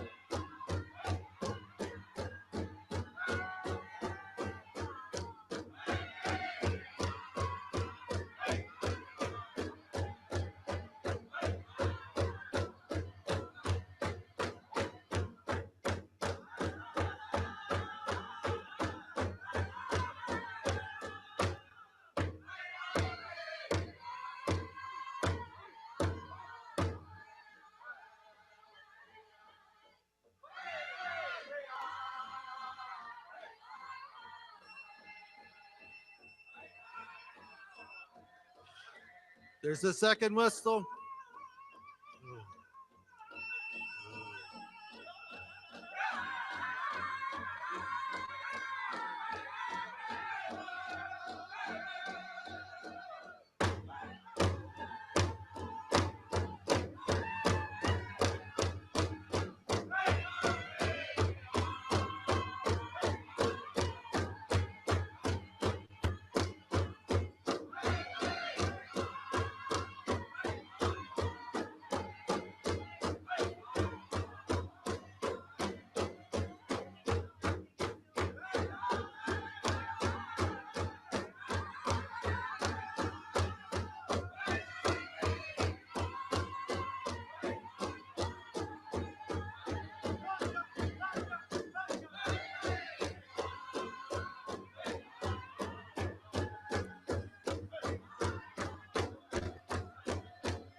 There goes the fourth whistle. Fourth whistle.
I'd like to say white to everybody today, and I want to thank the drum group for honoring my whistle today. You know, one of the things that Secwépemc Kukpi7 said today is up on top of that hill, they try to take our culture away. They did not let us pray no more. They did not let us talk in our language no more. They did not allow us to do anything anymore. I wanted to think of my uncle today, my Uncle Percy. He's a residential school survivor up on that hill. Same as my mom, Gloria Big Sore Horse. Same as my dad, Randy Jim. He went to that residential school up there. And I'm just very thankful that some of our culture is still here today, that my dad passed that culture on to me. My Uncle Percy passed that culture on to me, that I was able to blow my whistle today for them, for that family, to keep our culture and our tradition going. And I'm very thankful that we get to gather here today together again. Thank you, everybody, for taking this little bit of time for me and sharing the acts. And at the same time, I'm married. I came here 30 years ago, and I want to introduce my wife, Amanda Big So Horse, and I just wanted to share this with her too. White up. I just I'm feeling a lot of things. I am from Tk'emlúps to Secwépemc, so when we found out about the 215, you know, it really shook our community and our surrounding communities and all of our residential school survivors and those of the ones that didn't make it home. And, you know, my mom is a residential school survivor, and I know she's not here in the Arbor today. It's a hard day for a lot of us, and I'm really grateful that I married my husband 30 years ago, and we both were brought up with our culture. Fortunately, we were brought up that way, and I'm really grateful that he has a lot of these rights that were given to him that were passed down from his uncle, from his dad, from his mom, and that we carry that on to our children. And I encourage every one of you, if you have children and you have grandchildren, it's your responsibility to carry on your teachings, what you know. That's how we are as Indigenous people, Native people, Indian people. Continue on. Canada tried to assimilate us, and we're still standing here strong, resilient, and courageous. So thank you to the drum group for honoring that. And I wish you all safe travels to wherever you came from. Kukpi7.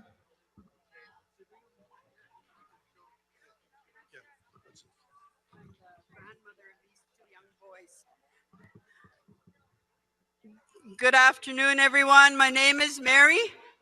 I come from the Nuu-chah-nulth area on the west coast of Vancouver Island. My home community is DT First Nation, and I'm a survivor of the Port Alberni Residential School. I just want to say the gentleman the couple that just spoke about teaching your children and your grandchildren. I'm very proud to say that the singer, the first singer on the drum group here, Love Medicine, my grandson, his name is Ben, he's 15. And this one is my other grandson, Isaiah, he's 9 years old. And he did the third lead to the songs. I'm very proud to say that they're my grandchildren. And I take them wherever I can and share any kind of culture with them. I'm just happy to be here today to support everyone. I was here last year too. And thank you for the invitation. Tk'emlúps. Thank you. Yep. Okay, thank you so much to the drum group. It's awesome. Thank you. Good singing. Thank you for the whistles. Now we're going to ask Elder John Piero from Stuckhouse, Bonaparte. He wants to sing his honor song for the survivors. I'll let him introduce himself and let him explain the song he's going to sing.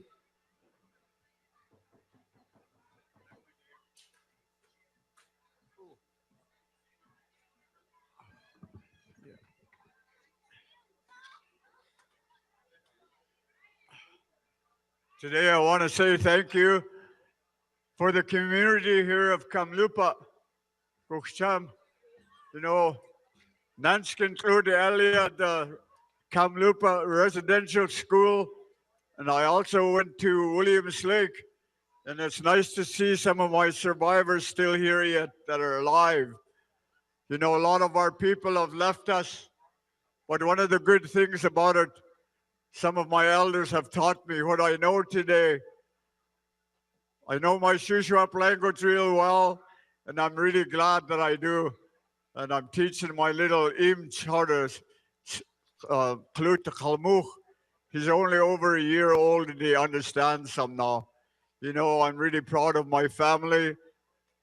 6 months I've suffered quite a bit, and they've been a big, huge help to me. And the people who pray for me, I want to thank you very much. You know, it's in my pushman that I do these things, and I'm really glad that I'm still here today. But all you survivors that are out there, I ask you to stand for a minute. Residential school survivors, all of you, you know, we pay tribute to you today. This is what life is all about. You have respect for other people. I want to sing this song. This is, what did I say? It's an honor song for all you survivors that are still here yet today. All the ones that are suffering, you know, from, what was that? 19, that everybody was getting that COVID. And that, you know, the ones that are suffering from that COVID-19, you know, it's taken a lot of our elders, and it's so sad to see those things happen, you know, and I'm still glad that I'm still here. But I want to do this honor song. And I ask you to stand, please, for in respect to our survivors.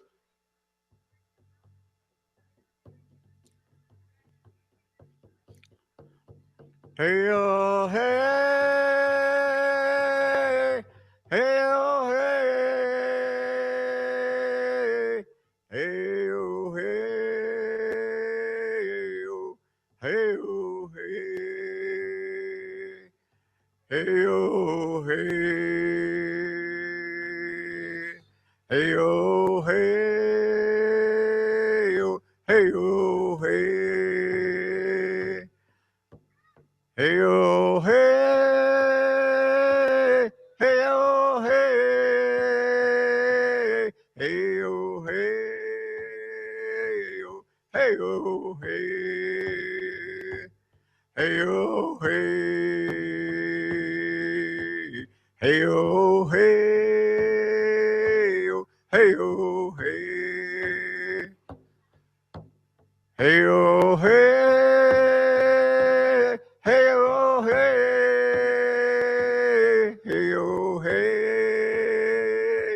hey, oh, hey,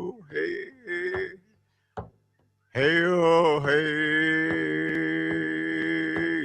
hey, oh, hey, oh, hey, oh, hey, hey, oh, hey, hey, oh, hey. Hey, oh, hey, oh, hey, oh, hey, hey, oh, hey, hey, oh, hey, oh, hey, oh, hey, yeehaw!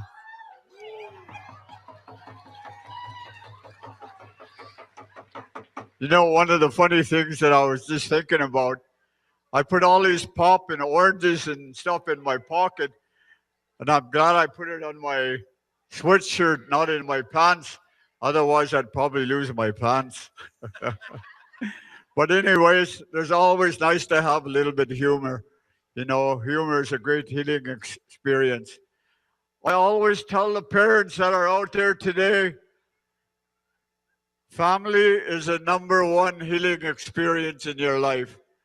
Always look after your family before anything else, because it's very important.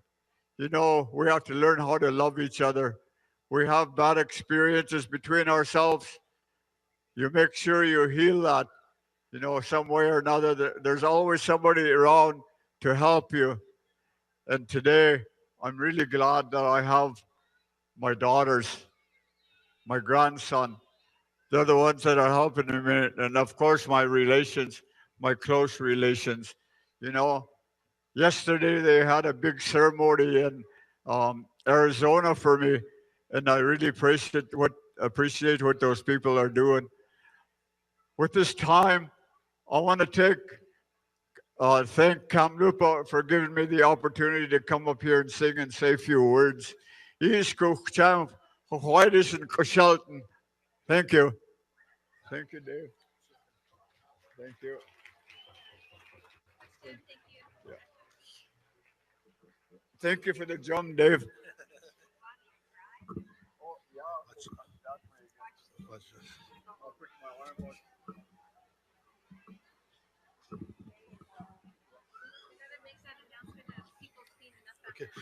Oh yeah, so been asked, we've been requested, please take the time. If you look around and there's garbage around you, please place the garbage where it needs to go. Look after this place. It's a very sacred place. And you know, our staff is limited. So please help us out by, you know, if there's garbage around, please pick it up and put it in a proper container. It would be very helpful. So here we go for the next person that's going to sing here today. White, white up, Sheila de Consquaxt. Asken and Quan, the Kamloops, Mootskin. You're probably seeing me dancing around with an empty cradle. People keep saying, is there a baby in there? And I keep saying, no, not yet. And I'm looking at my grandson.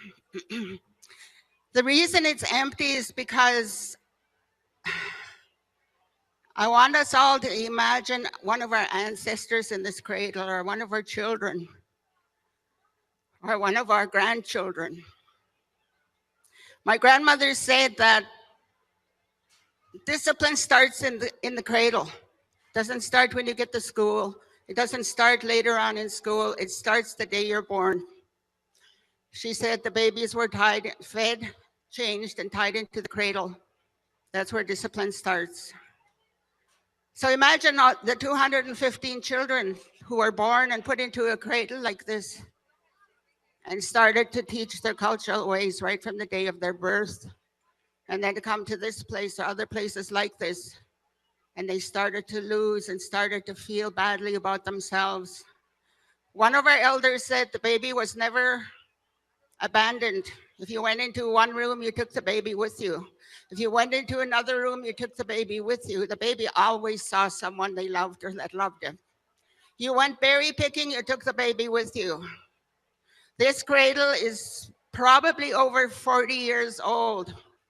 I used it with my oldest grandson. And I was telling somebody, I bet you can stand on it and it won't break. It was made by Joe Pete, who was in our community. He learned from Eliza Archie. So that elder passed it down to Joe Pete. And he never really lived long enough to start teaching other people. But the cradle has a lot to do with mental health. If you can have your baby mentally healthy from the day of their birth, they have a better chance at life. This is my grandson.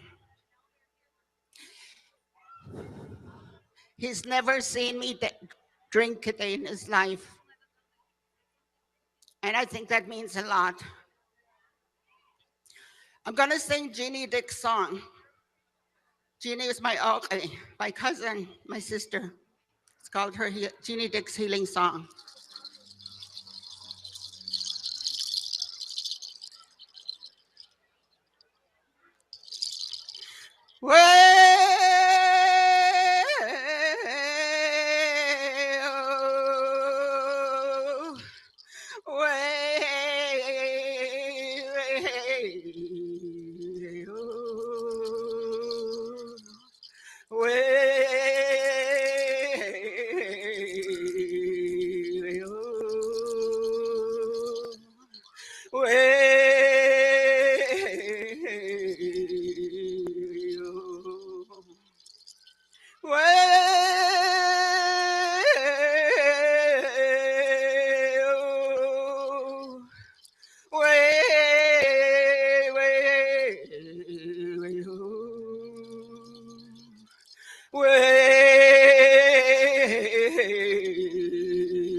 This is the beginning of our healing.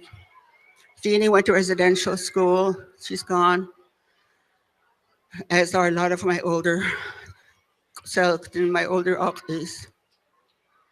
And when we do our own healing, we're helping them too to cross over and to have a good place. I'd like to thank my grandson, Corbin, for holding the cradle for me.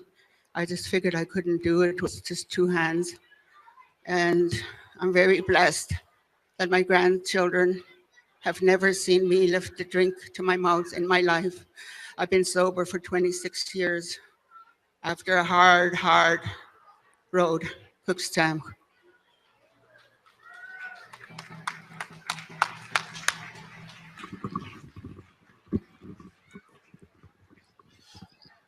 Thank you for that song. A quick announcement. I've been asked to let the people know if you're going to be leaving. If you have one of these planters, if you want to take a planter home, please take a planter home. We have lots of them here, so please help yourself to a planter on your way out.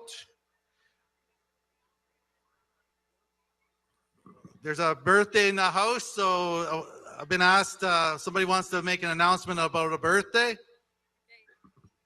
Wake, hello, namaste. I'd like to honor my dear friend and mentor, Elder Mary Thomas of Sugarcane and Williams Lake First Nation. I'd just like to ask her to stand. It's her birthday today. And please give her a big, huge round of applause. 27 backwards. I don't really know how to sing, but if everyone would sing with me, we can sing her happy birthday. Happy birthday to you. Happy birthday to you. Happy birthday, dear Mary. Happy birthday to you. Om Namo.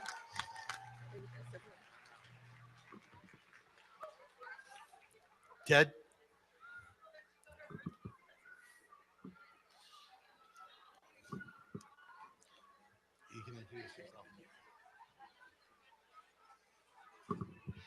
Katwa Alap and Snooknukwa. I am Yawatus and Squatchich, Kliskit Muscan, Statli Muscan.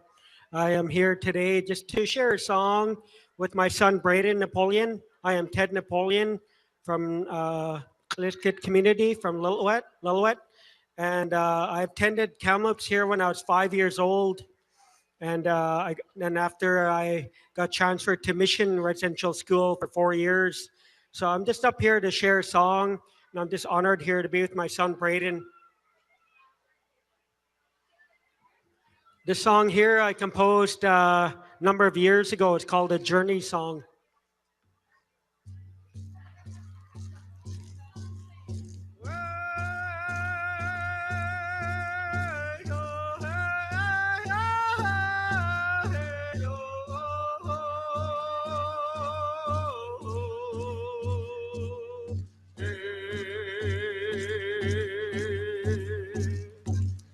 Ah,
Kukpi7. I'd like to do a prayer.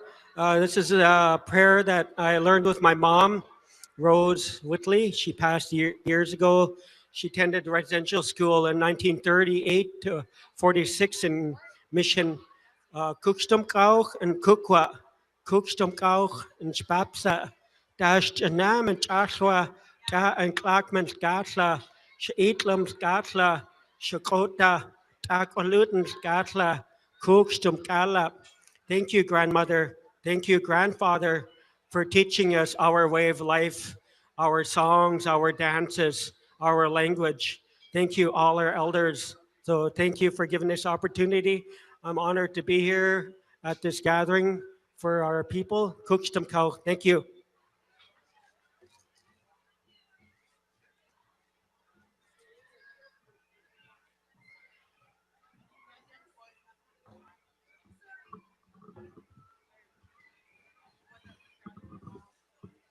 Introduce yourself.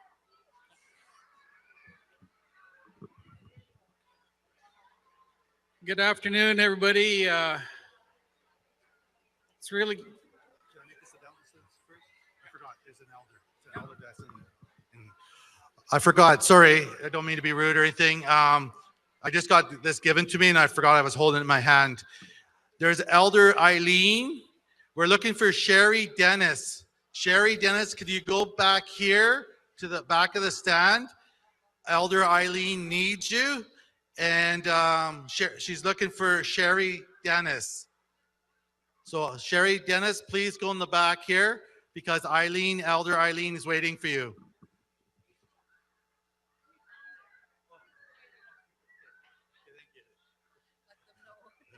Okay, thank you. We found Elder Eileen. That was quick. the lost and found.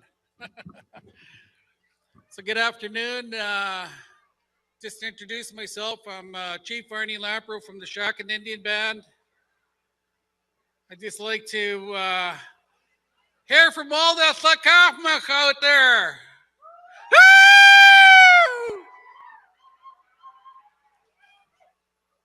You know that our homelands have been devastated and from the fires and floods, and currently my wife and I, we're still at the pipeline camp, and we're really thankful for that at TMX, and a few of us are still there. Most of our people are home at the time. Just wanted to say, you know, we recognize all the nations surrounding the Secwépemc and thank them for hosting this today. It's an honor. A long time ago, my grandmother went to St. Mary's in Mission. And then my mother went to St. George's in Lytton.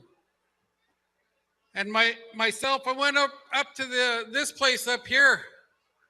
And I ran away until they finally kicked me out of here in 1971. I was 10. And I was swimming across this river here, the South Thompson, to get away. And I was thinking about, oh, geez, you know, it could have been one of them missing and not even thought of because I was always running away, you know. And but that was 50 some odd years ago, and really glad to be here, you know, and really thankful to my wife for supporting me, and but also think about all of the missing and murdered women out there and I've lost a few in my family, and I think about them every day. But I also think about all of those ones that I went to school with here, the ones that eventually took their lives, you know, and many times I thought about it too. And I miss those friends of mine, you know, and some of them, you know, often wondered if our lives would have been a whole lot different if we didn't go there. I think that we probably would have had a lot more fun, like these kids out here in the front playing, because we were about that size when we were taken. And I don't remember having you know, that fun like and freedom like they do now. So it's really awesome to see these little children out here playing and not having to worry about anything in the world and not having to worry about being in prison like we were when we were kids. And that's really unimaginable now to think of some of us that were put in these places were no bigger than these children here. And I'm really thankful that, you know, this will never happen again because of the discoveries that have been made over the last year. And I'm really grateful for that.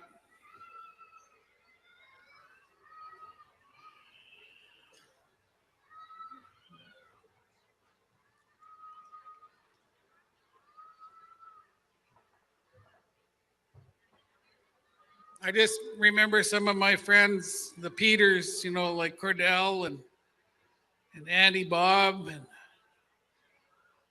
Randy Michelle and Martin Sauls and Johnny Sauls and Francis Billy. You know, Francis Billy was like a brother. Then I find out that he's my cousin, you know, from the Canoris family.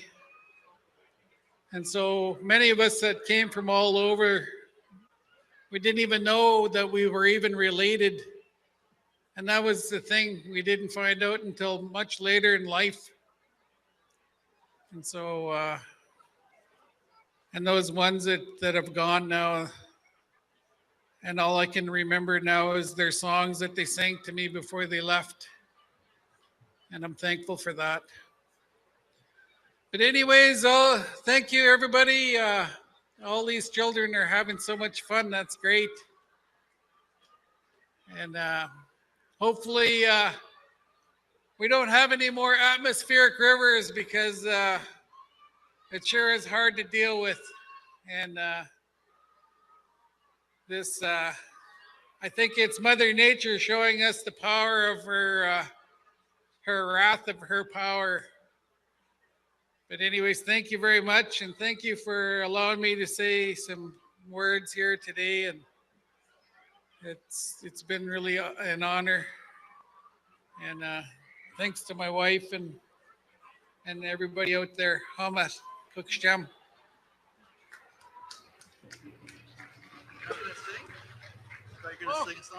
Oh, he wants me to sing a song. I'm going to sing a song that came to me. Lenore and I, she was showing me her homelands back home in between Secwépemc and Tk'emlúps. And I find out my grandmother's from Tk'emlúps. She's at Adolf. And so we were walking amongst the ancient ruins of Keatley Creek. I don't know if you guys know where that is, but there's hundreds of underground or pit houses that were the remains of it there. And Lenora was like a long ways away, and she managed to tape this song that was actually, it just come to me as I was standing amongst those sheepskins. So it's my honor to sing this song for you, and this is the way it came out. Oh, oh, oh, oh, oh, oh,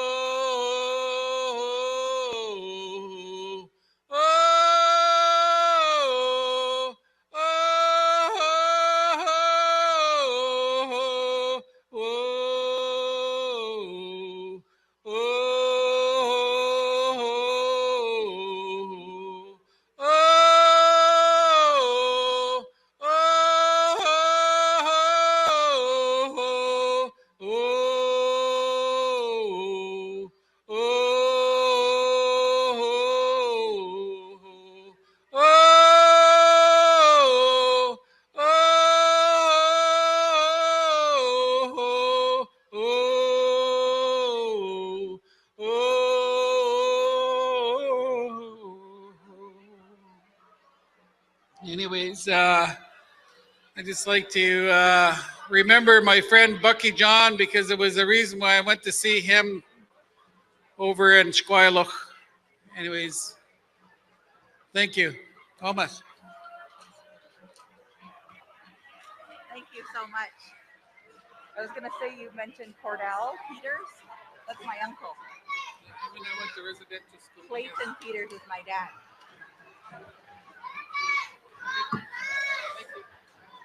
There's something going on over there. It's the PM. Okay.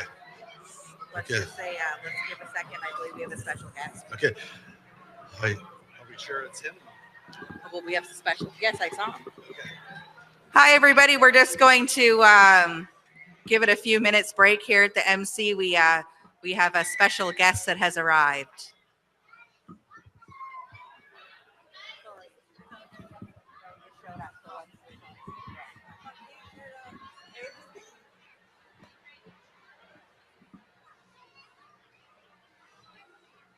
I'm going to ask people not to crowd. So, be mindful of distancing.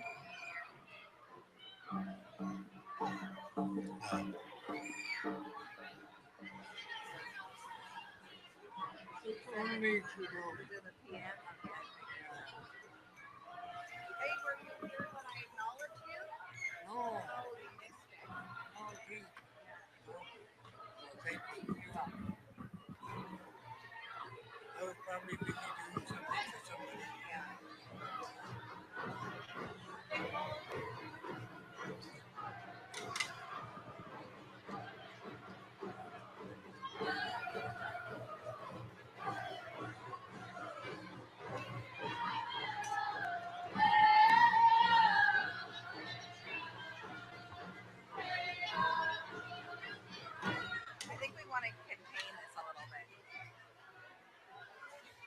Right?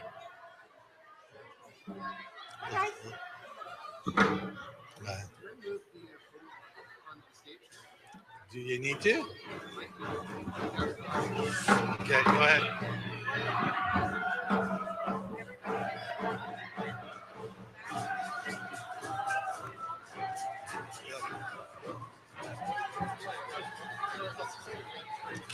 Yeah.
You're live.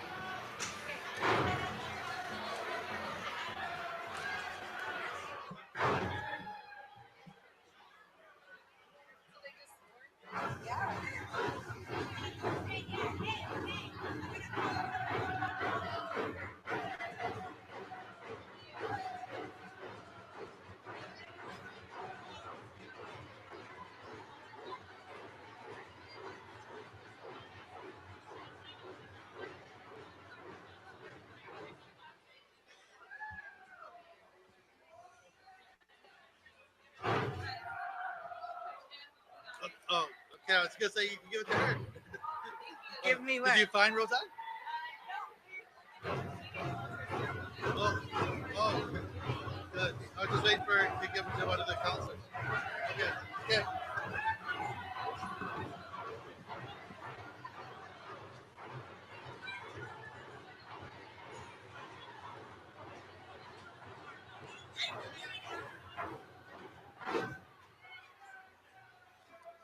So text Rosanne, tell her to get down here right now.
That's not what it was supposed to be at all.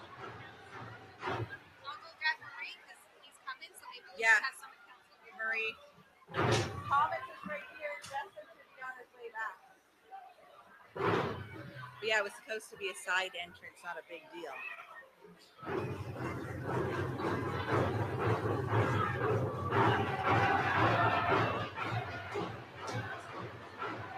Now he's leaving?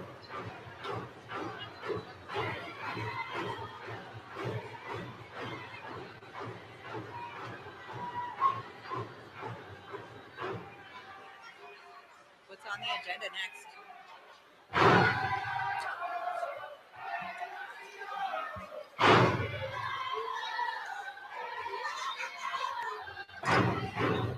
What am I doing?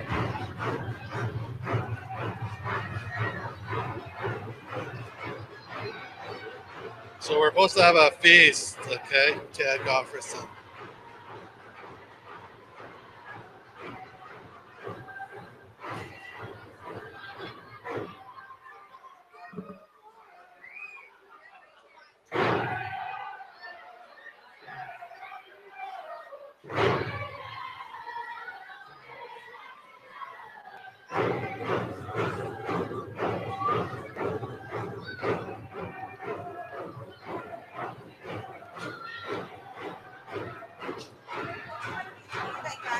I think we need to go and greet him.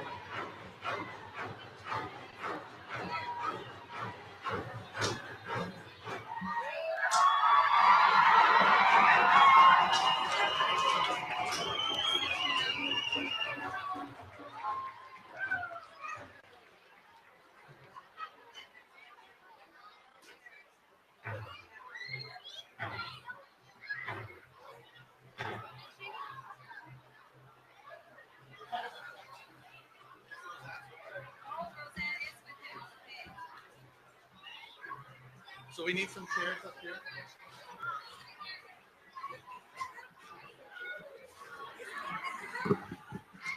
wasn't even aware he was here.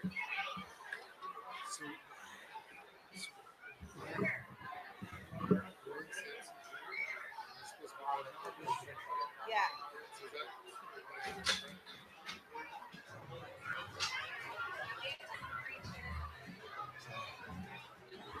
Yeah, he just left. Wow.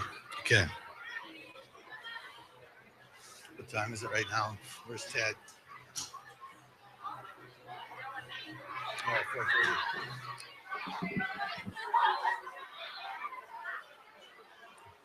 So,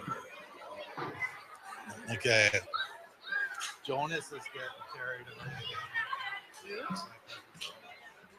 School house. You see his body language.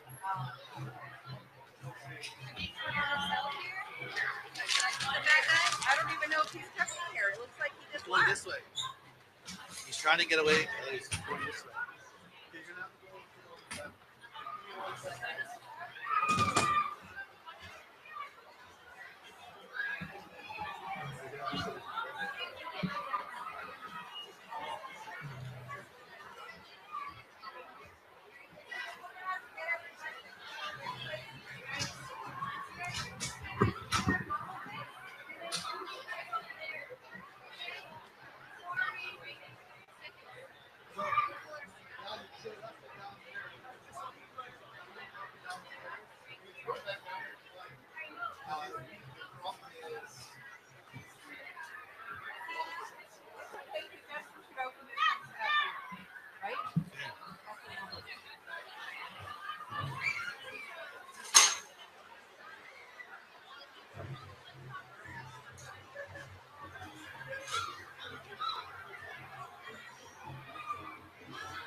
All right.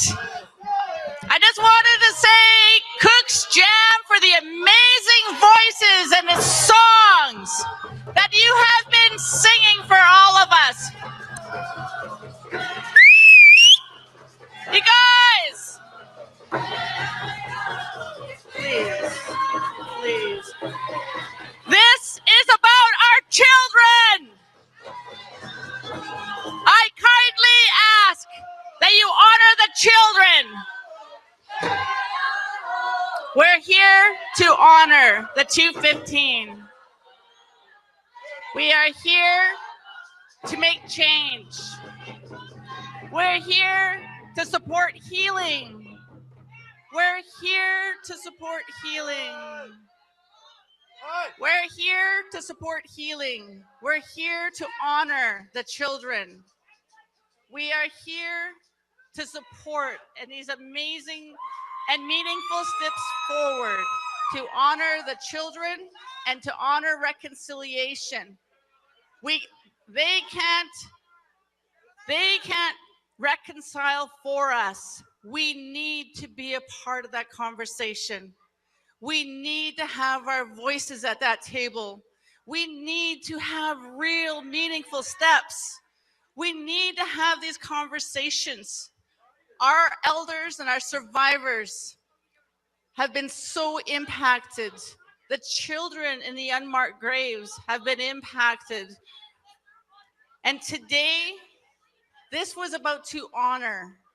Today is why we came together, because of the significance and the importance of what today meant. More than anything, we embrace all of you, and we embrace all those that we have relationships and that we have to have meaningful relationships moving forward. People make mistakes. People make mistakes. We are all human. We all need to advance for our children. We have many children that are here in attendance who are witnessing what is happening today. We know that in order, we have to have respect, and we need to have respectful conversations.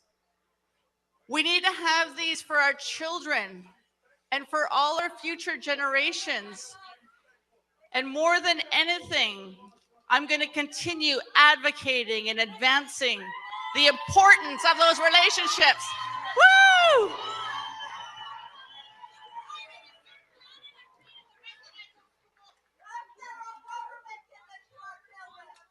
The federal government, yes, but we can't stand back and blame. We need to work towards, we need to implement meaningful steps to heal. And yes, we do. There's many, many conversations that need to take place.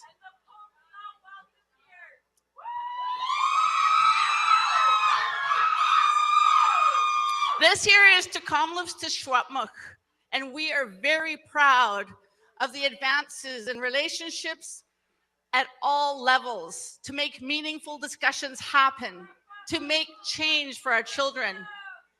To me, it is so extremely important. We know what the impact of the federal government is. We know that. So how do we reconcile alone without them at the table? We need to have these conversations moving forward. We need to implement healing. We need to revitalize our language and our culture. For us, that is the most important thing. And that is for, again, our youth, our stamamaw. And it's about so many different changes that we need to have. And it's about honoring the children. I see all the children that are out there. And I know that we wouldn't be here today if it wasn't for the children who unified us, who had us stand in solidarity with each other.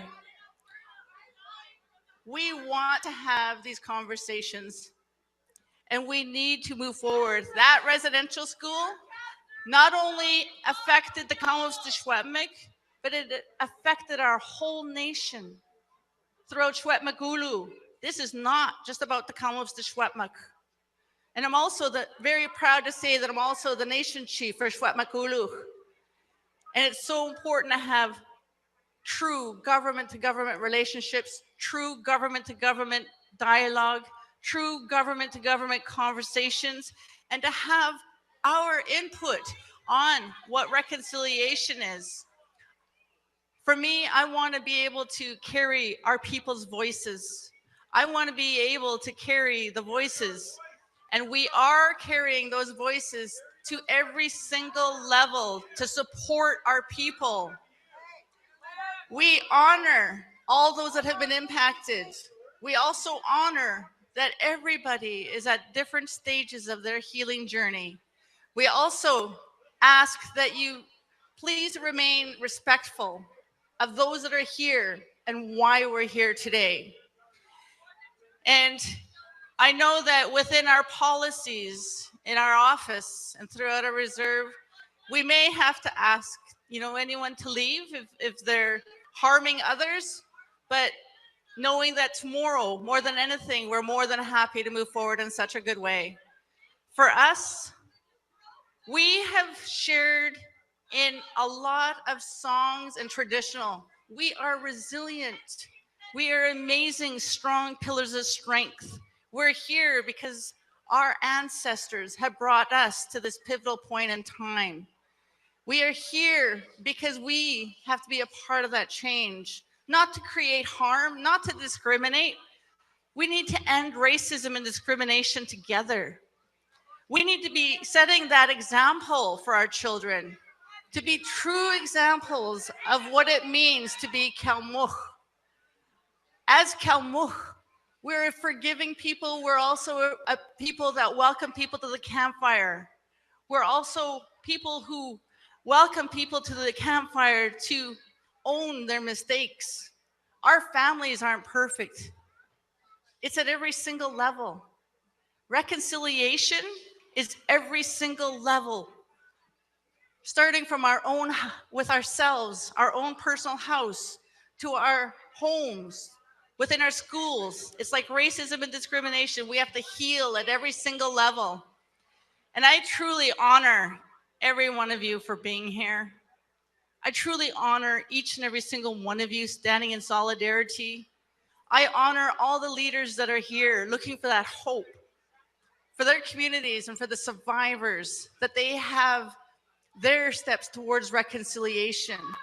We know that we are being a part of that path that's moving forward to establish, one, that relationship, but two, to bring our voices to the table. I don't want anyone to make rules for us. I want us to be able to sit at the table to make rules that's going to support, it's going to respect, it's going to honor, and it's going to advance.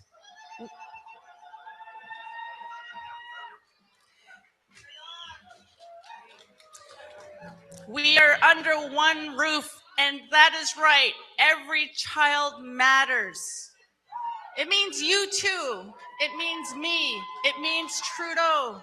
It means every single one of us. We all matter. And I appreciate our leadership. I appreciate all our guests that have been here today. And nobody's arguing that point, and we honor each and every single one of your voices. Politically, we carry your voices to the table. Trust that, know that. And it's about being a part of that change. And, I just thank you all for, the warm welcome. And, I appreciate every single one of our guests that have come to our community. And why did they come to our community? To honor the children, to honor the unmarked graves, to honor our survivors, to honor our day scholars, to honor our people, to bring us together here.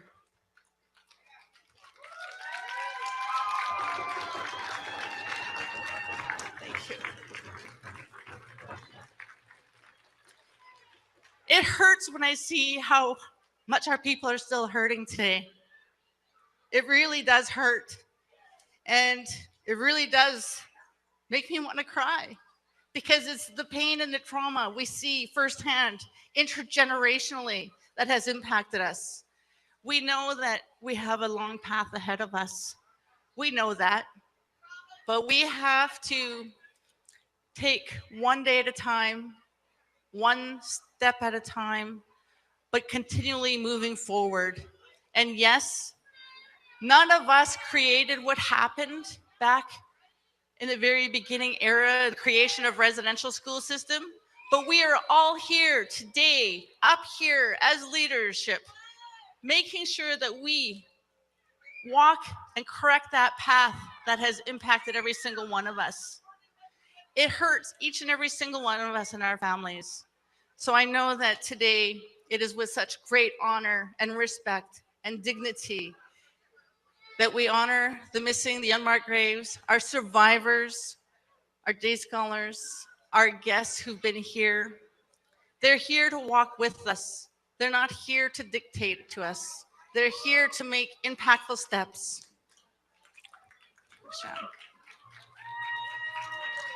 Thank you.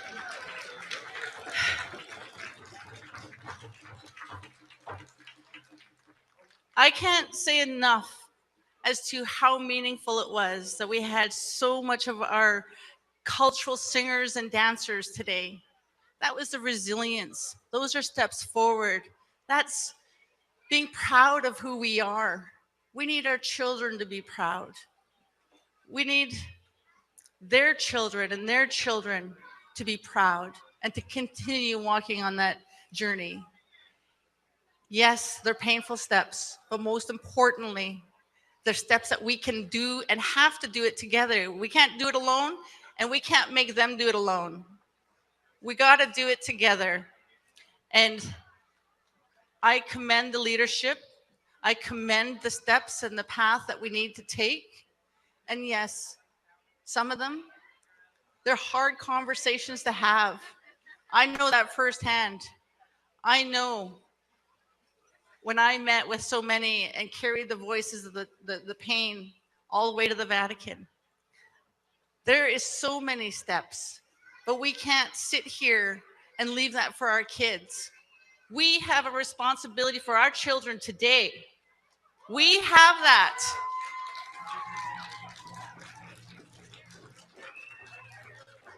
And I thank everyone that's here in a good way, in a good heart, in a good spirit, to ensure that our children matter. This array of orange all throughout our arbor is a sign that every child matters. It is a sign of the solidarity. It's a sign of real change. It's a sign that we need to take pride in who we are and that our children have those basic tools. Every single one deserves so much better. So with that, I just wanted to say Kukpi7 for, everyone that's here. This is a part of it. These are real. And seriously, I feel your pain and your trauma. I see your pain. I feel your trauma. I feel it and I know it. And, moving forward, I'm going to continue those conversations. We all need to have hope. We all need to strive to do better. We all need to be strong. We have to be strong. And I do it for my children. I do it for my grandchildren and my future grandchildren. I want them to know our native land. I want them to know our language. I want them to know our culture. I want to know the history of residential school. I want them to know and understand the real collective history. But most importantly, I want them to know that each and every single one of you that are here today are a part of that real path moving forward. And I know that trust has been broken, but just know that we did not break that trust. We are making those steps. We are having those conversations, and to trust and to believe that we are ensuring that every child matters. Our survivors matter. They need this. They need to have that hope, especially in this stage of their life. We know that we have to be a part of that. So please, I thank you for hearing me out. I thank you for the opportunity to be here and to honor what today is all about. I did not want public media statements about our Prime Minister being here.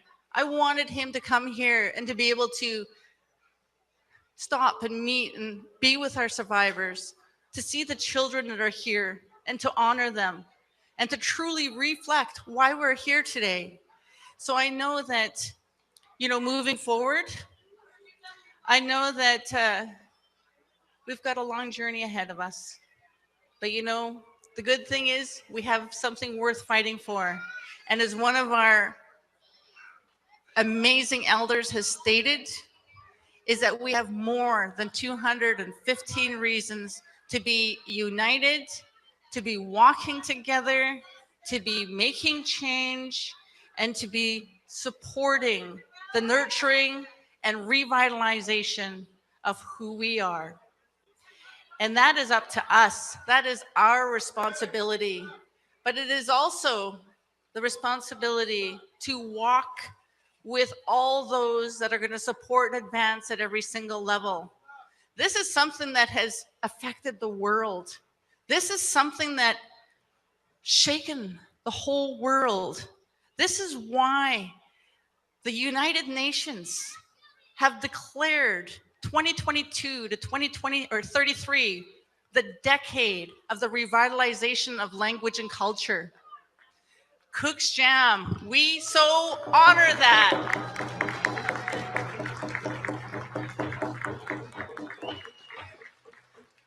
Those are meaningful discussions that have taken place politically. Those are meaningful steps of government to government conversations. That's First Nations government, provincial government, federal government, every level of government to advance to where we're at. So I thank everyone who was a part of that, because that was your voices on the importance of bringing that back to our children. And I'm a part of that journey.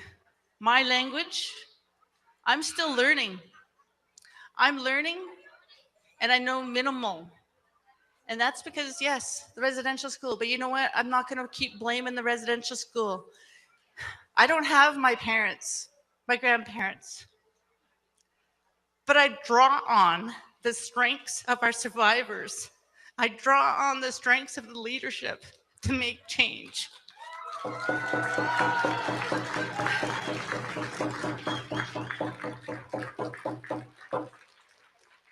And our children, and most of all, to honor all those children in unmarked graves, not only here, but right across Turtle Island. So only us, each and every single one of us, can be a part of that change. I don't do what I do for any personal gain in any shape or form. I do what I do in the name and love of all of you. And I'm going to keep having those conversations, and I'm going to keep carrying the voices of our children and our survivors, our day school and our day scholars.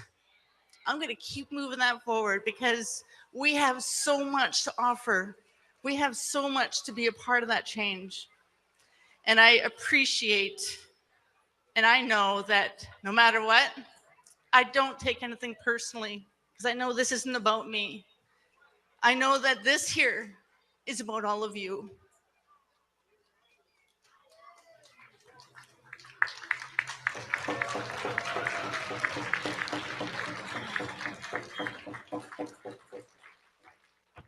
Thank you. And so I know that, did you want to go back to you for the agenda, or did we? Okay, so I kindly ask, I'm going to call upon Prime Minister Justin Trudeau. And I know that on behalf of all of us here in Tk'emlúps, Secwépemc, and throughout Secwépemc Kukpi7, we're very honored. And with our elders, our survivors, and our day scholars, please respect them. They're the reason that he is here today. He is here not for us political. He's here today because it matters. He is here today to be able to have that opportunity to have meaningful dialogue and to share and to support. I know that the goal was to come in and to have him be able to spend time with each and every single one as we went around the circle. It did get interrupted. Our elders, many here have lost out. Many of the children lost out. So we'll take this opportunity and still respect and honor and acknowledge each and every single one of them, and allow and have this opportunity for the Prime Minister of Canada, Justin Trudeau, here with all of us to honor our elders, our survivors. And I thank him for being here today, because, you know, it matters. This is change. This is government to government. So with that, and without further ado, I am truly honored on behalf of my council, Tk'emlúps, Secwépemc, and Secwépemc Ulu, to invite our Prime Minister up to the podium and to honor our survivors and our elders. Cook's Jam. Woo!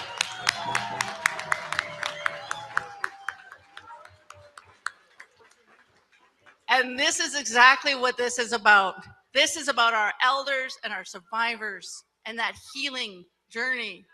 This is what has impacted them. They're the ones who've been impacted. And this is why Justin Trudeau, our Prime Minister, is here today.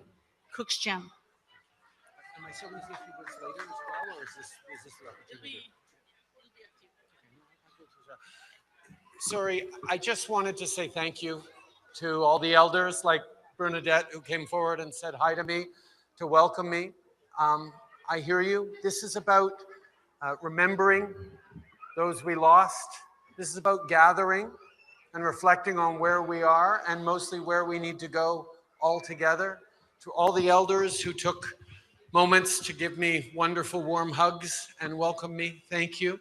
To those who are still filled with hurt and anger, I hear that as well. I know that is real. And I know we have a lot of work together to do as a country, as individuals, as communities. And as I do every day, I will pledge to continue being the very best partner I can possibly be on the journey that you are on the journey that you are bringing Canada on. Merci beaucoup. Thank you all.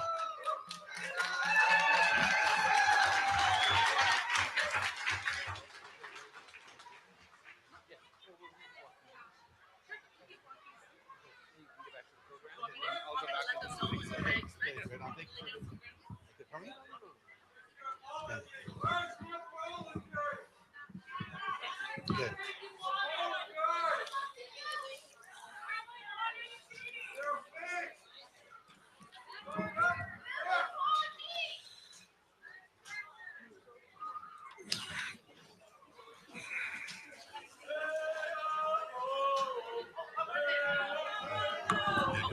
I just wanted to share one more thing. Please refrain from too much and please allow our MC to carry on with the agenda. This is about our children, and the Prime Minister would love to be able to meet with our survivors and our elders and our day scholars. Please allow that. This is for them. Justin Trudeau will be providing a further conversation. He just wanted to say hello to you at this moment. He is staying with us for dinner. So please allow him that opportunity to meet with the survivors. We don't want this to end early. We want him here to have these meaningful relationships. Cook's Jam. Okay, like Kukpi Rosanne said, the Prime Minister's here to honor our survivors, to show our respect to our elders. Please show the respect to the elders. Jonas Manuel, show respect to the elders, Jonas Manuel. Please show respect to the elders.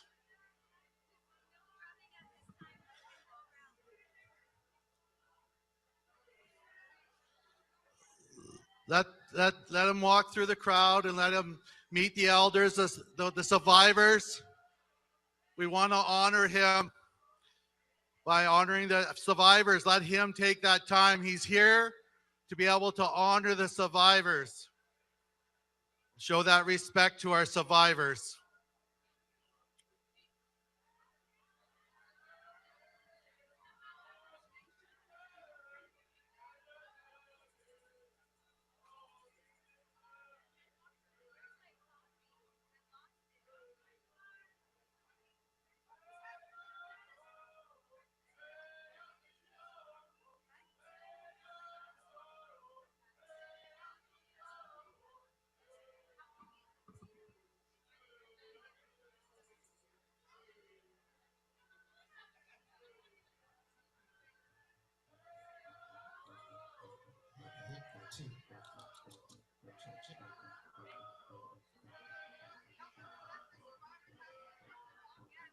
let the survivors have some room to talk to the MP. Please be respectful to the survivors. Drummers, please be respectful to our survivors. We need to respect our survivors, our elders. Please be respectful of that.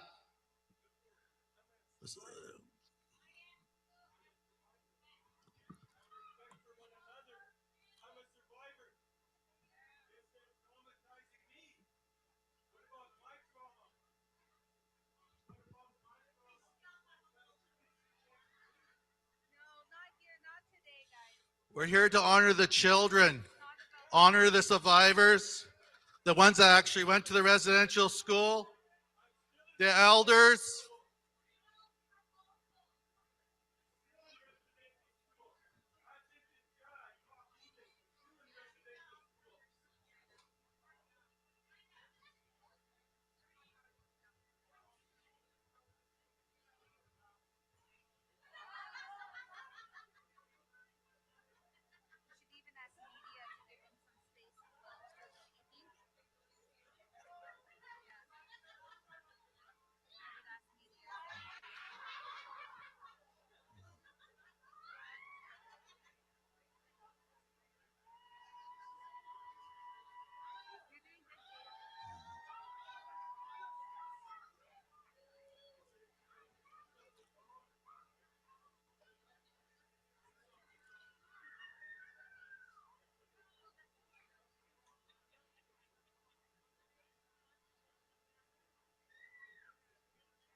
Thank you so much for taking the respect and the time here to be here, to let the elders, the survivors, the ones that have gone to residential school, to be able to be acknowledged by the Prime Minister of Canada. This is what we call part of our healing process.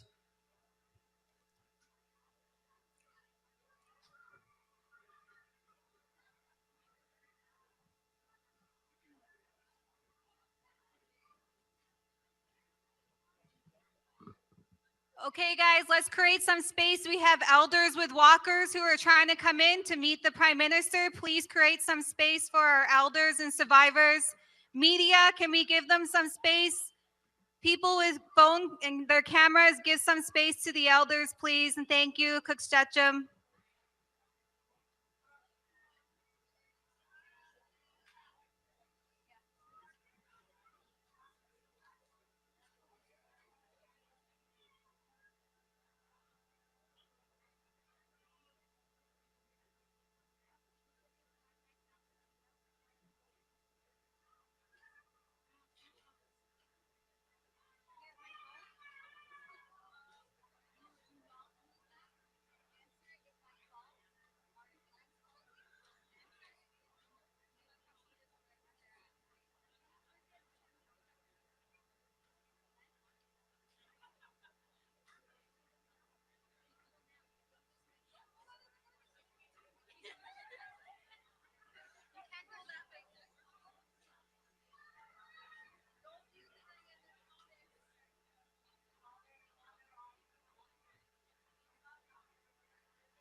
I'm going to share a song. It's called the True Love Song. It's from my late nephew, Nelson Leon.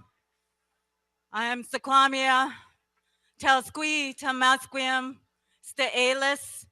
Arbour. I'm going to share a song.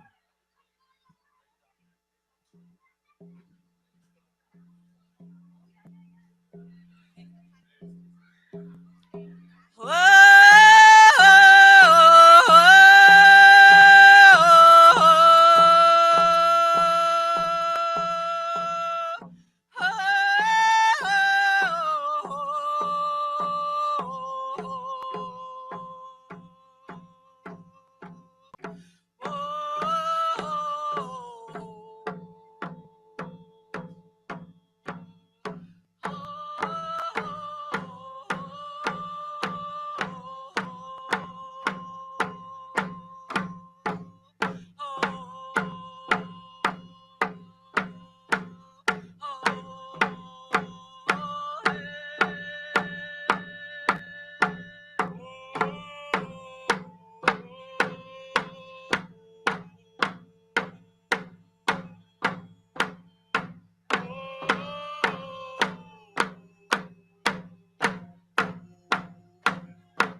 brought everyone back. Yes, you did, Christian.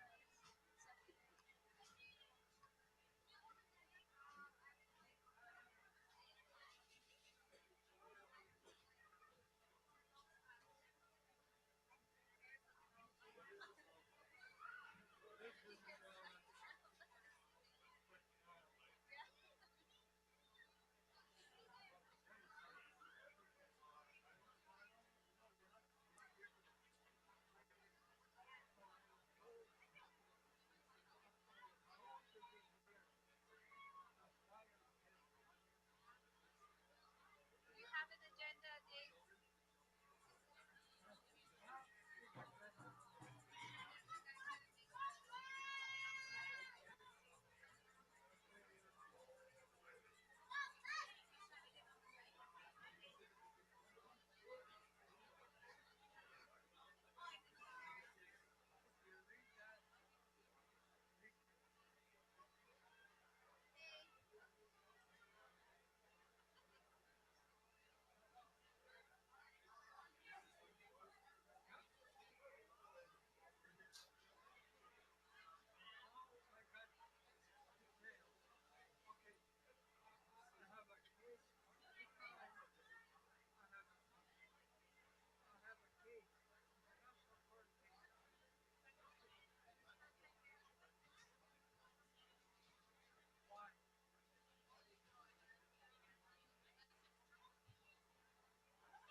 What time is it now?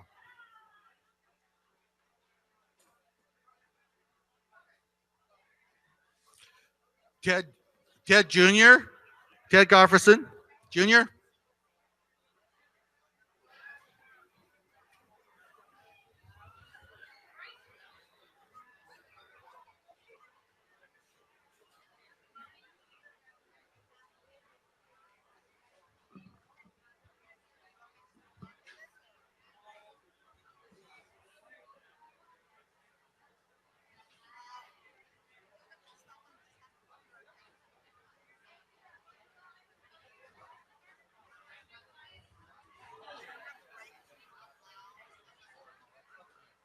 Okay, that's what it says here. Okay, white Khokhwaitip.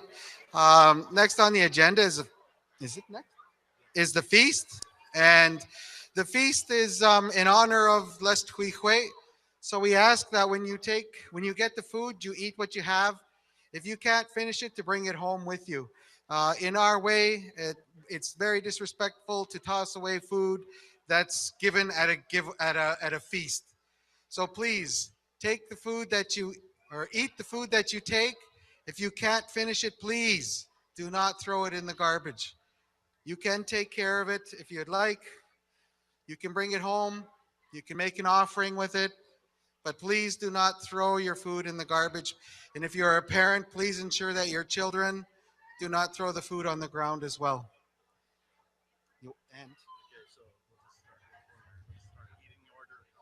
Okay, so at this time, we would like to please invite all elders who are able to come to go grab some food or have someone get food for you. Please, elders, at this time, grab a bite to eat. Hey, Auntie. Oh, I don't know. Where is it? Yeah, so go through the front entrance and turn to the right. Please, elders, grab some food. Grab some food for your grandfather or your grandmother, aunties, uncles.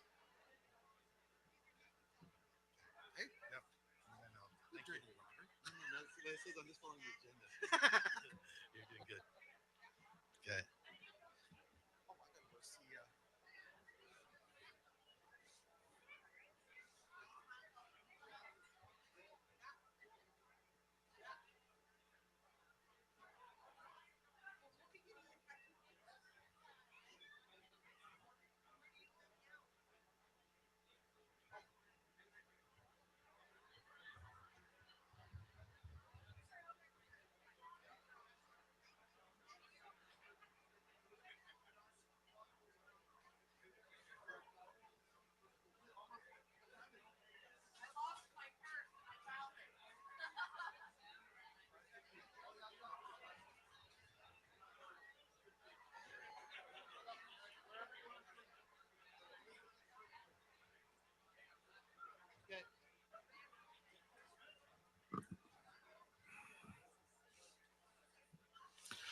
Okay, section B 8 to 10, please go over to get your food. Section B 8 to 10. Thank you very much. Elders, if you want to get served, just ask somebody in your section or put up your hand and I'm sure somebody will help you.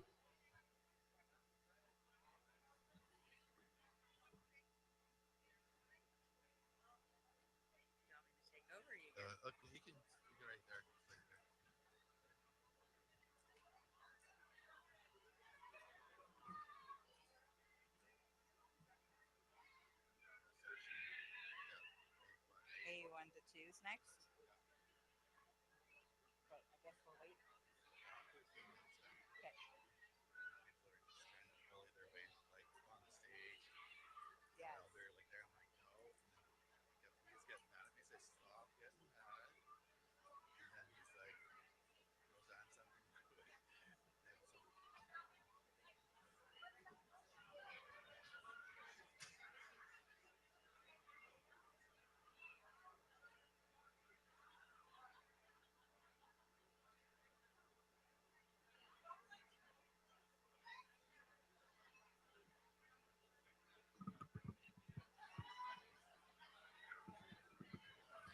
Please make sure any elders have some help getting you food. And also I encourage you to feed the children as well, please.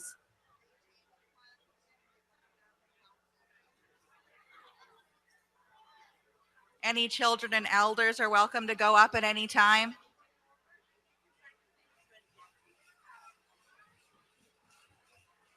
Next section is A1 to 4.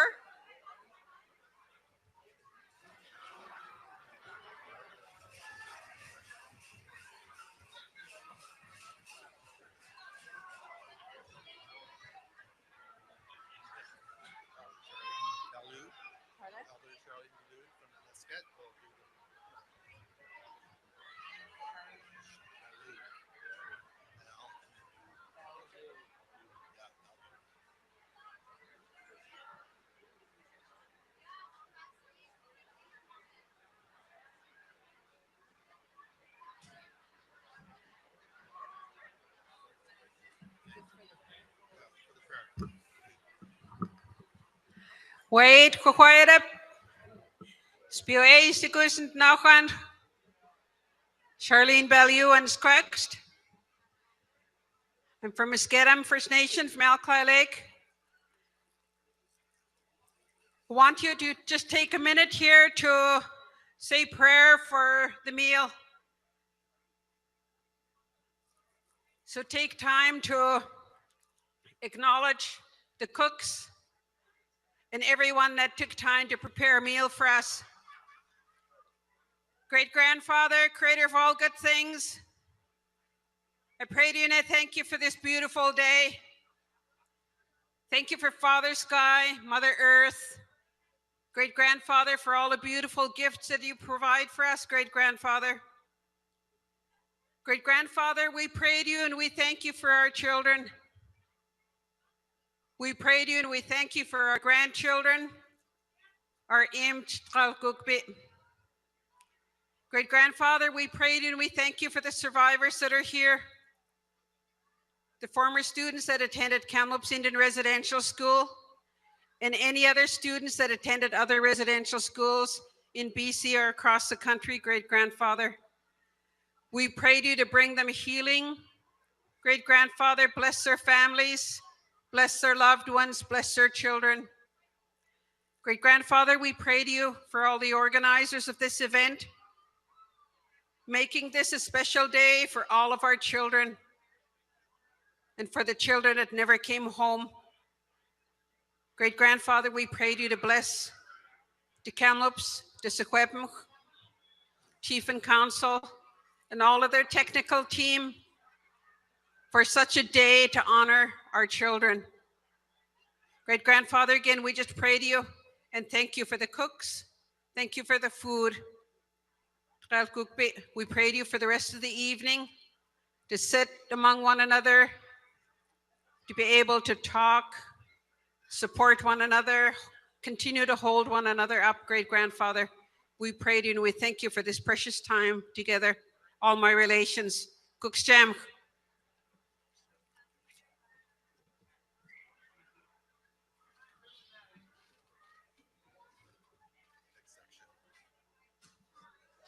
Thank you so much for that prayer.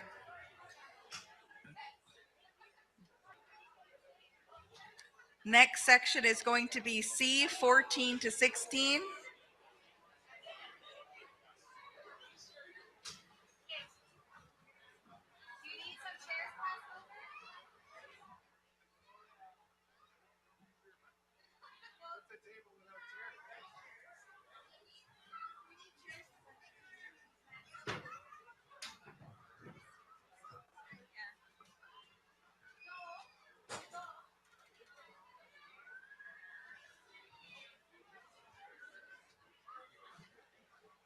Section D 20 to 22.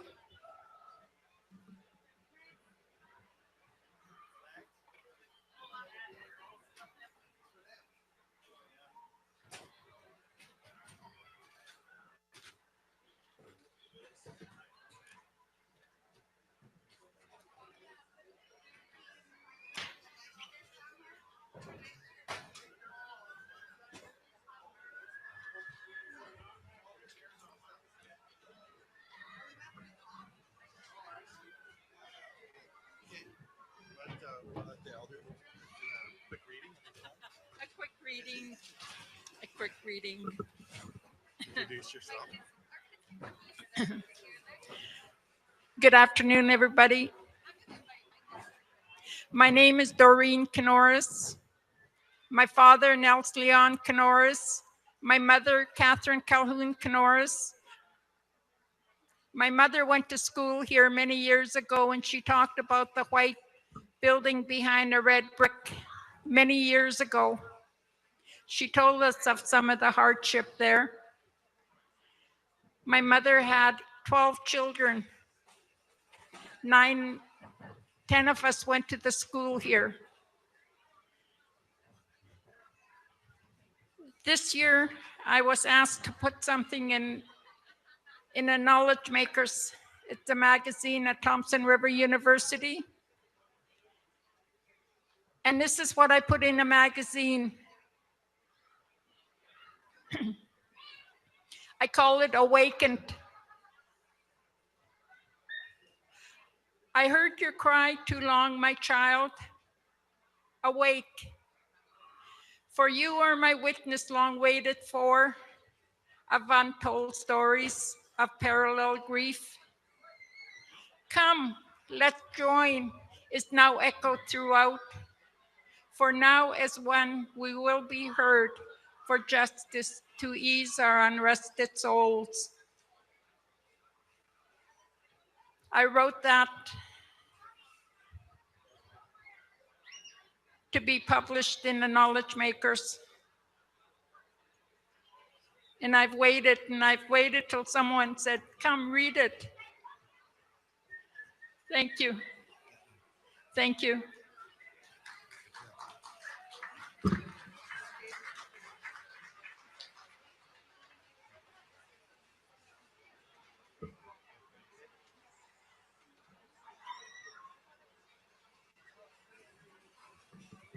Thank you so much for that poem. That was beautiful.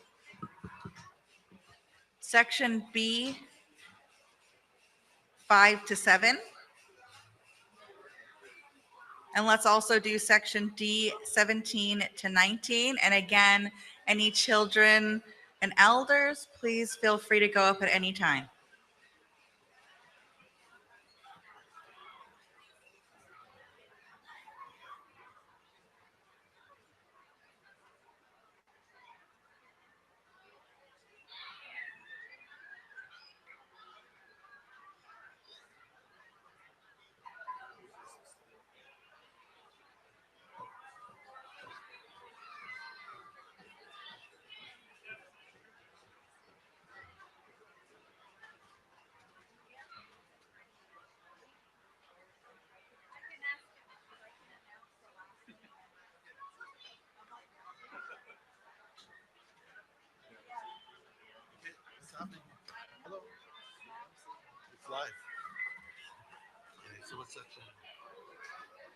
Last section is C, 11 and 13.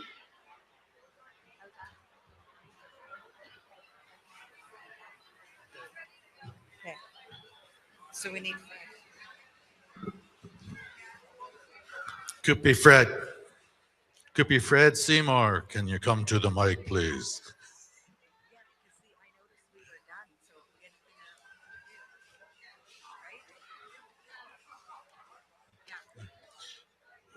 Joel West, are you on standby? You got your guitar?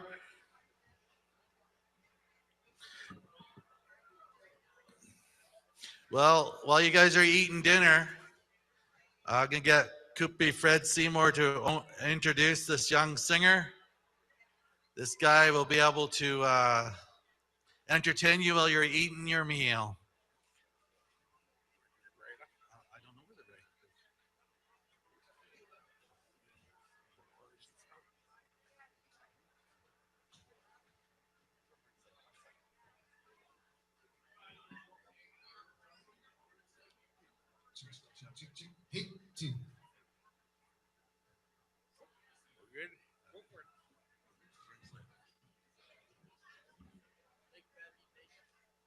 Hello once again.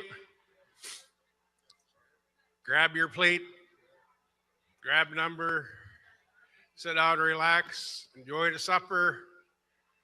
This time it gives me great honor. Invite you guys, Mr. Joel West from Burns Lake. Take it away, brother.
Where's my snare? Where's my snare at?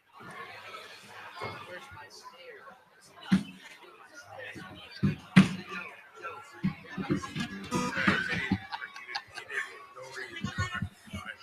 Check. 1, 2. Oh, that's good. Check. Check. Check.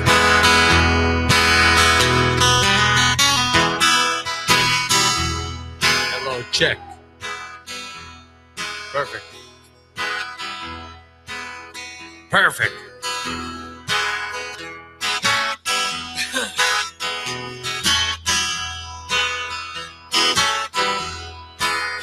Well, it's good that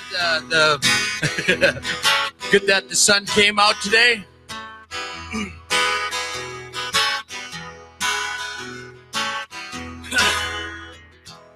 There's a song here. I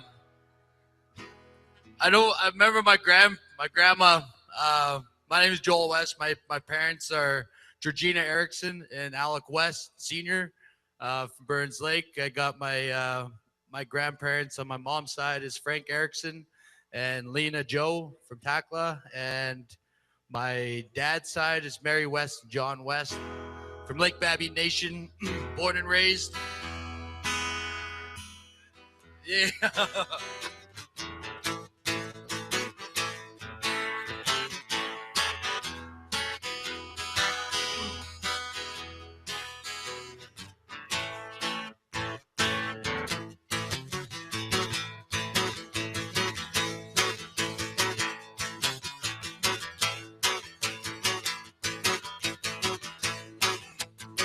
I sit in a hamburger steak, a Holiday Inn. That's the kind of world that I live in. Playing in different towns almost every night. Love a new woman, write a new song, and that's my life. 'Cause that's my life, oh Lord, and I love it. Oh, that's my life. There ain't nothing else in the world above it. I see people all day long picking their guitar and singing a song, and I tell them you forget it. You can't fake it. You're gonna make it. You gotta live it. He said, hey kid, how do you know that song? He said, Hank, I know all your songs. Well, I got a big bus with a TV and a bar, in a little room in the back, just me and my old guitar. Gotta stop and fuel up every 500 miles. Give a picture to the waitress, eat a late breakfast, country style. 'Cause that's my life, oh Hank, and I love it. Oh, that's my life. There ain't nothing else in the world above it. I see people all day long picking their guitar and singing a song, and I tell them you forget it. You can't fake it. You're gonna make it. You gotta live it. I get home to Nashville on a Monday night. We sing songs on Tuesday, and on Wednesday we take out the wild. Then on Thursday night, it's back on the road again. I don't care, it's Montana or down in Louisiana, just as long as I go. 'Cause that's my life, oh Hank, and I love it. Oh, that's my life. There ain't nothing else in the world above it. I see people all day long picking their guitars and singing a song, and I tell them you forget it. You can't fake it. You're gonna make it. You gotta live it.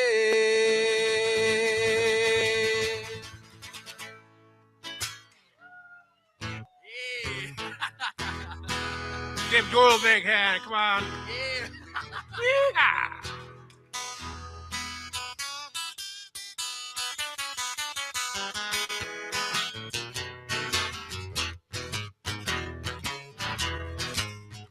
Well, before you accuse me, take a look at yourself. Well, before you accuse me, take a look at yourself. Well, been out there buying other women's clothes. You've been talking to someone else. I called your mama 3 nights ago. Yeah, I called your mama 3 nights ago. Well, your mama said, son, to call my daughter no more. Well, before you accuse me, take a look at yourself. Well, before you accuse me, take a look at yourself. Well, been out there buying other women's clothes. You've been talking to someone else.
long, just about to lose my mind.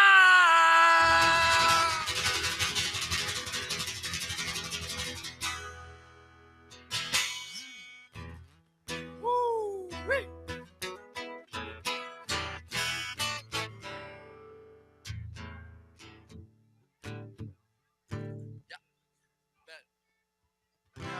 I've been asked to remind everybody to pick up their garbage in their section.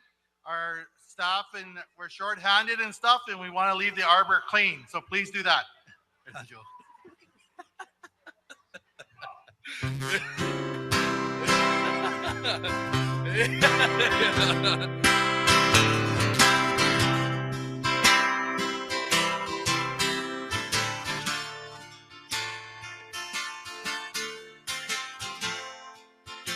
All right, everybody. Hope you guys got your singing voices. If you got a sore voice, drink some water. Maybe another pinch of snuff. Here we go. 25 years and my life is still trying to get up that great big hill of hope for a destination. Realized quickly when I knew I should that the world was made up of this brotherhood of man. For whatever that means. So I cry sometimes when I'm lying in bed just to get it all out. What's in my head at all? I'm feeling a little peculiar.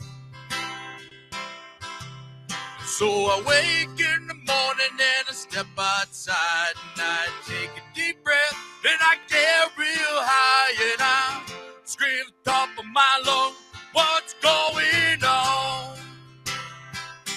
And I said, hey, yeah, yeah, hey, yeah, yeah. I said, hey, what's going on? And I said, hey, yeah, yeah, hey, yeah, yeah. I said, hey, what's going on? And I tried, oh my God, do I try? I try all the time. This institution, and I pray. Oh my God, do I pray? I pray every single day for revolution. And so I cry sometime when I'm lying in bed just to get it all out. What's in my head and all. Feeling a little peculiar. And so I wake in the morning and I step outside and I take a deep breath and I get real high and I scream top of my lungs, what's going on? Let me hear you, everybody. And I said,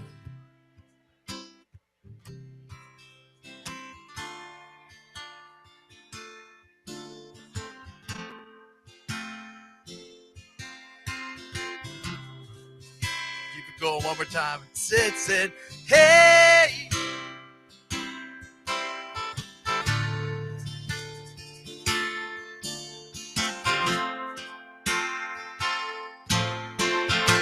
Woo! And I said, hey, yeah, yeah. Hey, yeah, yeah. I said, hey, what's going on? And I said, hey, yeah, yeah. Hey, yeah, yeah. I said, hey, what's going on?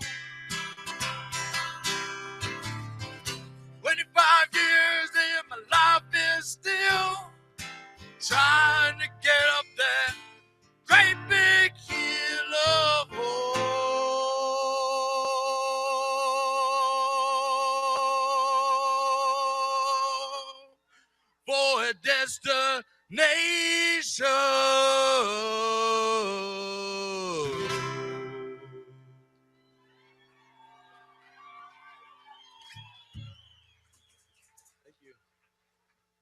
Right on. You guys sound beautiful. I don't know if I got a big enough bus to take you along with me.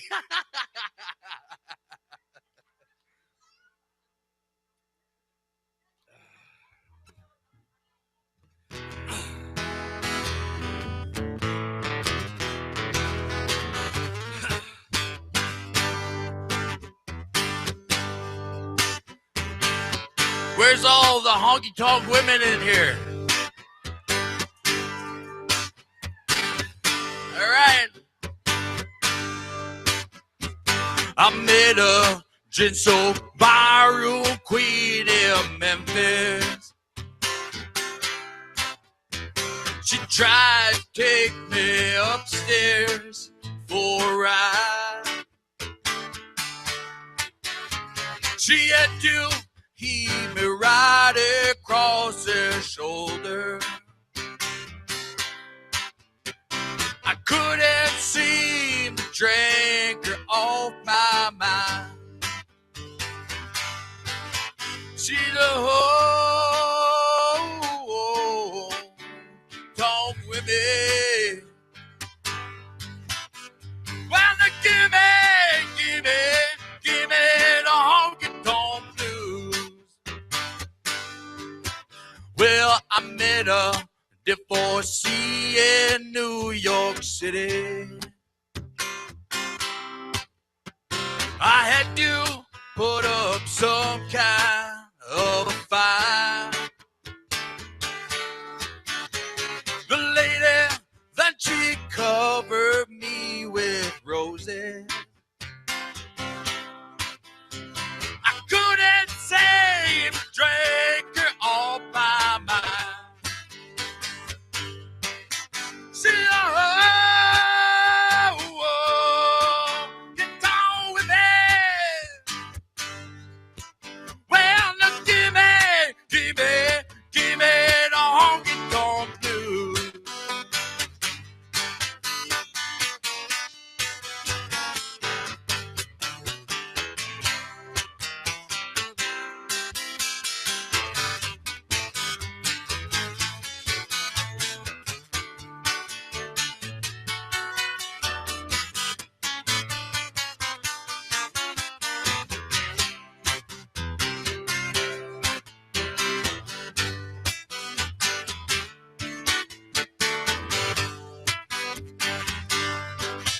Well, I waited on the borough ports of Paris,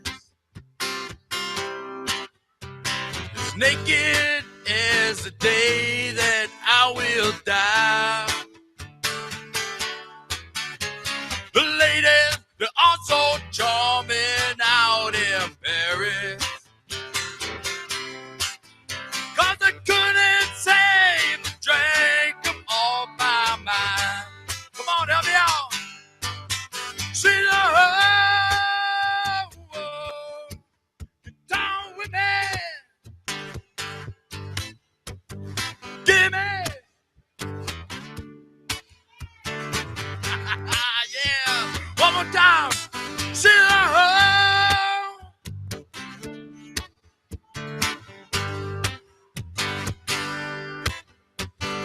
Give me.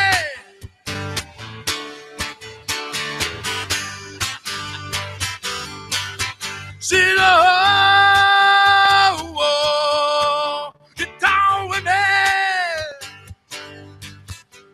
Well, now give me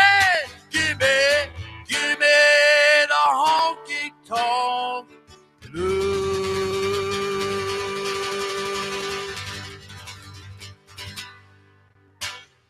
Yeah.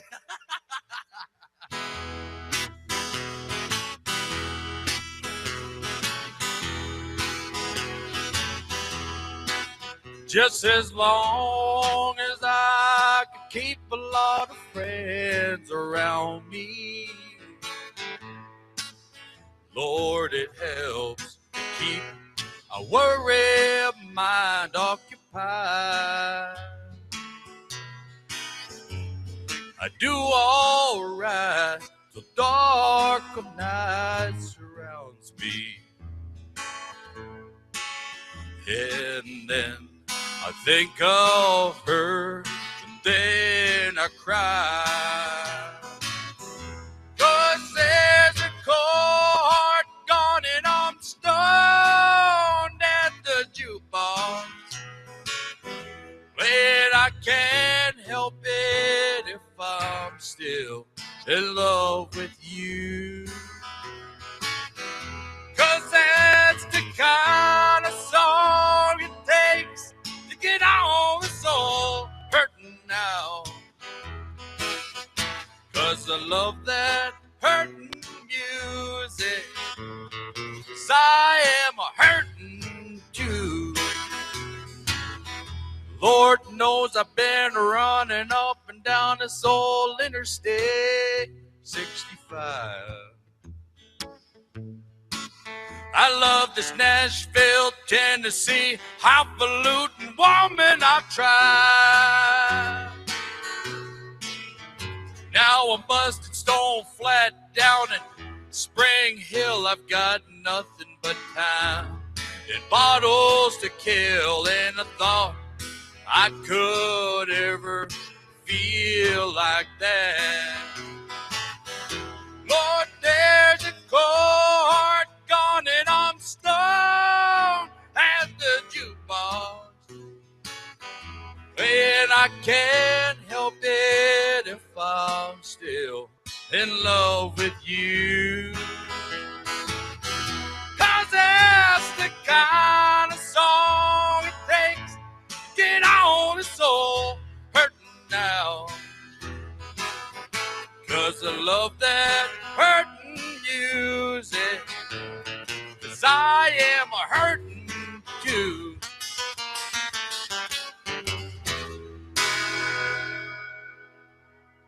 Cha-cha-cha.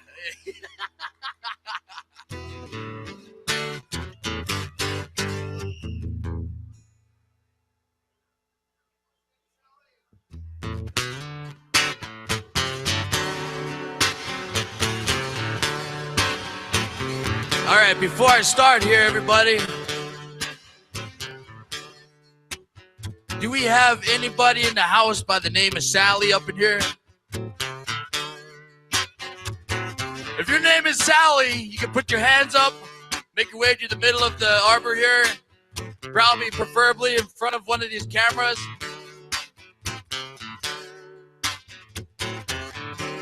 If not, which one are you going to be my Sally? Hey.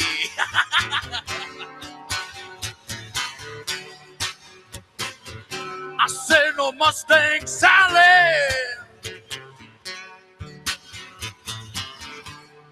Kid, you better throw your Mustang down.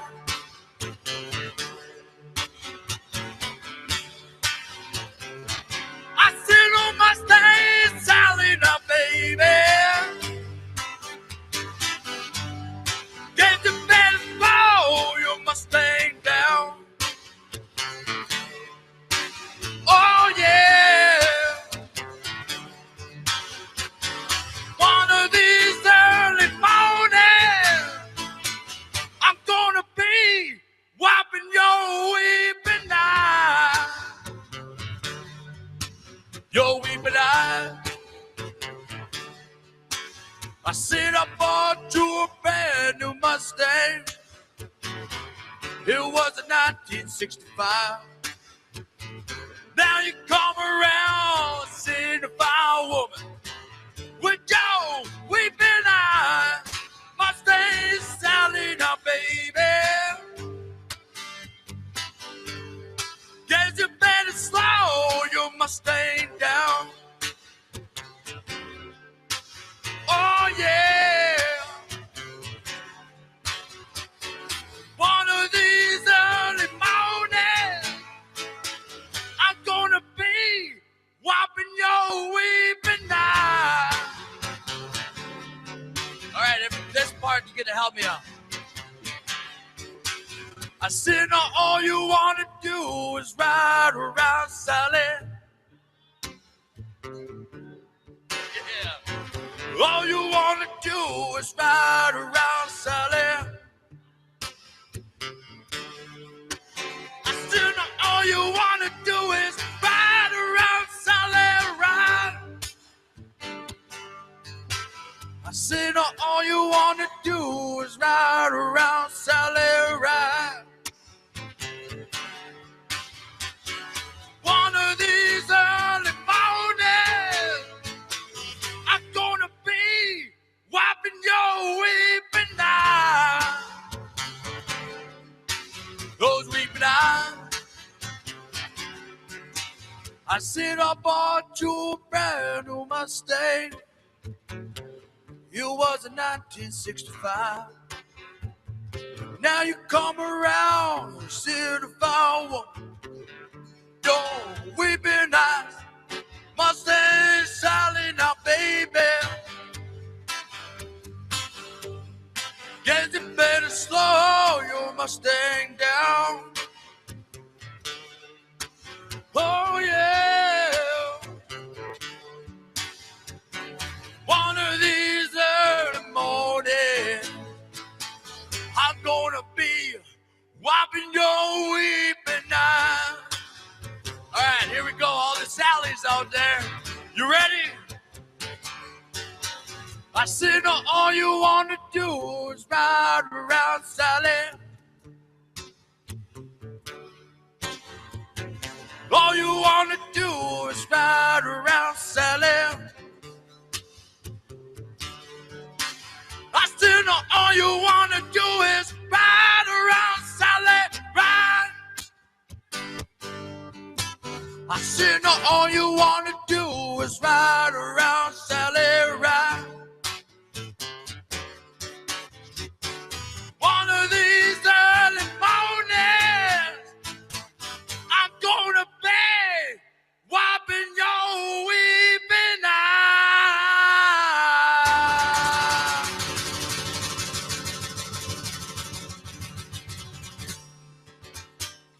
Woo. Yeah. Like all the Sally that participated, Yeah. AKA come back to the Arbor anytime you're Sally. Yeah. Your Mustang Sally.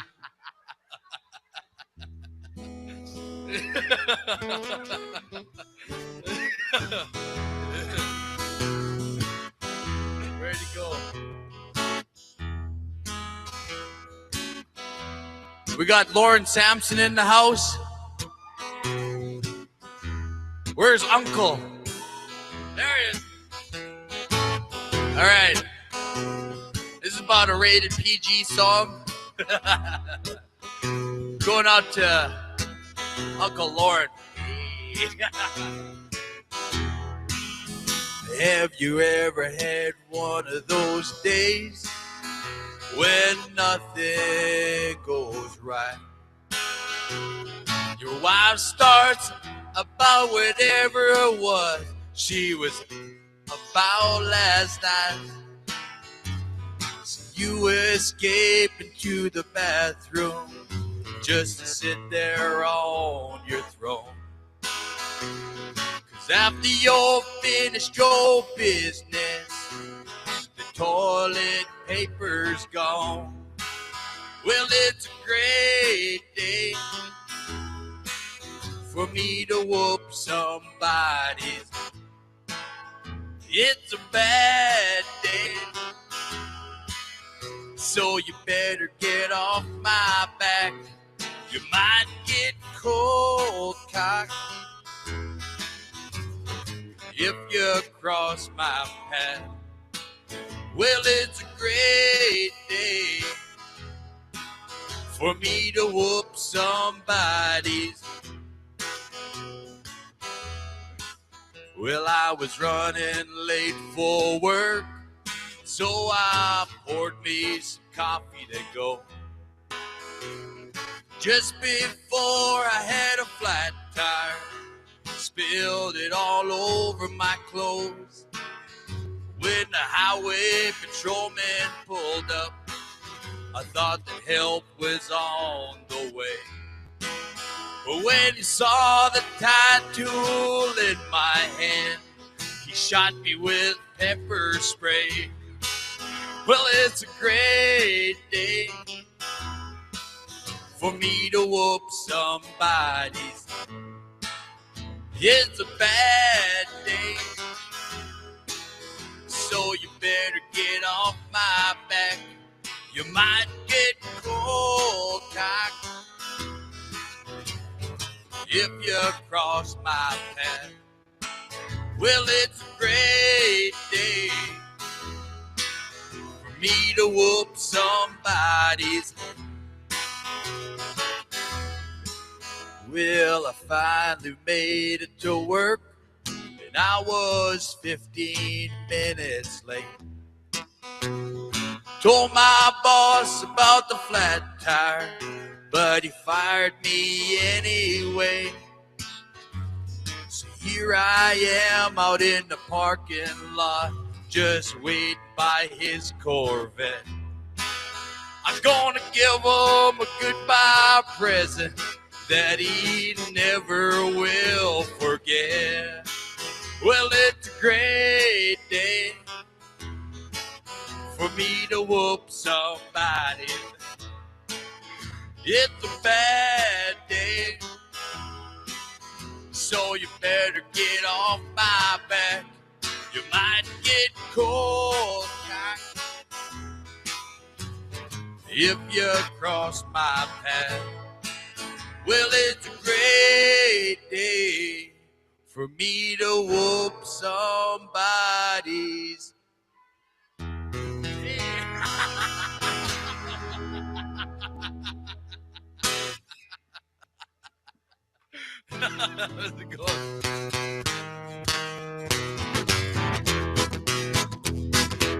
Where's all the cowboys in the house? I said, where's all the cowboys in the house? Where's all the Indians in the house? Hey. Let me hear one good round of a good yell, good scream, because you're proud people right now. Here we go, because you're all worth it. 1, 2, 3, go! Woo!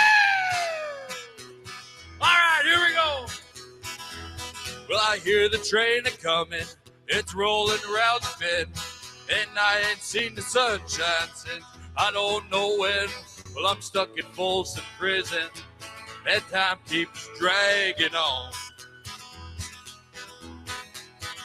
Well, I hear that lonesome whistle on down the San Antonio.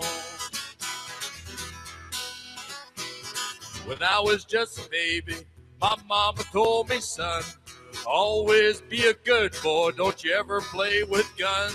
Well, I shot a man in Reno just to watch him die. Well, I hear that lonesome whistle, I aim my head and cry. Oh!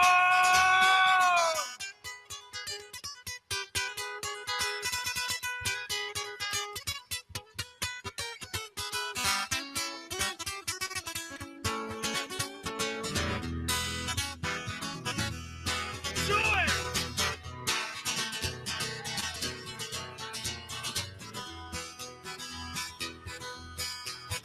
Well, I bet there's rich folks eating from a fence-dotted car.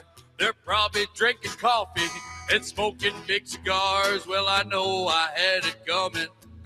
I know I can't be free. Well, those people keep a moving, and that's what tortures me. Here we go!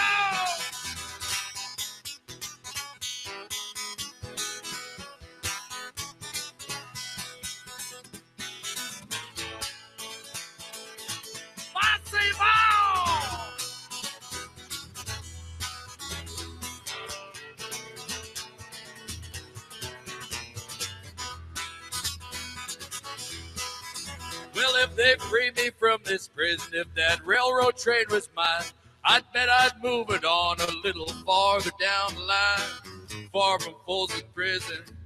That's where I want to stay. Well, I let that lonesome whistle blow my blues away. All right, time to get down and dirty.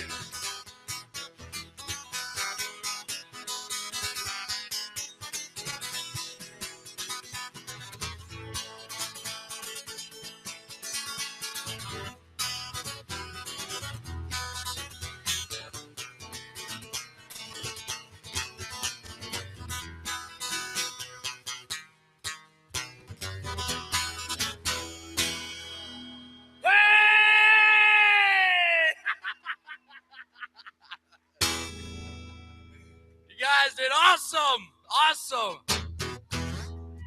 You guys think you did awesome? I think you guys did awesome. You all did awesome. It was amazing.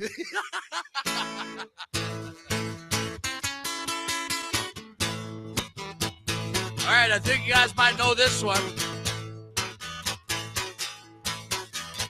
Well, out of Oklahoma, driving in a Pontiac, just about to lose my mind. I was going to Arizona, maybe on to California. People all living so fine. So then I started thinking, and I got too weak. I really had a flash this time. I had no business leaving, and nobody would be grieving. Seen the mountains of town. 'Cause I'm living on toes of time.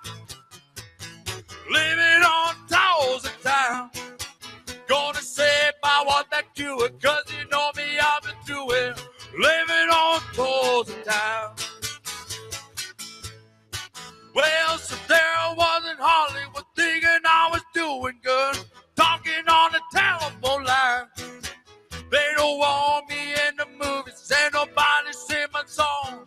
Mama said my baby's doing fine. So then I started thinking, and I got too weak. I really had a flash this time. I had no business leaving, and nobody would be grieving. Seen the mountains of time. 'Cause I'm living on toes of time. Living on toes of time.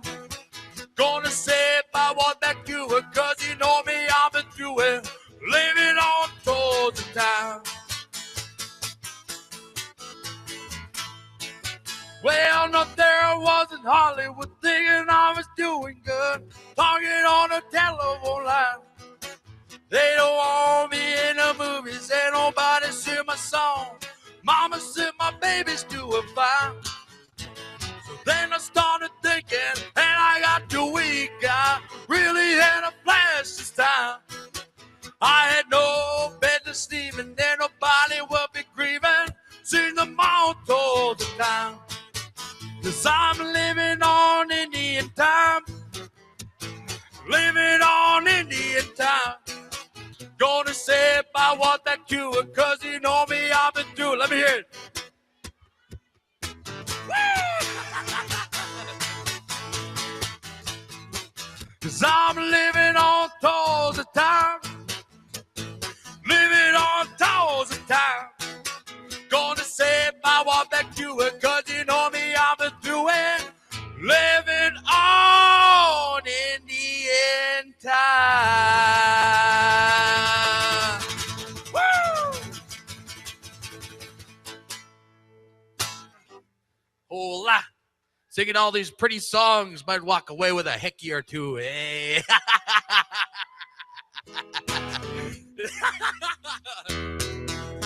Okay, this next song, everybody can warm up your vocalizers. Let me hear you.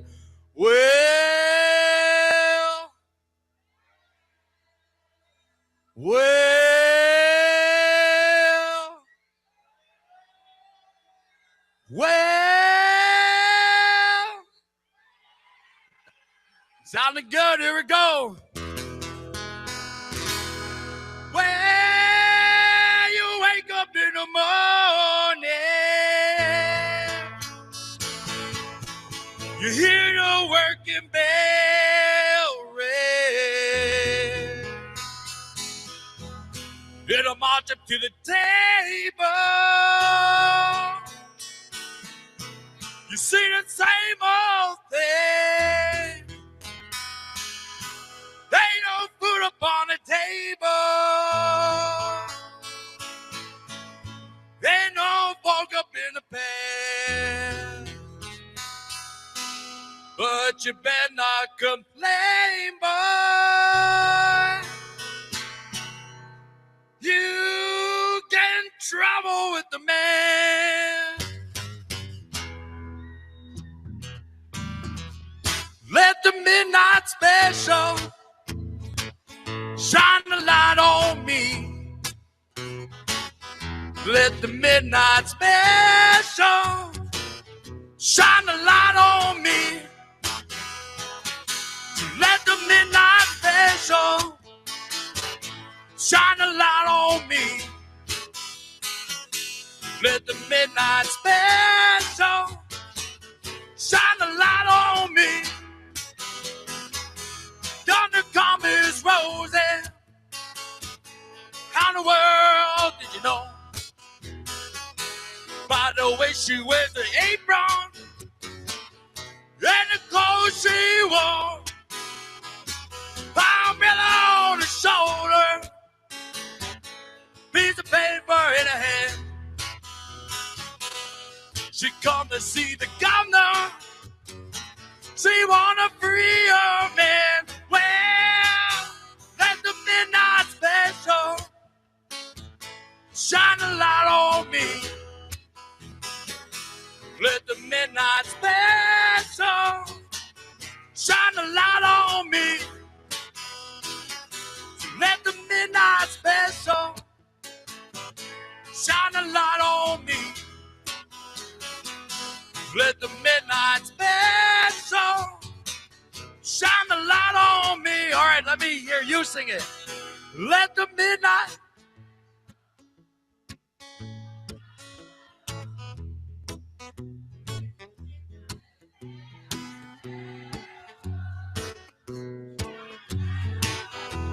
Keep it going. Let the midnight.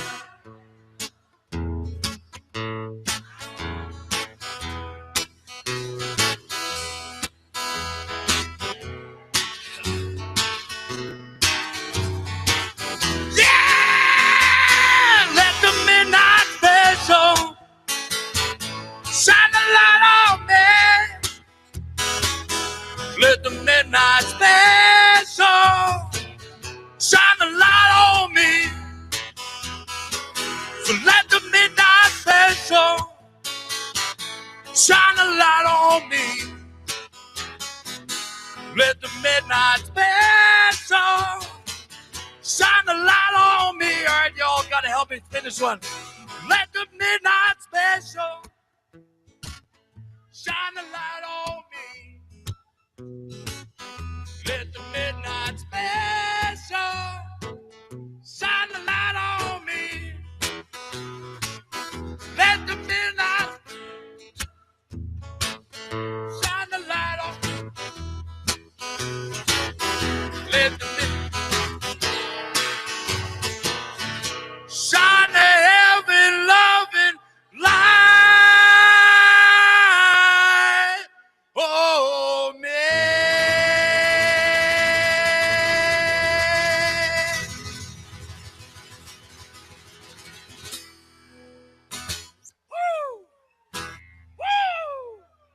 Let me hear. Woo! Woo! Yeah!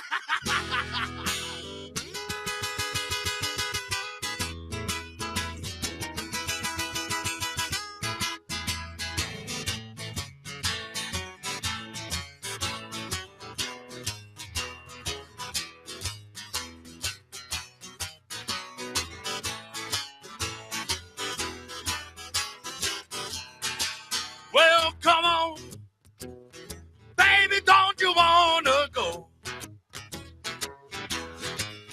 Come on, baby, don't you wanna go? Back to that same old place, my sweet home, Chicago. Well, wanna go?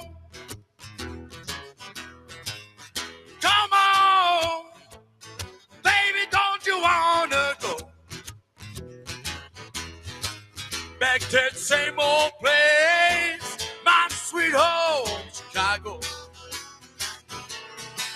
Well, now, what I want is to, you know, two and two is four. I can't get you, baby, don't open that back door. Said, hey, hey, baby, don't you wanna go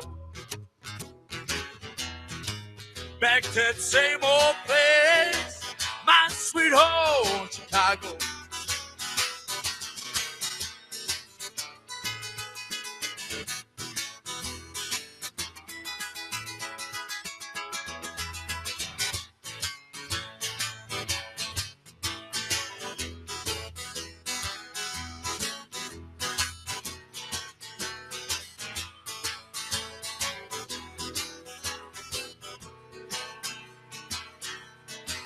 Well, now come on back home, baby.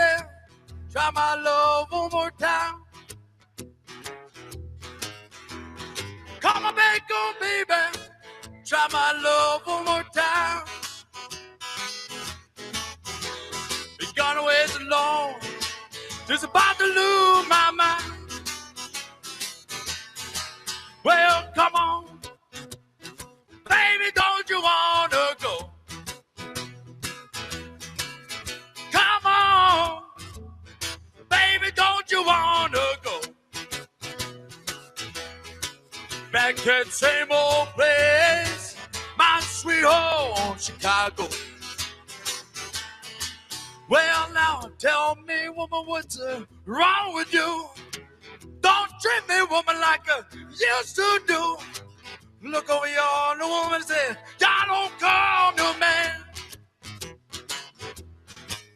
Well, I know you don't love me, woman said, oh, don't come in man. Well, come on, baby, don't you wanna go? Come on, baby, don't you wanna go back to that same old place, my sweet old Chicago?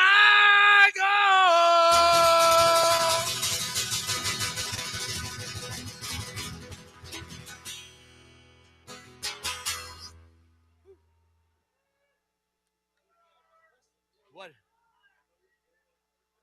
No, man. I wish, man.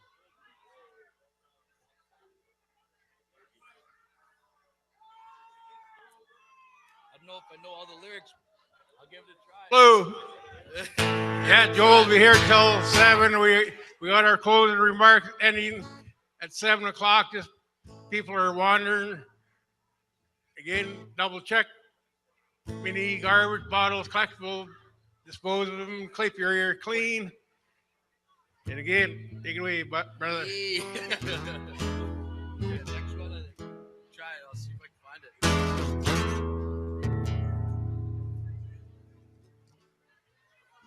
Hello. Hello, Facebook Live. Hey. Or Snapchat. Or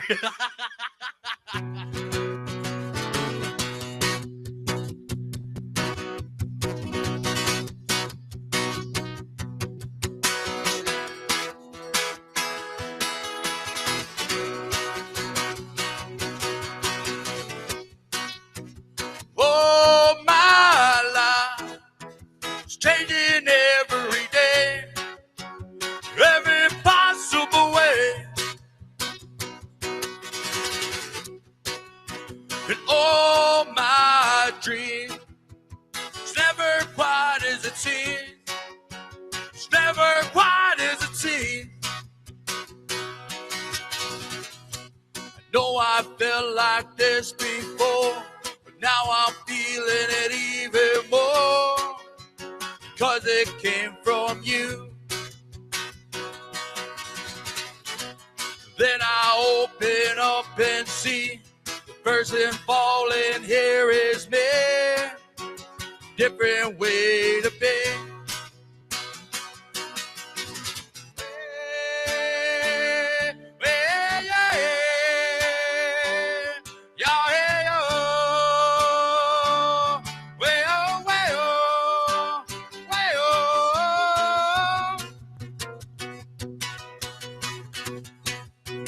I want more. Possible to ignore. Possible to ignore. They'll come true. Impossible not to do. Impossible not to do. Now I tell you openly, the person falling here is me. Couldn't it say? A totally amazing mind, so understanding and so kind. You're everything to me.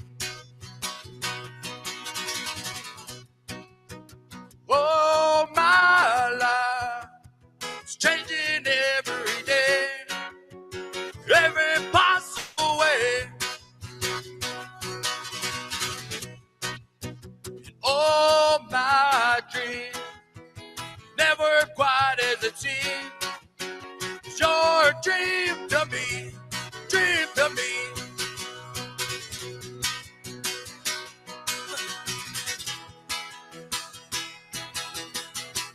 All right, if you guys can help me with this part, it'd be awesome.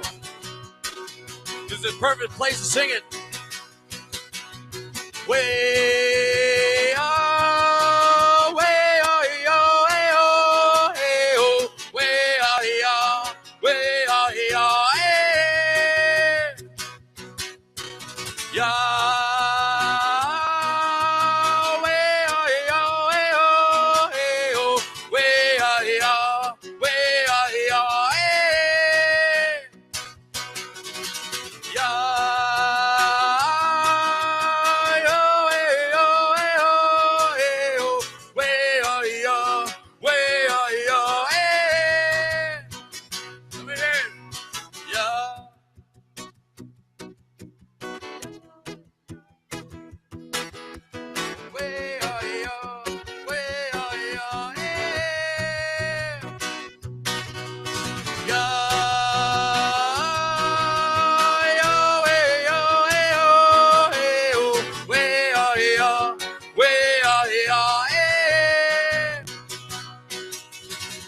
Yeah.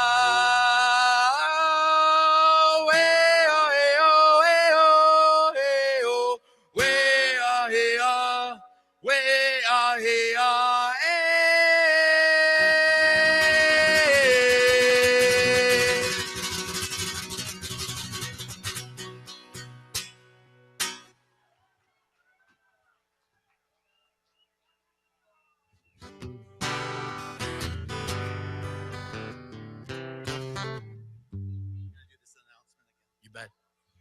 Okay, you guys, I've been asked again. I've been asked again to be able to please help clean up the areas around you. The staff, everybody's really tired. It's been a long day for them, and they're needing assistance to clean up the area. So please clean up your area before you leave. Thank you, Kukpi7. Can we get security up here, please? Yeah.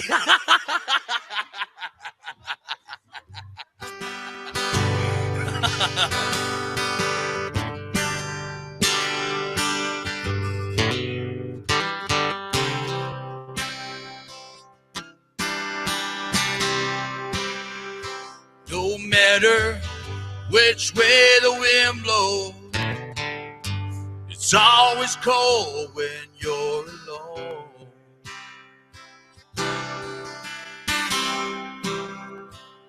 There ain't no candle in a window.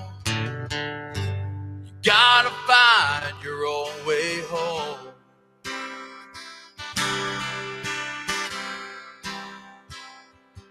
Now the rain ain't gonna hurt you.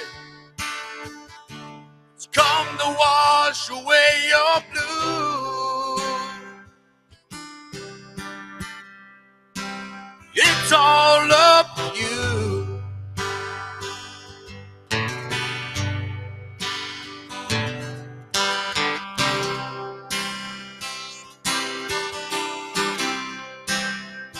Nobody said it would be easy, but It don't have to be this hard.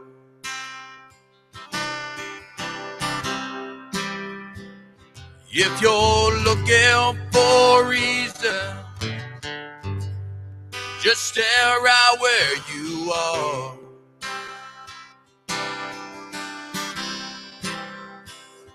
Now there ain't no one out to get you. They got to walk in their own shoes.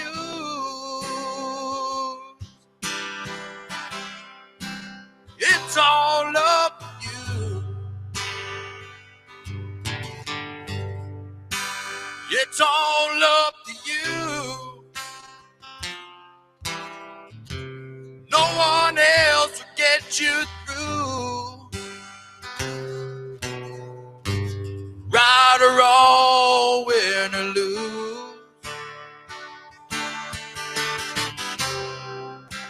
It's all up to you.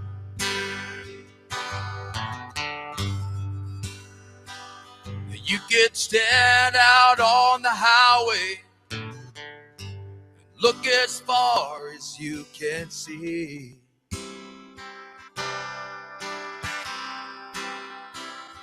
When you get to that horizon, there's always someplace else to be.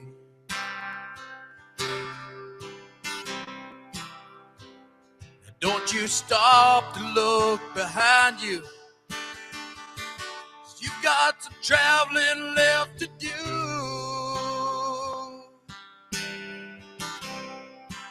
It's all up to you. It's all up to you. No one else will get you through. Right or wrong, win or lose. It's all up to you.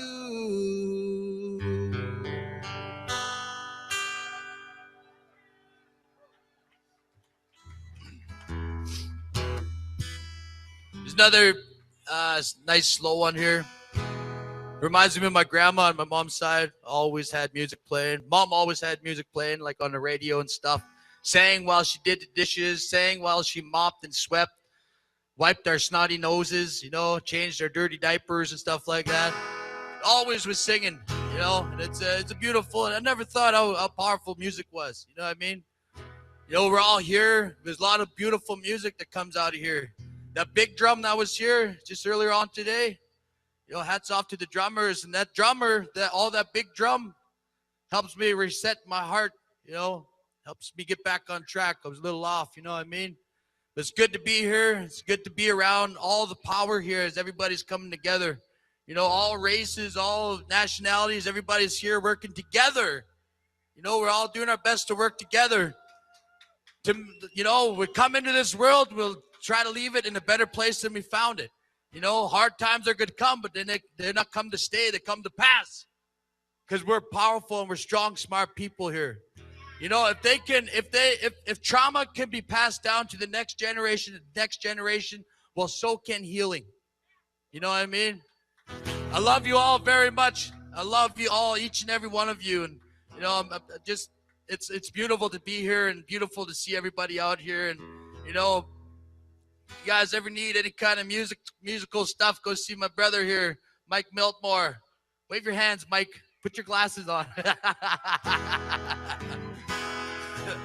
And I'm jamming on one of his guitars that he made, a river song, right here. And I got another one, but I still got to break it in. Oh. All right, this one always reminds me of Grandma here. Weary blues from waiting, but Lord, I've been waiting too long. These blues have got me crying. Oh, sweet mama, please come The snow falls round my window, but it can't chill my heart. God knows it died the day you left. My dream world fell apart. Weary blues from waiting, but Lord, I've been waiting too long.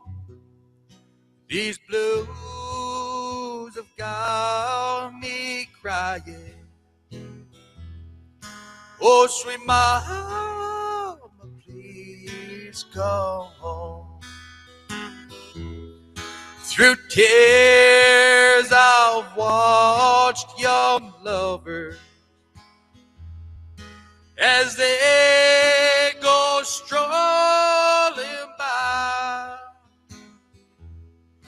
Oh, all the things that might have been, God forgive me if I cry. Weary blues from waiting, but Lord, I've been waiting too long. These blues have got me crying. Oh, sweet mama, please come home.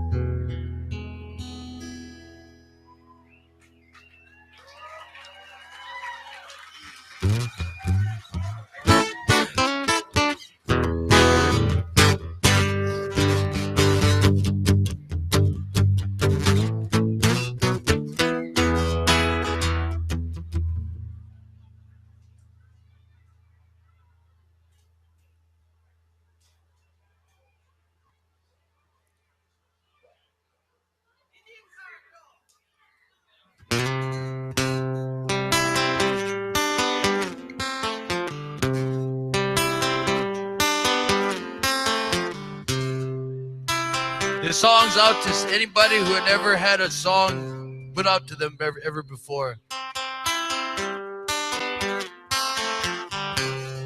Girl, you're looking fine tonight. Every guy's got you in his side. But you do well with a clown like me. Surely one of life's little mysteries. So tonight I'll let the stars above. How did I ever win your love? What did I do? What did I say to turn your eyes my way?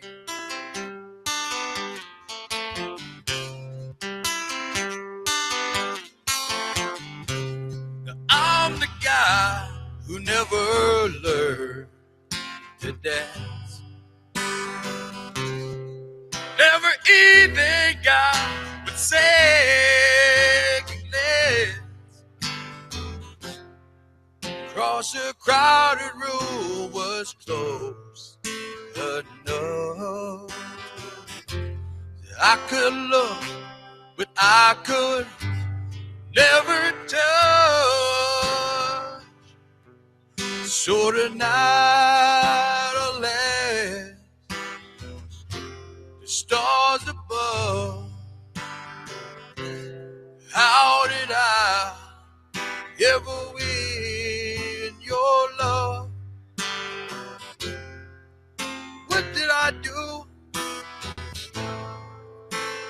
did I say? Turn your angel eyes my way. Anybody wake me? It's just a dream. She was the best thing ever happened to me. All you fellows, you can look all you like, but this girl you see, she's leaving here with me tonight. Oh,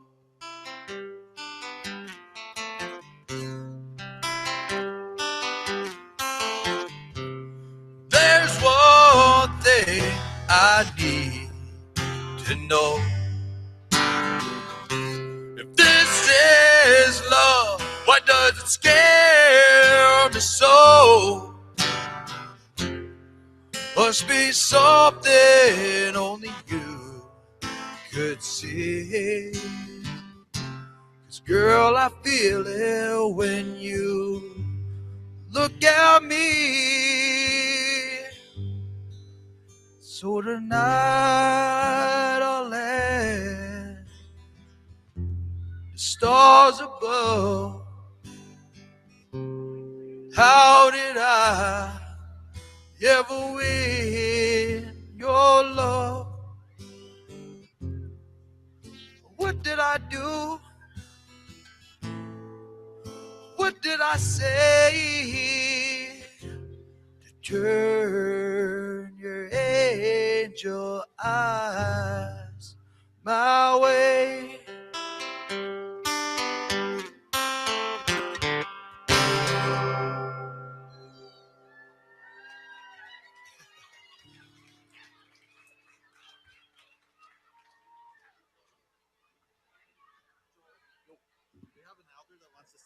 Yeah. Yodel song?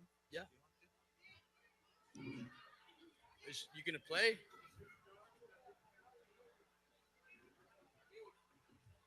Are you gonna play?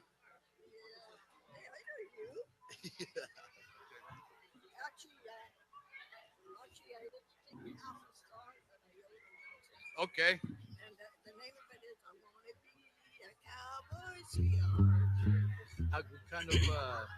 What kind of rhythm is it?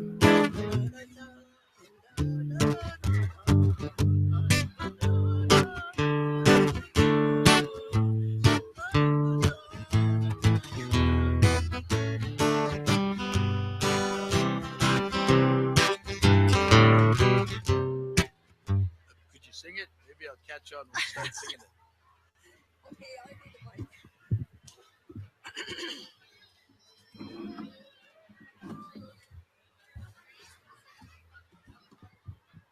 Hello, you guys out there. Here's a grandma, a great grandma, and a great grandma. I'm locally from Nisquannas. My name is Minnie Knorris, and when I hear singing, I can't help but try. So anyway, we go. I want to be a cowboy, sweetheart.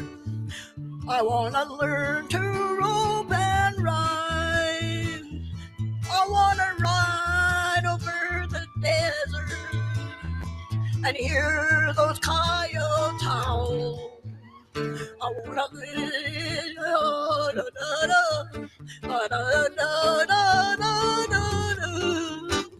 I want to be a cowboy, sweetheart. That's a life that I love best.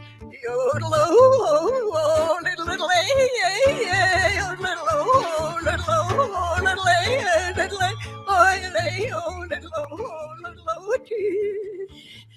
I want to ride, oh, paint over the range. Hear those coyotes howl. I want to be a cowboy, sweetheart. That's a life that I love best. Yeah, yeah, yeah. Oh, little, oh, little, little, oh, little, oh, little, oh, little, oh, little, little, oh, little, oh, little,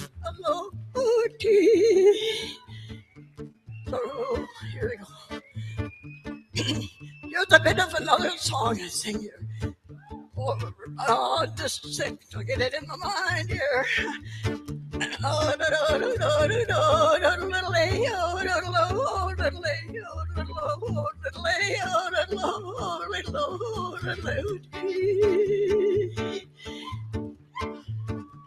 I want to ride old paint out on the range near those coyotes howl. I want to be back home where I belong out on the open range. I want to hear the night loud calling. I want to see the stars in the sky. I want to be a cowboy sweetheart. That's a life that I love best. Yeah, yeah, yeah, yeah. Oh,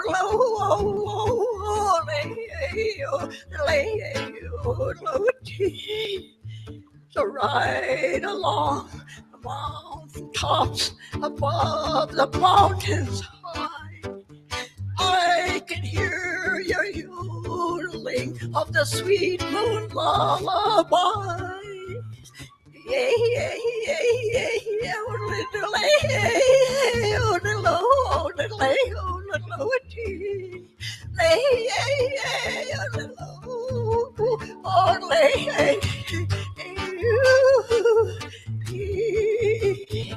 thank you very much.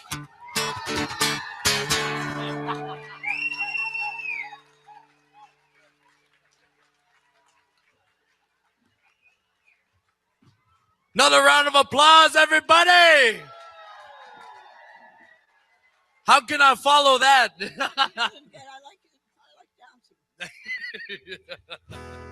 I don't know how to follow that one. What's your room number?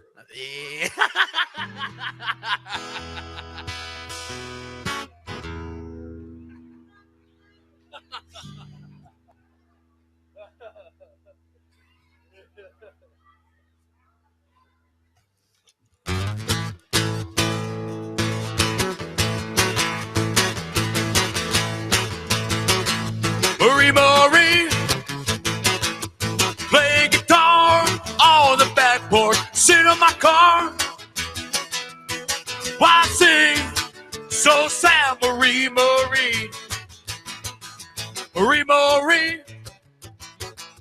It's so lonely in this farm, man. Please come with me to the bright lights downtown, Marie. I said, no, hey, little girl, don't you understand?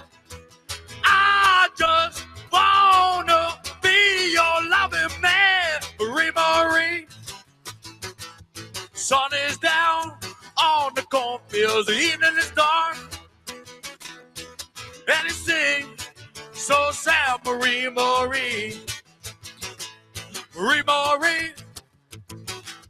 I've got 2 weeks in back pay. There's gas in my car. White folks say I must go, Marie. I said, oh, hey, little girl, don't you understand? I just wanna be your loving man, Marie.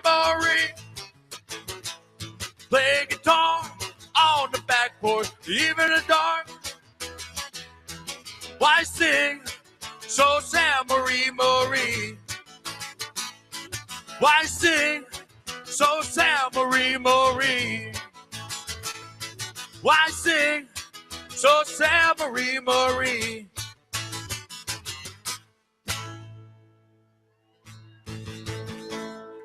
Was her name Marie? You know?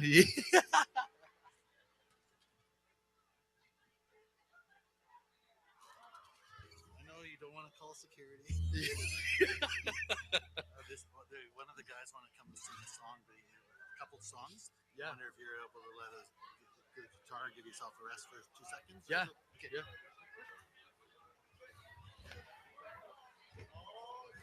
What's your name? Hugh. Hey, everybody, we got Hugh coming up. Treaty 4. He's going to rock you out. Everybody in the front door. Hey.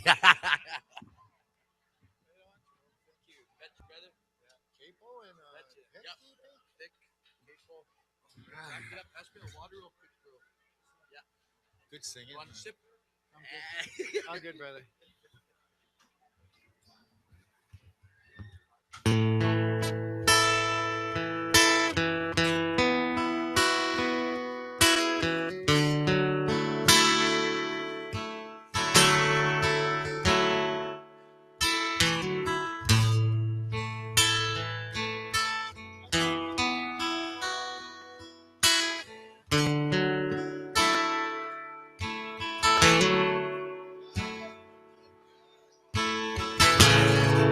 The phone rang one evening.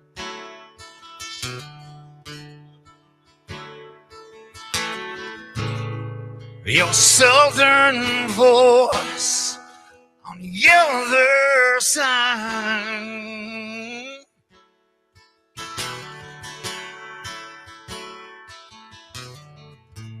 You said pack your bags, boy, you're leaving.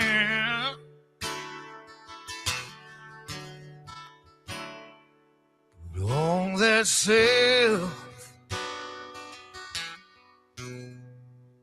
southbound train,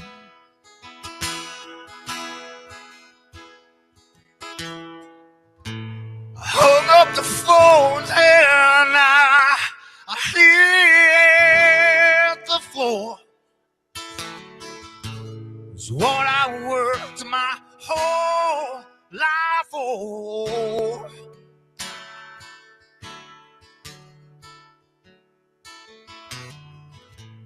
To get me a ticket on that southbound train.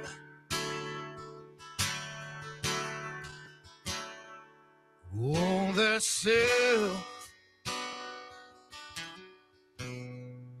on that southbound train.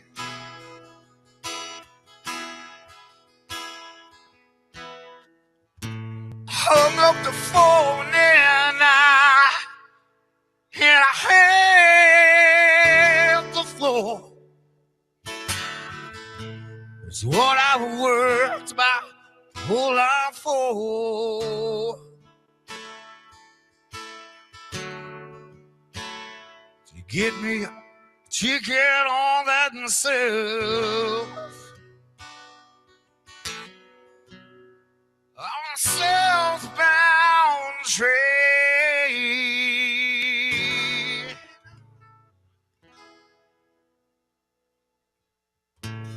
Whoa, whoa, I can't believe I'm here. It's a hard way, a hard time to get here.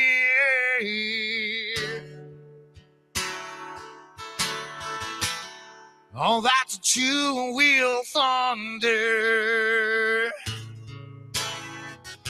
On that two-wheel thunder.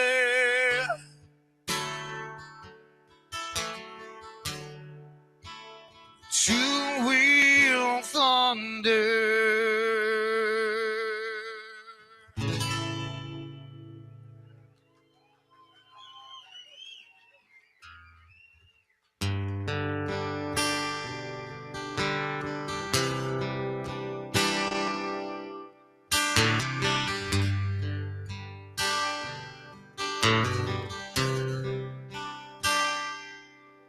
She said, baby, I've been thinking,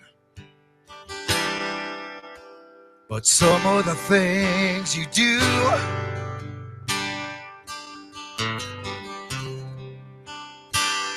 oh, especially your drinking, seems it's all about you.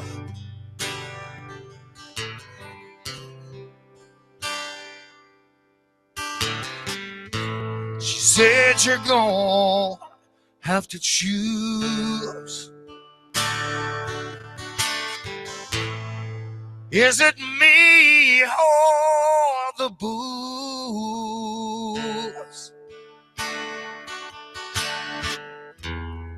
Honey, if I have to choose, honey, it's you.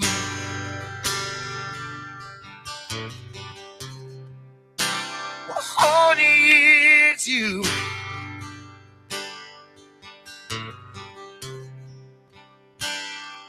Well, I said, baby, that's a weakness. But if I have to choose,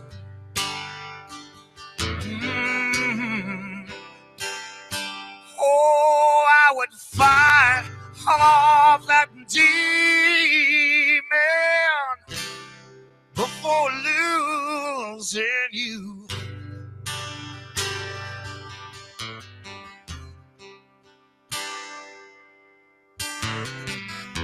She said you're gonna have to choose. Is it me or the booze? I said, honey, if I have to choose,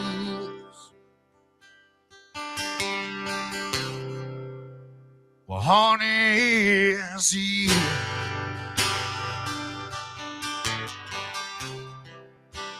Honey, it's you.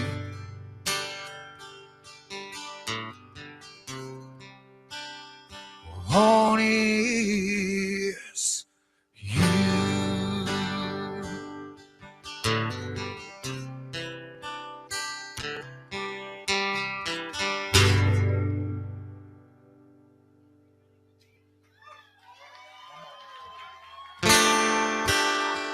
It's a song off my album. It's called Red Road.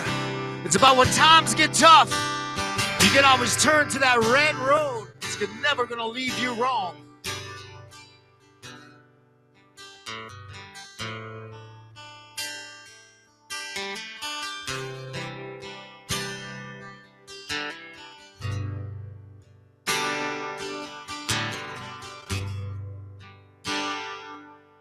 Oh, sometimes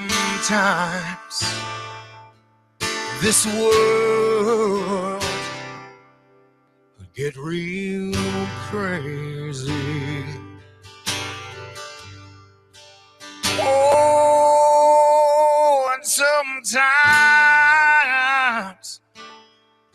all we need, oh, is a helping hand.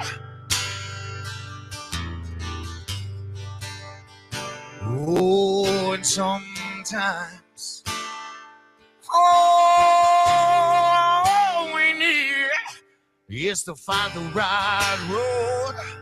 That's that red road. But there's one road that won't leave you wrong. It's that red, it's that red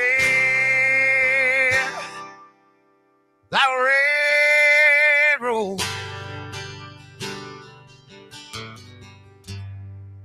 Just follow that red, that red road.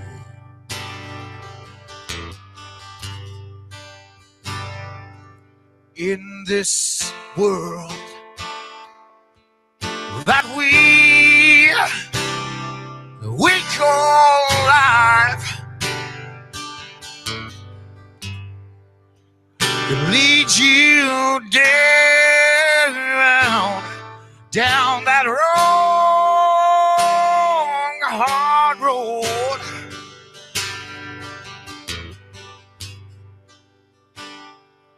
But there's one road won't leave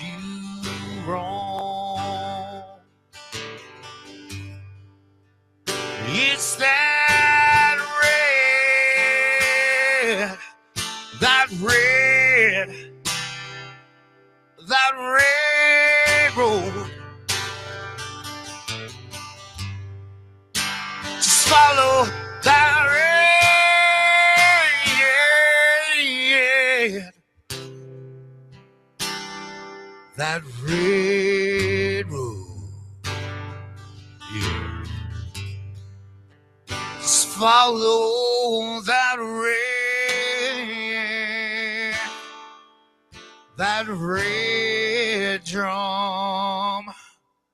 red drum roll. Just follow that red drum, that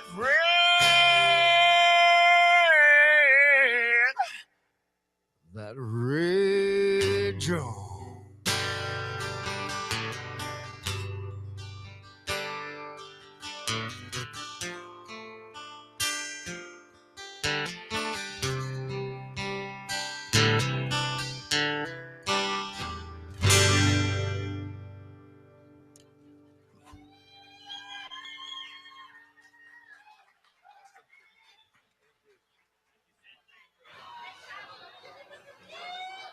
Thank you, Hugh. As we're winding down the evening here, Joel back for one more. Just one more. Just one more. Take it away, brother.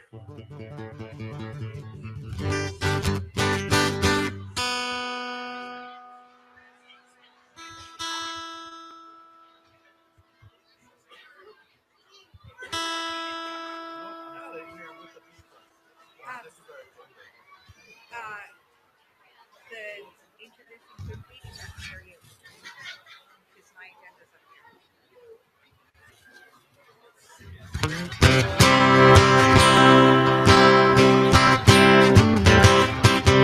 It was good trout, but this can be. We got one more left, so it got to be try one of the bangers here.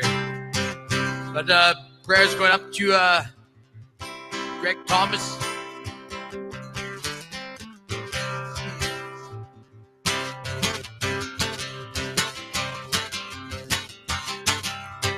Well, I pulled out Pickard rolling down the eastern seaboard. I got my diesel wound up, it's running like it never did before. There's a speed zone ahead of my ride. I don't see a cop inside. 6 days on the road and I gotta see my baby tonight. I've got 10 fourth gears and sweet Georgia overdrive.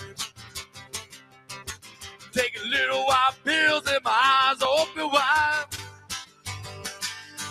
Well, I just passed Jimmy a wine.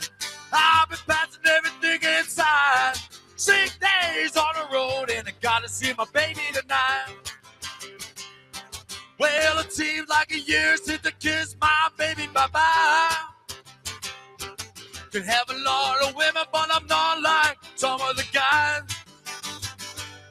Well, I got my air horns running clear. Baby, you can watch your waist trim my gears. 6 days on the road and I gotta see my baby tonight. Well, the ICC is checking on down the line. Honey, I'm a little overweight and the law book's way behind. Well, but nothing bothers me tonight. I can dodge them scales all right. 6 days on the road and I gotta see my baby tonight. Well, my rig's a little low, but that don't mean she's slow. There's a flame from a stack, and smoke is black as coal. Well, but nothing bothers me tonight. I can dodge them scales all right. 6 days on the road and I gotta see my baby tonight. 6 days on the road and I gotta see my baby tonight. 6 days on the road and gotta see my baby tonight. Thank you everybody for coming out. Love you all. Love you all. Beautiful crowd. You sound awesome. Let's give another big applause to Joel. Be back next year. I got to contact him, get a hold of Mike from Lee's Music. That's my power hour up here on the stage. I got to go home and see my baby tonight. 15 hours away is too long. I got to take, never mind the little white pill, I got to take a different pill. I'll let you guess. But that's a wrap for me. Kukpi7, love y'all. Safe travels. Peace. Thank you so much to Joel. That was fantastic. We could hear it all the way up from the school. Can I have the hand drummer stand by as well, please? And thank you so much to Kukpi Fred. I'm going to introduce Kukpi for closing remarks as well as our special guest.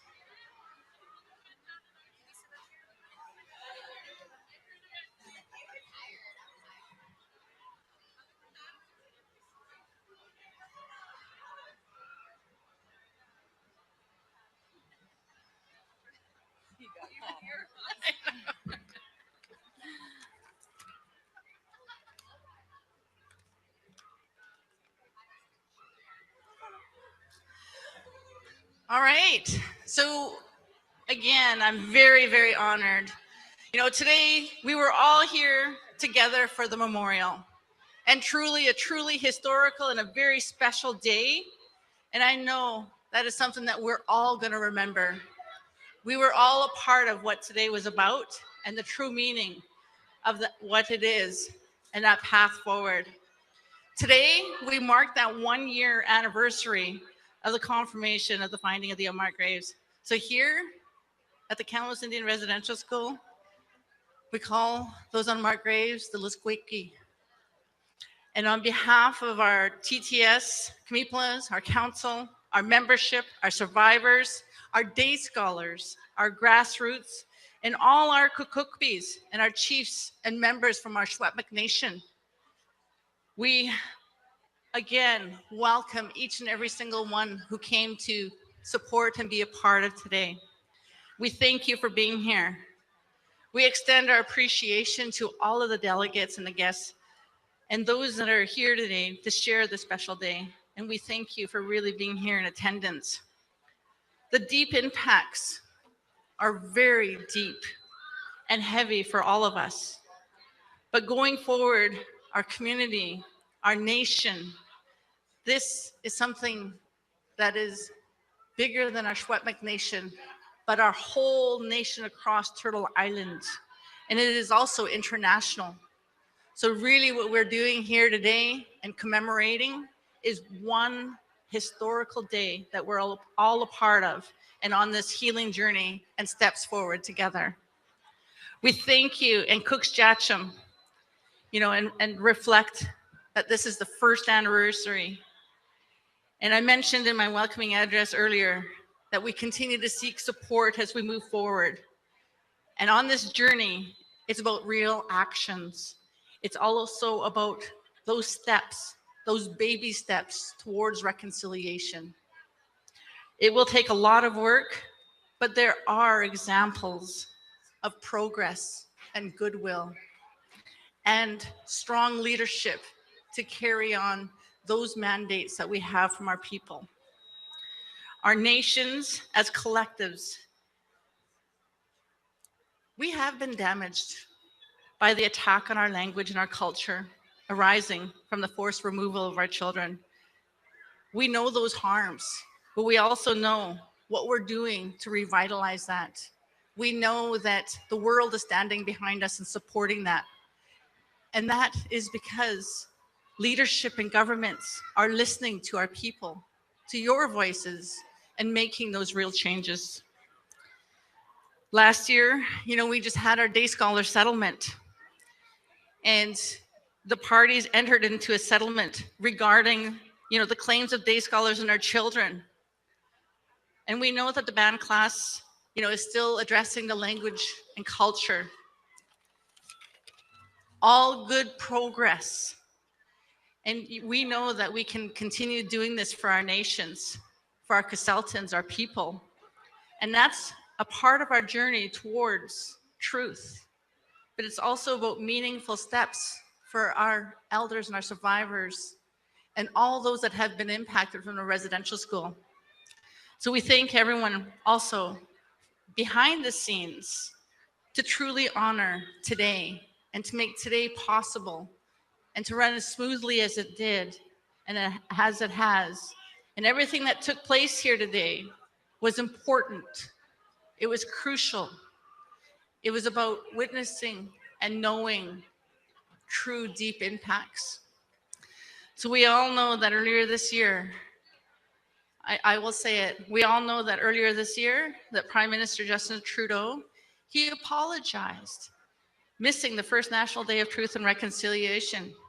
He reached out, he owned that, and dedicated a whole entire day to our community, our people, our survivors, our day scholars. He paid his respects to the unmarked grave. He listened to our people's truth throughout the nation. And many survivors as well.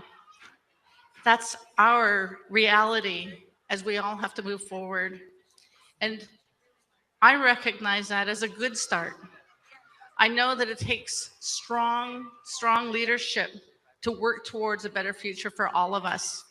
And we thank and appreciate him for being here, for all of you to witness him coming to this arbor, to this stand, to be with us, to honor the unmarked graves, the Lisqueque, and to honor, again, our people and the impacts.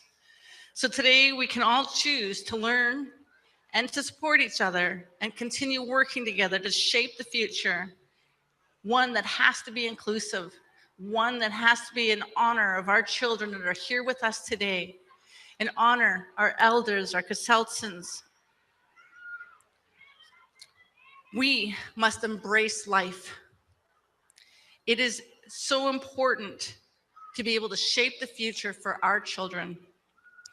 Meaningful steps. We need to continue advancing. And those steps for us is also about a healing center. It's about our elders lodge, both needed and requested from so many from afar and part of that healing journey. And it's also about the revitalization of our language and culture. We're seeing that progress.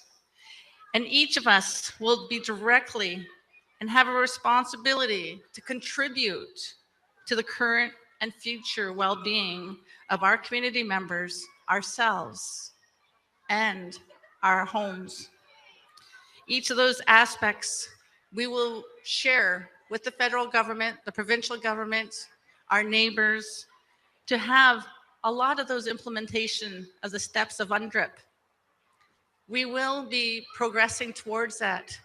We know that in British Columbia, I was so proud to receive that phone call stating that we were the first province from across Canada to have the implementation and recognition of UNDRIP.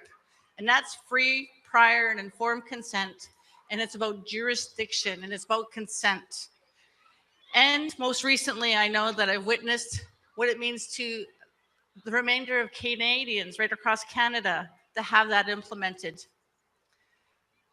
There are steps, there are meaningful steps, and it's our First Nation leaders who advance those discussions at that table to move that forward, and we're very proud of that. I just want to say thank you and Kukpi7 to all of you for being here, all the support that we've had, you know, everyone standing united in solidarity with us for our children, our survivors, and our elders, our day scholars. That means more today than you could possibly imagine. For me, and on behalf of my council, behalf of our leadership, and behalf of TTS membership, on behalf of our Secwépemc brothers and sisters throughout Secwépemc Ulu, thank you. Kukpi7, Kukpi7, Kukpi7.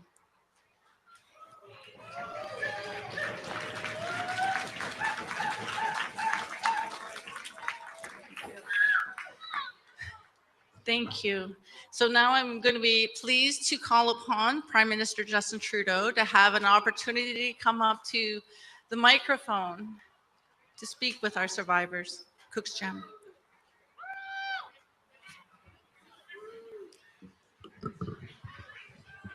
Hello, everyone. Thank you, Kukpi7, and everyone here for welcoming me back today on this beautiful day.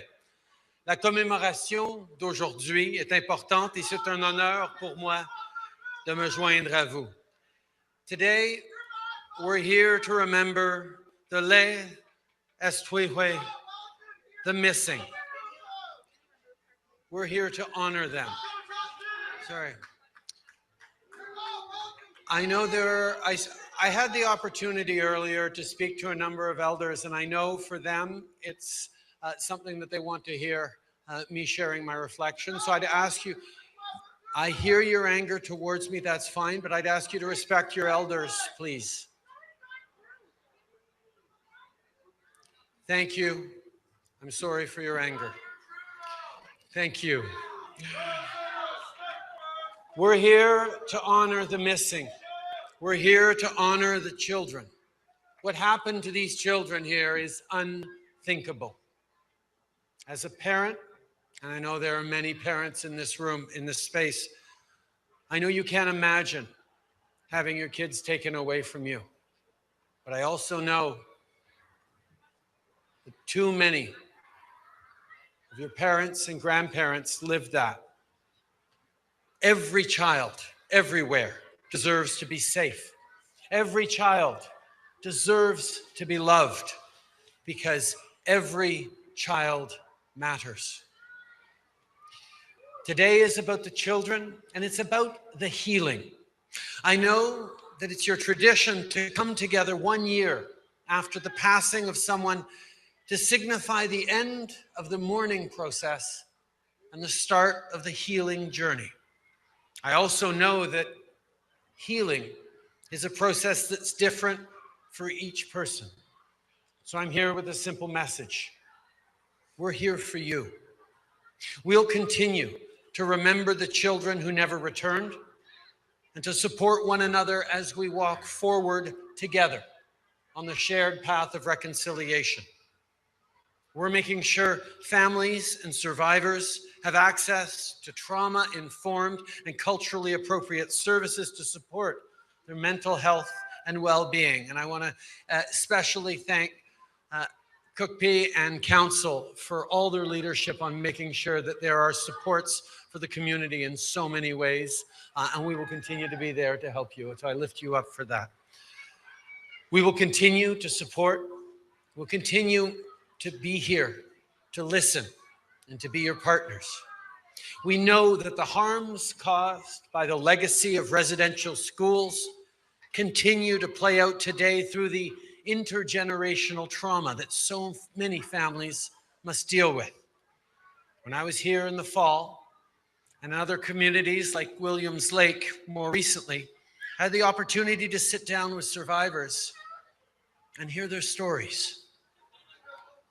Some of you who went to these so-called schools were with children who never returned. Some of you spent years not talking, not thinking about that incredibly horrible, difficult time in your lives because it was too painful. But over the past year, to help the community begin to heal, you've shared stories that you had never shared before. That kind of strength touches us all deeply. And as we honor the children, we also honor your courage. Healing is not easy. It's a journey and it takes time. And everyone has their own pace, and we will be there with you every step of the way. L'histoire de la Première Nation, Tk'emlúps, Secwépemc, c'est pas juste l'histoire des peuples autochtones, c'est l'histoire du Canada. Et nous allons être là avec vous à chaque étape. Today, some of the children who went missing would have been grandparents or great-grandparents. They would have been elders, knowledge keepers, and community leaders.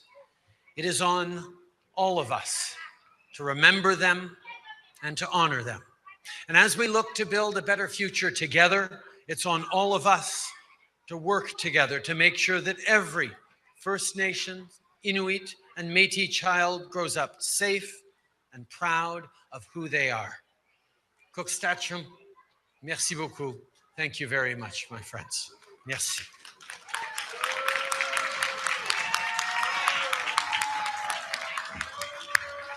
I just wanted, just before I depart, please, let's give a huge shout out for our elders and our survivors and our day scholars that are here. Let's give everyone love. Woo!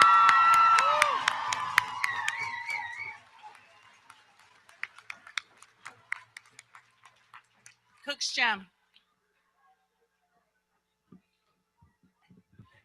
Okay, can we get the language and culture and language program up here, please?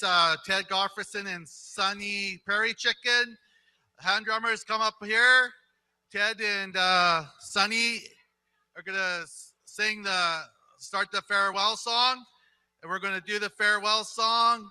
It's our custom. We started with our welcoming song and we'll end with the farewell song. I want to thank everybody for taking the time to be here today to honor the children, to be able to honor the survivors and the generational survivors. I also want to thank all the people that were here to be able to share, the drummers, the singers, the ones that stood up here and sang songs for all of us. Kukpi7 for that. And thank you, the media, for being here and covering this event. Kukpi7, I appreciate everybody for being here. And we're going to close with the farewell song.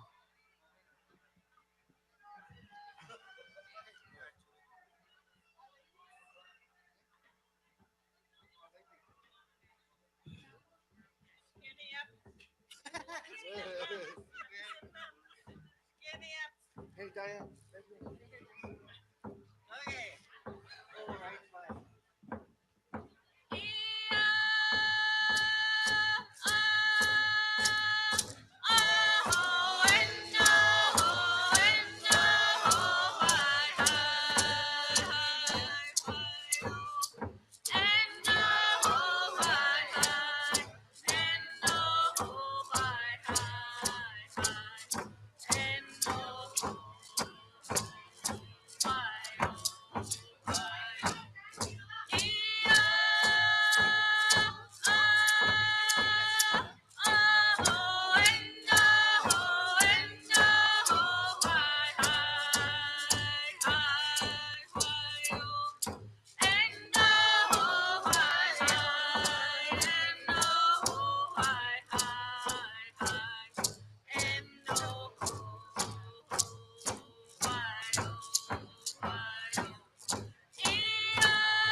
I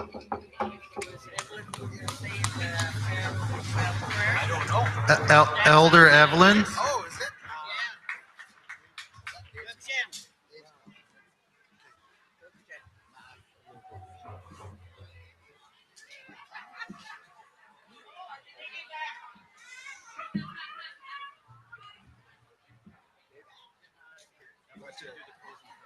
I'll start with this.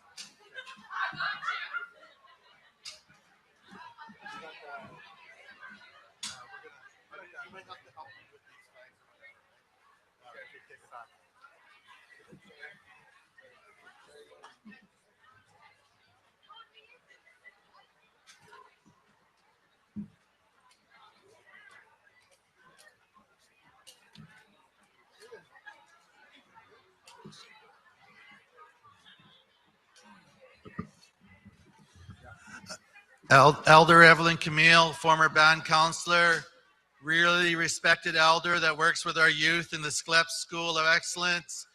A beautiful grandmother is going to be doing our closing prayer for us today. And then after she does the prayer, then if anybody wants to sing some songs after, they can.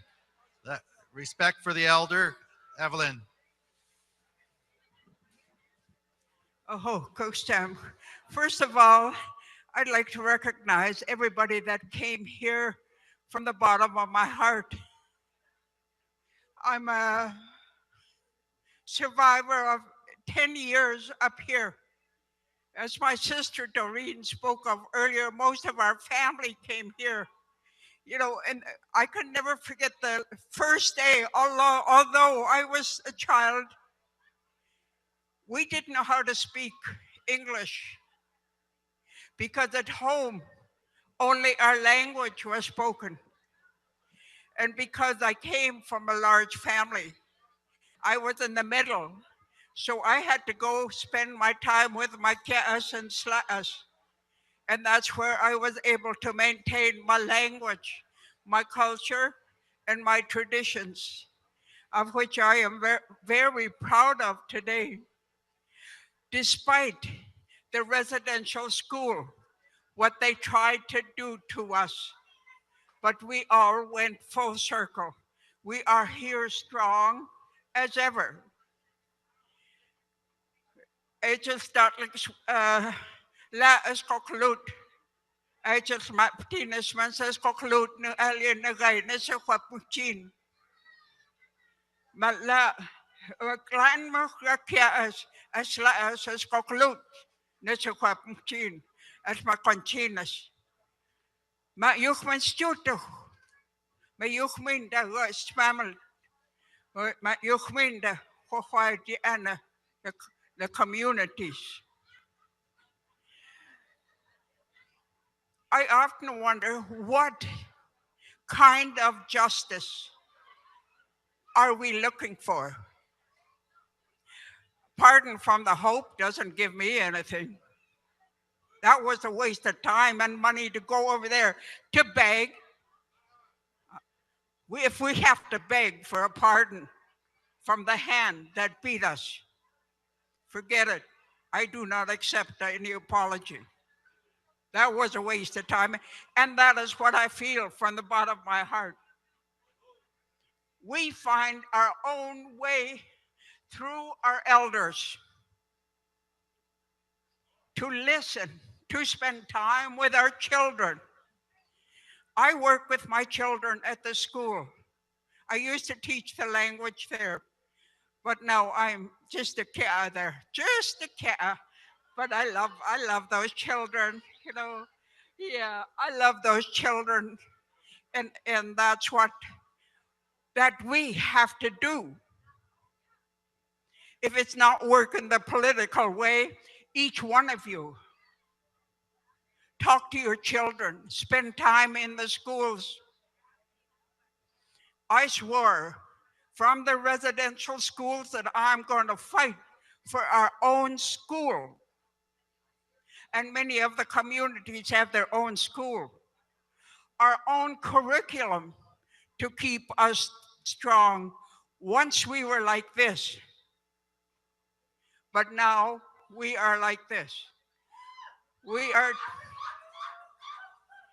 We are together, strong in our language, culture, and traditions, and we must share it to our children to pass it on. And that is what I'd like to share with you and have thank each and every one of you for coming. Grandfathers are shedding their tears too to help wash our pain away, our suffering. I thought I was all healed. When the residential school was in progress and they were interviewing us, we told them about the missing children. But they didn't want to listen. We'll deal with this issue first. This issue of the residential school settlement. In a way, it was a blessing. But let us not forget the ones that it was a curse to. The ones that ended up on the streets with all that money they didn't know what to do with. We lost also many members that way. So in a way it was a blessing, and in most ways it was a curse, this residential school settlement. And in the beginning of I served as council for about 10, 12 years or whatever. We were in discussion, should we tear that building down? Can we erase the memories? We talked about it for a long time. We had the elders come in from other communities. We asked them for advice. The advice that I remember, no, that building must remain as a reminder. That is part of our history. A part of our history that we should not forget. A part of our history that must be told throughout the world, and most of all, throughout our communities in a good way to start the healing process. I thought I was healed till I heard about these 215, yet in my heart I knew there was children missing and many more that tried to run away from the schools in the dead of winter, did not make it home.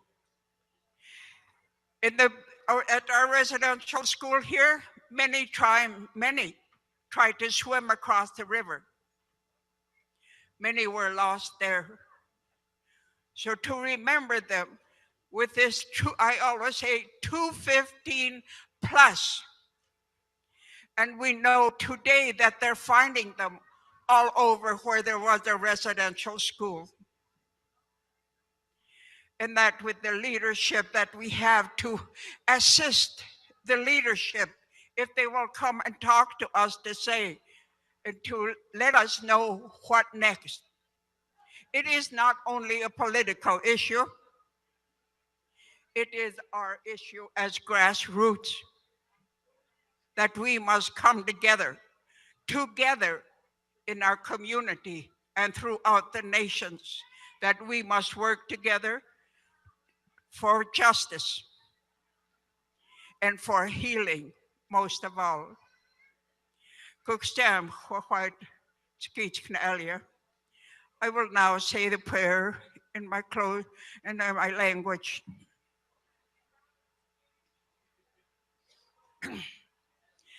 Tk'emlúps, Tk'emlúps, Tk'emlúps, Tk'emlúps, Tk'emlúps, Yuchminda, Tk'emlúps, and a white Tk'emlúps, la espel Kailhus na chit Tk'emlúps, Yuchminda, Tk'emlúps, Yuchminda, and a white Tk'emlúps, Matla a chit Tk'emlúps, Matla, white Tk'emlúps, Yuchminda, Tk'emlúps, Yuchminda, Tk'emlúps, white Smamal.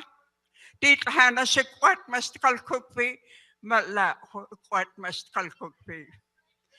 Great Spirit, we ask for your guidance and blessings this day. I ask that you watch over each and of my relatives that are here and the one that have left us today.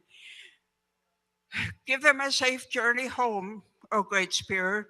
And when they reach home, O Great Spirit, bless their homes, O Great Spirit, and watch over the children, that the path they choose would be the right one for them.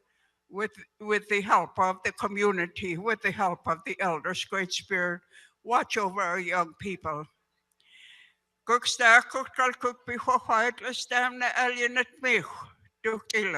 I give you thanks once again, O Great Spirit, for what you have given to us this day. This I say with all my relations. Oh, I was just going to drop and look at you.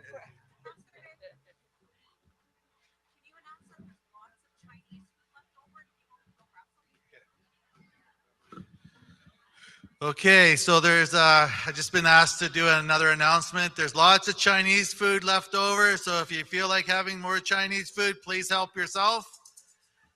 And if you want to sing a couple more songs, please do so. If not, that's okay, but we're here.